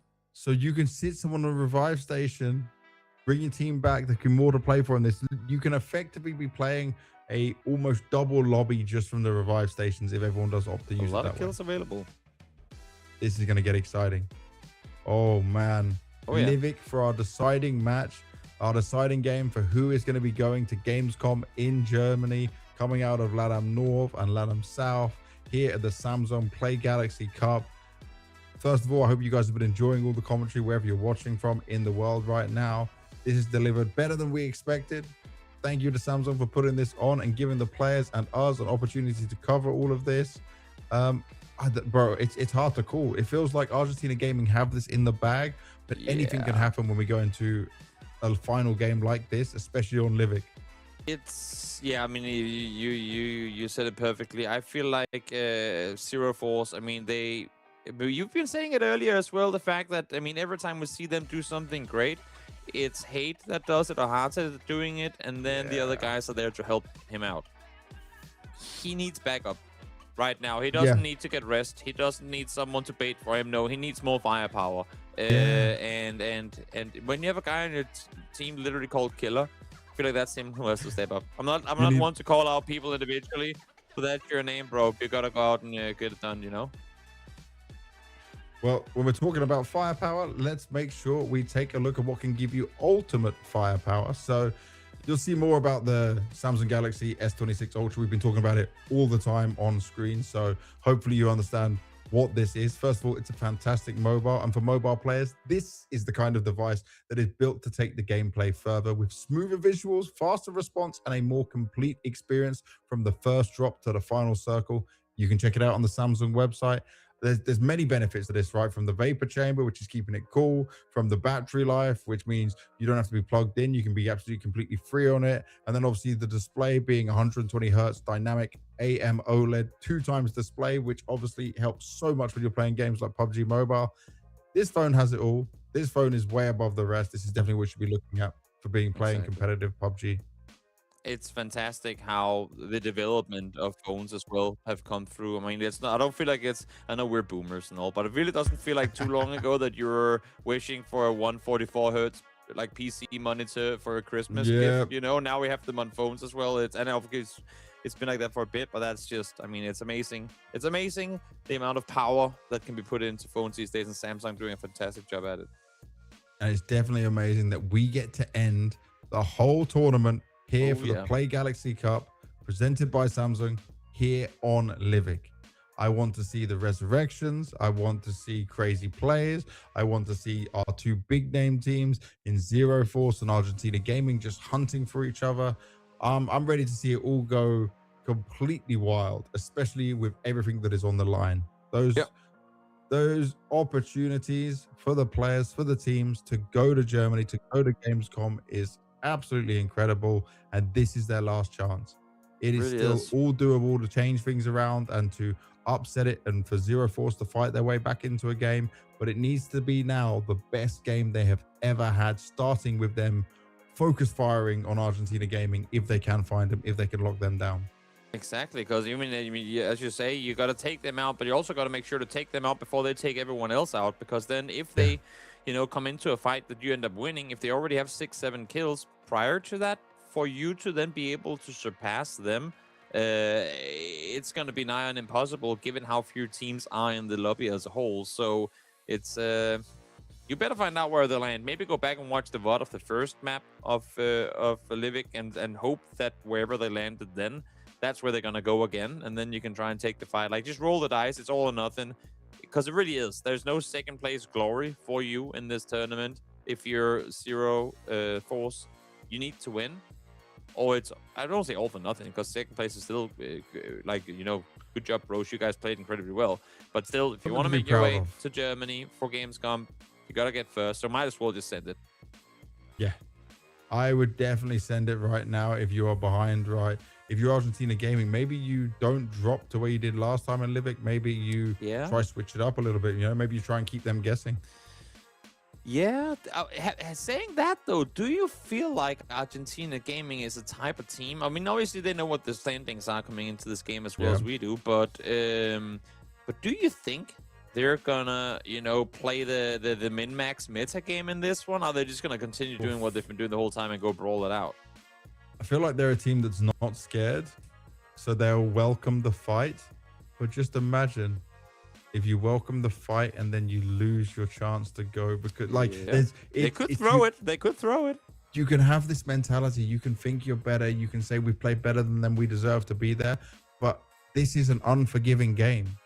That one mistake could undo all the good work you've done for the last few hours, And one thing we didn't really talk about, but especially for Argentina Gaming and for Zero Force, this game is now the intensity, the emotions. We're so close to getting the dream come true and qualify for the finals, but it's still not guaranteed. And this is where you have to do it. But we're getting the drop in. We're in Livik. We get to see the beautiful difference in all the map, from the dormant volcano all the way to the iceberg, which is just iceberg, I guess, but in. No, Borg means castle in Danish. Okay, ice castle. Great. Yeah. I guess technically Borg is more of a fortress. Okay. Yeah, fortress. Yeah, ice fortress. I'll take that. Yeah. So first of all, let's look at where our big name teams are going, my friend. ZF are they splitting a bit? Yes. ZF have done it again. They're splitting. Okay, so they're trying to see if they can catch up 9 points to Argentina Gaming, who, as we can see here, are landing right on top of one another, looking into the sky to try and see if they're being followed down to the ground. But did Argentina Gaming change their skins mid-thing as well to try and maybe make it look like they're not them? Could be. I mean, it ain't the worst idea. Hey, that's a smart play. I see it. Yeah. I see it. Ayala's still the same, but it seems like two of them changed. Could very well be. Okay, they're cooking. They're cooking. Anyway, Argentina Gaming, 98 points. And a great start already for Harte. Instant on to ZRS. Remember, ZRS are trying to make sure they can secure first place for their region as well. And Harte, he's a one-man wrecking crew. He's done it all. Shoot back, guys. Oh, my. it's He's too easy just for him. this is absurd. Oh, This is he a whole just team, killed a all whole of team. them. And you know what? Destruction. You know what? Squad, right? Yep. Ultra Squad, the Mexican team, they have just Oh, this been is given huge. the Yeah. biggest opportunity ever. Obviously, they didn't get the kills, which is points gone like away from them. But now they, and I say only with big quotation marks, now they only have to get 13 points, Yep. and they get the second spot. But it's going to be very hard to take 13 points when you're going up against these guys in this lobby. Especially the fact that there is a limited amount of teams like that. Now there is just 5 teams left already. There is 20 players remaining. 4 of them are yourself. So you then actually only have 16 players you can take down. And what do they have? Let's see. There is 5 teams up, meaning we're guaranteed at least 3 points. And then you get 1, 2, 3. Yeah. Even if you get second place from here on, you're only given 3 more points. And you know, a big problem I'm seeing right now is Killer is still out towards Iceborg, but like there is no one close to him.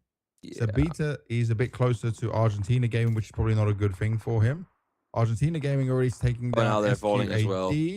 And yeah, that's a problem. That's not what they want. Not at all. So if they all fall here, which looks like very well could be the case, down to just 2, I guess ZRS, even though they fall early, still will be one of the teams that will qualify on through, if that is the case. I hate to be the one that calls out stuff early, and then for some reason I did some sort of math wrong, and I was wrong. So I'm just going to say I think that's going to be the case, but we'll wait, of course, until the game is over and we get the leaderboard and the graphics and everything. Yeah. But nevertheless, good job on them. I don't think I've ever seen a team qualify for a LAN event getting 27 points on a day. But sometimes that just be the way it goes. Yeah, you know what I mean. Anytime you can get it. I am happy that 8 years into casting PUBG can still see things for the first time. Impressive stuff. Yep. For ZRS, they played the game the best way they could. That is true. They And played potentially towards good their enough. strengths. They can also And practice a thus lot the going hunt into begins. the actual finals. Hmm? They can practice a lot right going into the finals as well. They can improve. You know their what? If I'm them, skills. I'm just I'm DMing whoever of these 2 teams don't qualify. And I'm like, guys, teach me everything you know, and I'll split the prize pool. I don't blame them at all. Nope. This is such a Molly, cool spot. In I the like waterfall. this. Just relax, just wait, just sit by the waterfall. It seems like a really good idea. Yep. Hiding underneath the waterfall. And also In the not cave. looting what's in front of you. So if anyone looks down there, they'll think, oh, okay, the stuff's not been taken. It's still Exactly. fine. Also, it's outside circle, which of course is a bit of an issue, but we'll deal with that when the circle closes in. Yeah, Which they got is plenty of now. time, man. Plenty of time before he needs to make a move. He just wants to But stay alive as long also- as possible. Remember, if everyone starts rotating north and he crosses over that little bridge down by waterfall, he has Yeah. a recall tower right on the other side of the circle. Ooh. That's the entire team back in the game. Ooh. He just has to stay alive here. Stay alive, not get found, and go Yeah. for the recall. Wait for Okay. everyone to push further north and then Argentina, though. get something going. Argentina Gaming. They're They're on hunting. the hunt. They know someone's up there. He's already Bye-bye. spotted him. Instant kill. No problem at all. Power Zada How with do they one. know? They are just aware at all times. Yeah. They really are just aware. Imagine, They I mean, understand where to check. if Molly's staying alive here and somehow getting his team back into it, like if that wins them the whole thing, how sick would that be? He'd be like the MVP of a lifetime. Yeah. Also, look at the other teams. You have Argentina Gaming with a dedicated recall tower person, but you have the same thing with Killer, also just sitting on a recall tower waiting things out. And now we have the push on the other side. Shotguns galore. Oh, One is no. down already. Arcida looking the other way. in the Wow. midst of an up-close battle, has the excess of brain capacity to turn his back to the building, take out the guy at a distance, and then spin back around. Zero problems. Nothing to worry about. That's mad. Understanding it all. Knows what's happening around him. Uh, Already 8 eliminations for them. Ayala with 4. Powerzada with 3. If they end on like similar numbers, I'm giving the MVP to Powerzada just for that play. That was pretty sick, not gonna lie. Just to be aware. Not gonna lie, that was pretty sick. So for ZF now, gone very quiet. Still split in all different positions. It's not ideal for them. And there's not really enough kills they can get on the map to help them. The They thing is, needed they're Argentina game to go down early. exactly. They're kind of just chilling in position. They are split, so they can't really, steamroll the same way that Argentina Gaming can, because they just go into the same vehicle and just pull up on things, They drive around until they see someone or hear someone, and then they start peppering them with bullets. And I think that's what they're realizing now on the side of Zero Force they got to start doing as well. But as you're saying, James, it might just be too late. Well, we're coming into the 8-minute mark. Zabita and Harte have joined up. Oh, did they spot him over there? Yep. Oh, yeah. They're not going for the kill? You saw him. This could be another thing. Maybe they're just hunting rest stations. They're like, we always have one set at a rest station, so maybe they are as well, and that's exactly what's happening here. They're going to be seeing them real soon. They're just focus firing, jumping on position. Where Argentina Gaming are going. They're so aware, it's insane. Not taking the shots just yet, but have they been spotted at the same time? Harte looking to do the damage, wants to take down the car. Good amount of hits coming in, controlling it well, finds himself the first knock onto Powerzada. CTY firing back a little bit, but still in a good position to hold on to this. Harte now going to jump back in the vehicle, maybe go on the hunt for it. Farter's there to back him up as well. Sabita on the side, but does take some extra damage himself from CTY. Argentina Gaming, they don't want to lose this fight in here. This could be the one that decides it, especially with how we're working off the respawns as well. And Farter playing the long distance killer there on the side at the same time. Ayala can't quite control it. Sabita missed so much on Ayala, and now shots coming back towards him. He gets knocked in return. That's not what they wanted at all. That could be the decider right there. The fact that he couldn't find that knock as the vehicle came around the side, because they had given up the position on the recall tower, actually in favor of ZF, but now the push has gone the other way, and Ayala is up in the top, kind of splitting the team in half. Molly's gone down from Frater as well. Yep. Sabita taken out by Safita. This is no bueno. FD still up with 4 players, by the way. Yeah. The fact that they missed so hard on Ayala when he had the car as well is problematic. I think you can see Frada is running in one direction, Killer is running in the other. They're just wanting to get the reses up now. Yeah. Get out of here and get the reses up before it's too late.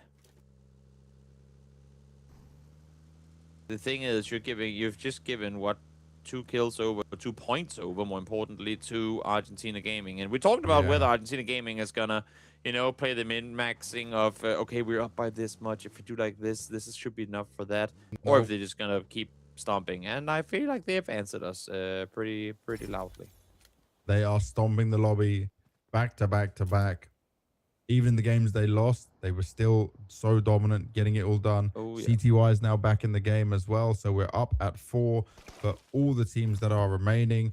Frada under heavy fire already. Gonna go in for that fight against Ayala, but can't quite make the shots connect. There's a grenade coming out towards him. More damage being done as well. Ayala, while the grenade's gone out and the damage has been done, Frada's trying to avoid being seen from around the rock. He needs backup from his teammates as well. He misses the first few shots on the engagement, and he will go down. And they are just swarming and fighting. Argentina Gaming are just better right now. And they are now kind of stuck in position here. Yeah. Now wrapping around the other side. Shutters are coming back the other way, and they're all in the blue now. I mean, Argentina Gaming is wanting to win this right here, right now, and they're really making it look like that's going to be the case. Zabita falls down as well. Hate still alive, but forced to make a run for it again.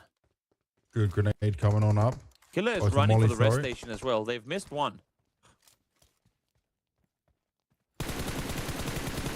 Oh, hot on 1 HP.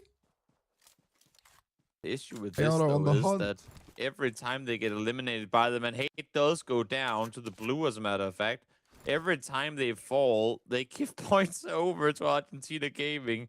And I feel like even though they might rest now, like if Killer does,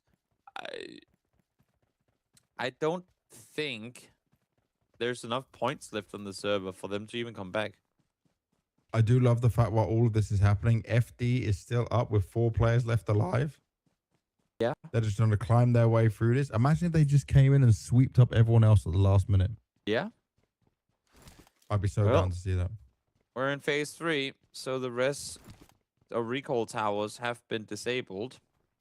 And therefore, the 2 main 0-4s, I know we don't have a in-game leaderboard up right now, but they have a hard time if they want to claim what's now looking to... I mean, they have 6 eliminations, which is something. But they were down by 9 points coming into this game.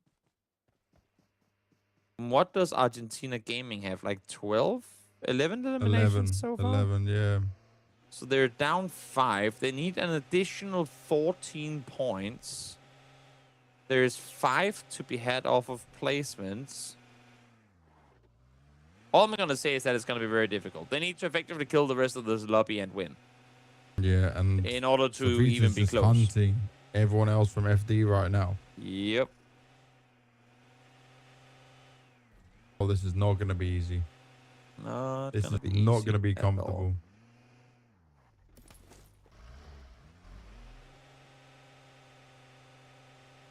Just roaming around and going over to pick up the crates as well. Not sure what weapon they got with it, but wait. Did they? Oh, there he is. Hello there. The Bambi was stuck on a position. It didn't work out for him. They find him, they finish him off. And not 13 eliminations now. 13 for Argentina Gaming. There is nothing Zero Force can do. No. Argentina Gaming are winning this whole Clay Galaxy Cup in style. They're going to Germany. They've done it strong. They were so down as well, remember? It was like they were losing 2 games to start off with. Yeah.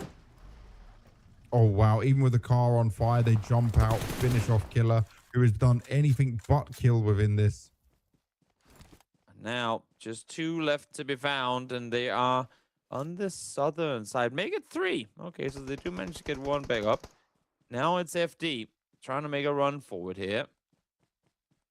This would be an 18-kill game for Argentina and a win to end it in style.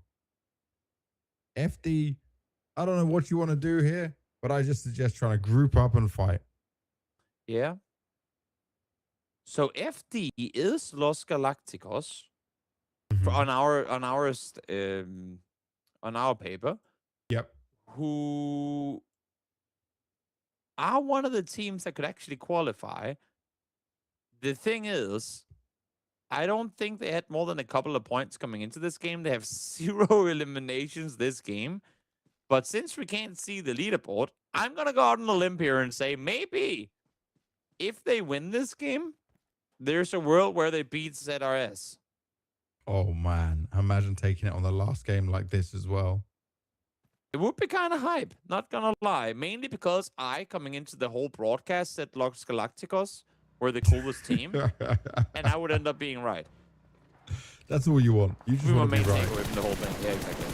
The issue is also, though, that now they've been found by Argentina Gaming, and they're in the 2v4. And I don't like those odds a lot. Yeah, especially against Argentina Gaming. Even if it was a 1v1, a 2v2, whatever you want to or be. Or a 4v1. Or yeah, I'd still going to give the advantage to Argentina Gaming. Yeah. Look, they're toying with their food. They're not even finishing him off. They're just running around looking for more. There is more. Petit Pizzo goes down. Now it's just 1 left to be found. Andy Choi will be the final person to go down, or will be the highlight maker. You can do it. Of the tournament. Now they're throwing pans at him. Go. And there you have it.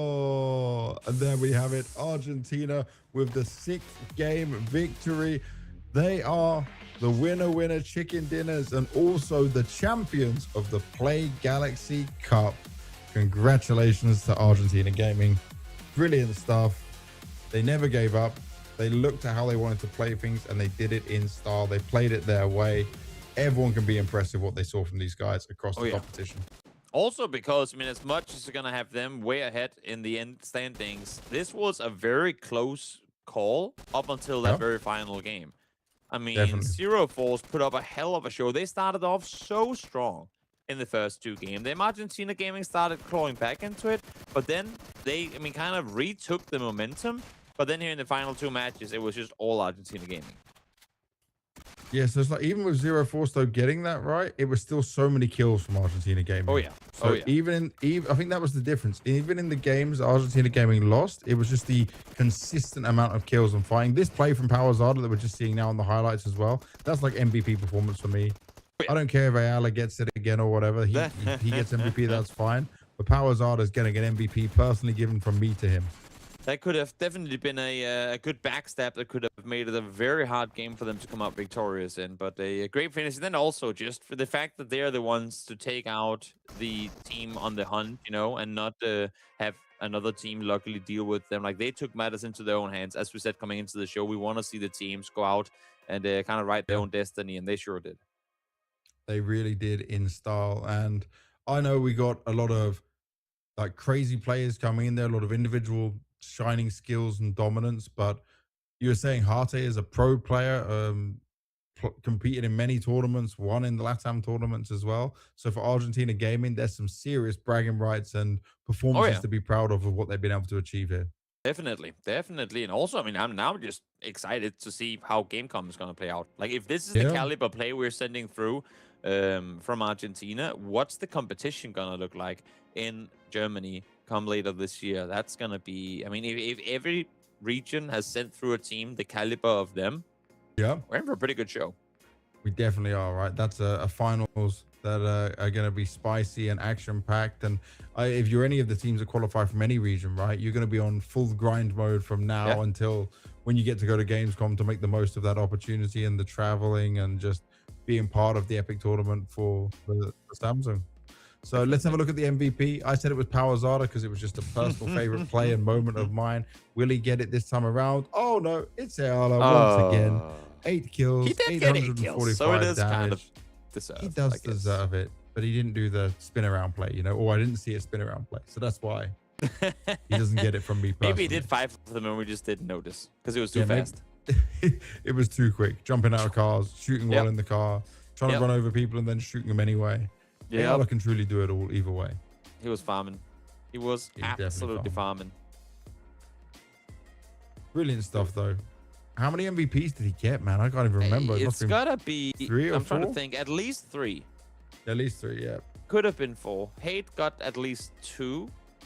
But still, I gotta say, Hate had a game. Just in comparison, because we saw how much Ayala stumped this game. Hate had a game with over twice the amount of damage as Ayala had this game. It was like 1900 something. That was absolutely mad. And he was a solo carry in a very big way, right? So, that was kind of nuts. Let's have a look at the match standings now for the final match we just saw get underway. And we will see, Argentina Gaming with another 28-point game. Remember, it was only 26 that Zero Force could have in theirs, but 28 for them here. FD managed to pick up 6 in total. Zero Force only 11. Ultra Squad 4. Mixed 3. And ZRS just 2. That's all they could muster on that last game when they were playing it so well. But have they done enough to qualify? That's what we're going to look at now. Overall tournament standings, qualified teams. That's what I want to see. That's what I'm hyped for, man. That's what this whole Play Galaxy Cup LATAM has been about. It's from teams from the North LATAM and South LATAM fighting for that spot at Gamescom, having a chance to go to Germany. Oh, magic stuff that we get to see. Oh, yeah, it's going to be huge. It is going to be big. I mean, I feel like Gamescom every year, bigger, and bigger. And I'm very thrilled. Or very excited, I should say, to see not just how big this is going to be, but also to, you know, now that we've had the pleasure of casting these guys, see how far they can make it in what's undoubtedly going to be an absolutely incredible event. Seeing how far they can go, seeing what they can do, seeing what they bring to the table as well, seeing what the competition is for the rest of it all. But it is time to look at our champions for the Galaxy Cup from Samsung here. And it is Argentina Gaming. Not only a chicken dinner, but they will be going to Gamescom in Germany to play in the finals of the Play Galaxy Cup. Huge congratulations to these guys. Great performance. Never gave up. Pushed on forward with it all. I'm liking it. It's solid. It is well earned. Would we have liked to see Zero Force maybe go alongside them and compete? Could be, but you know what? Argentina is sending their best competition, undoubtedly. And as you were saying throughout the day, it wasn't a one-man show. They were all up there delivering.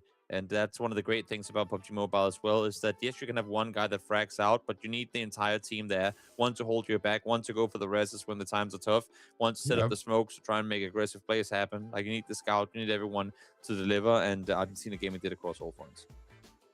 I want to know which other team's going to get it as well. So we're going to look at the overall standings to have an understanding of all of that.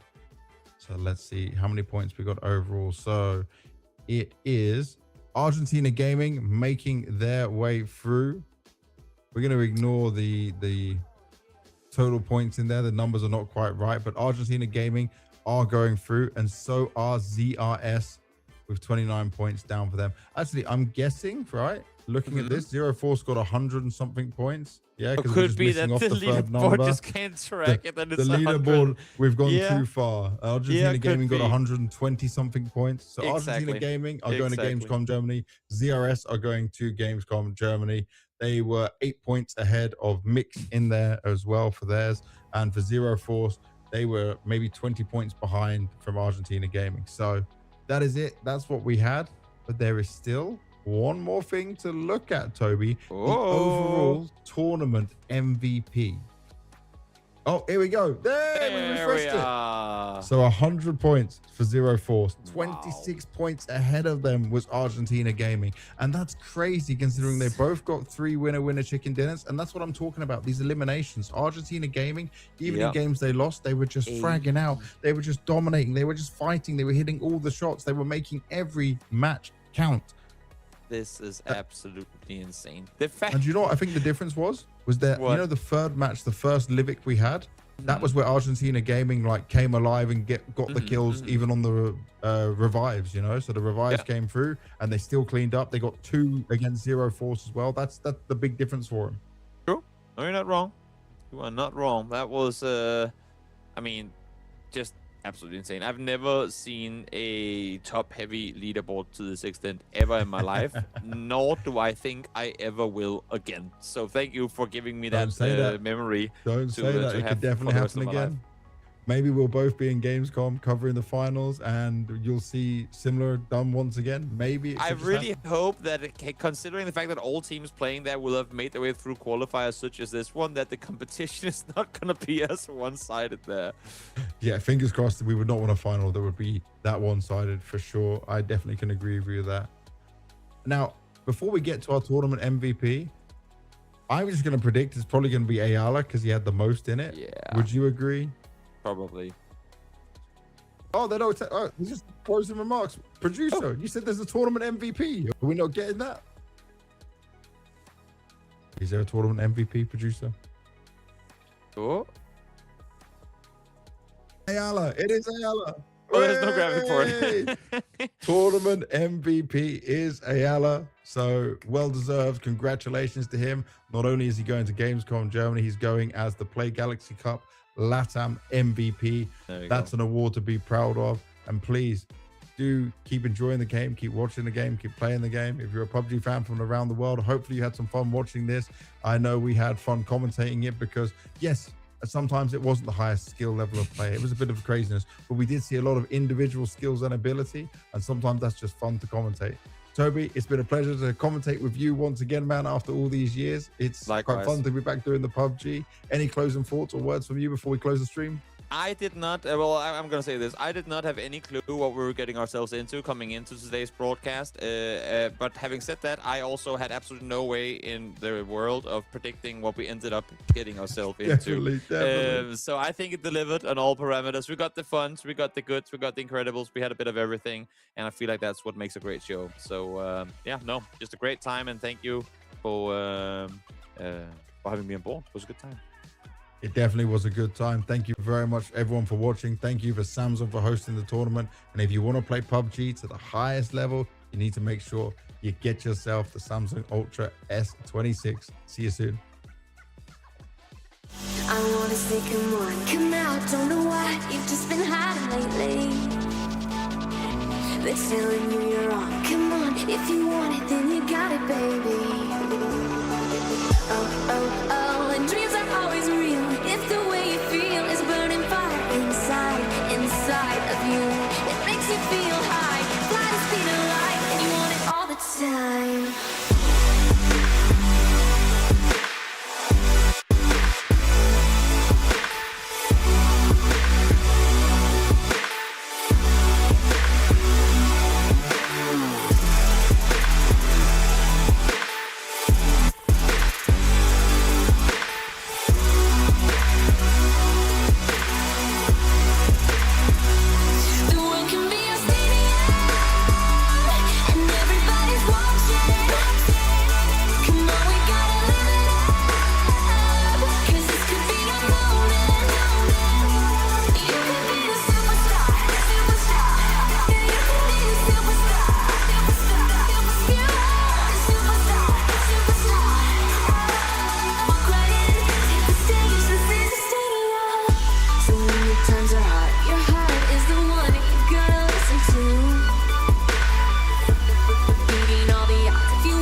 say come on, come out, don't know why you've just been hiding lately. They're telling you you're on, come on, if you want it then you got it, baby. Oh, oh, oh, and dreams are always real if the way you feel is burning fire inside, inside of you. It makes you feel high, fly the speed of time.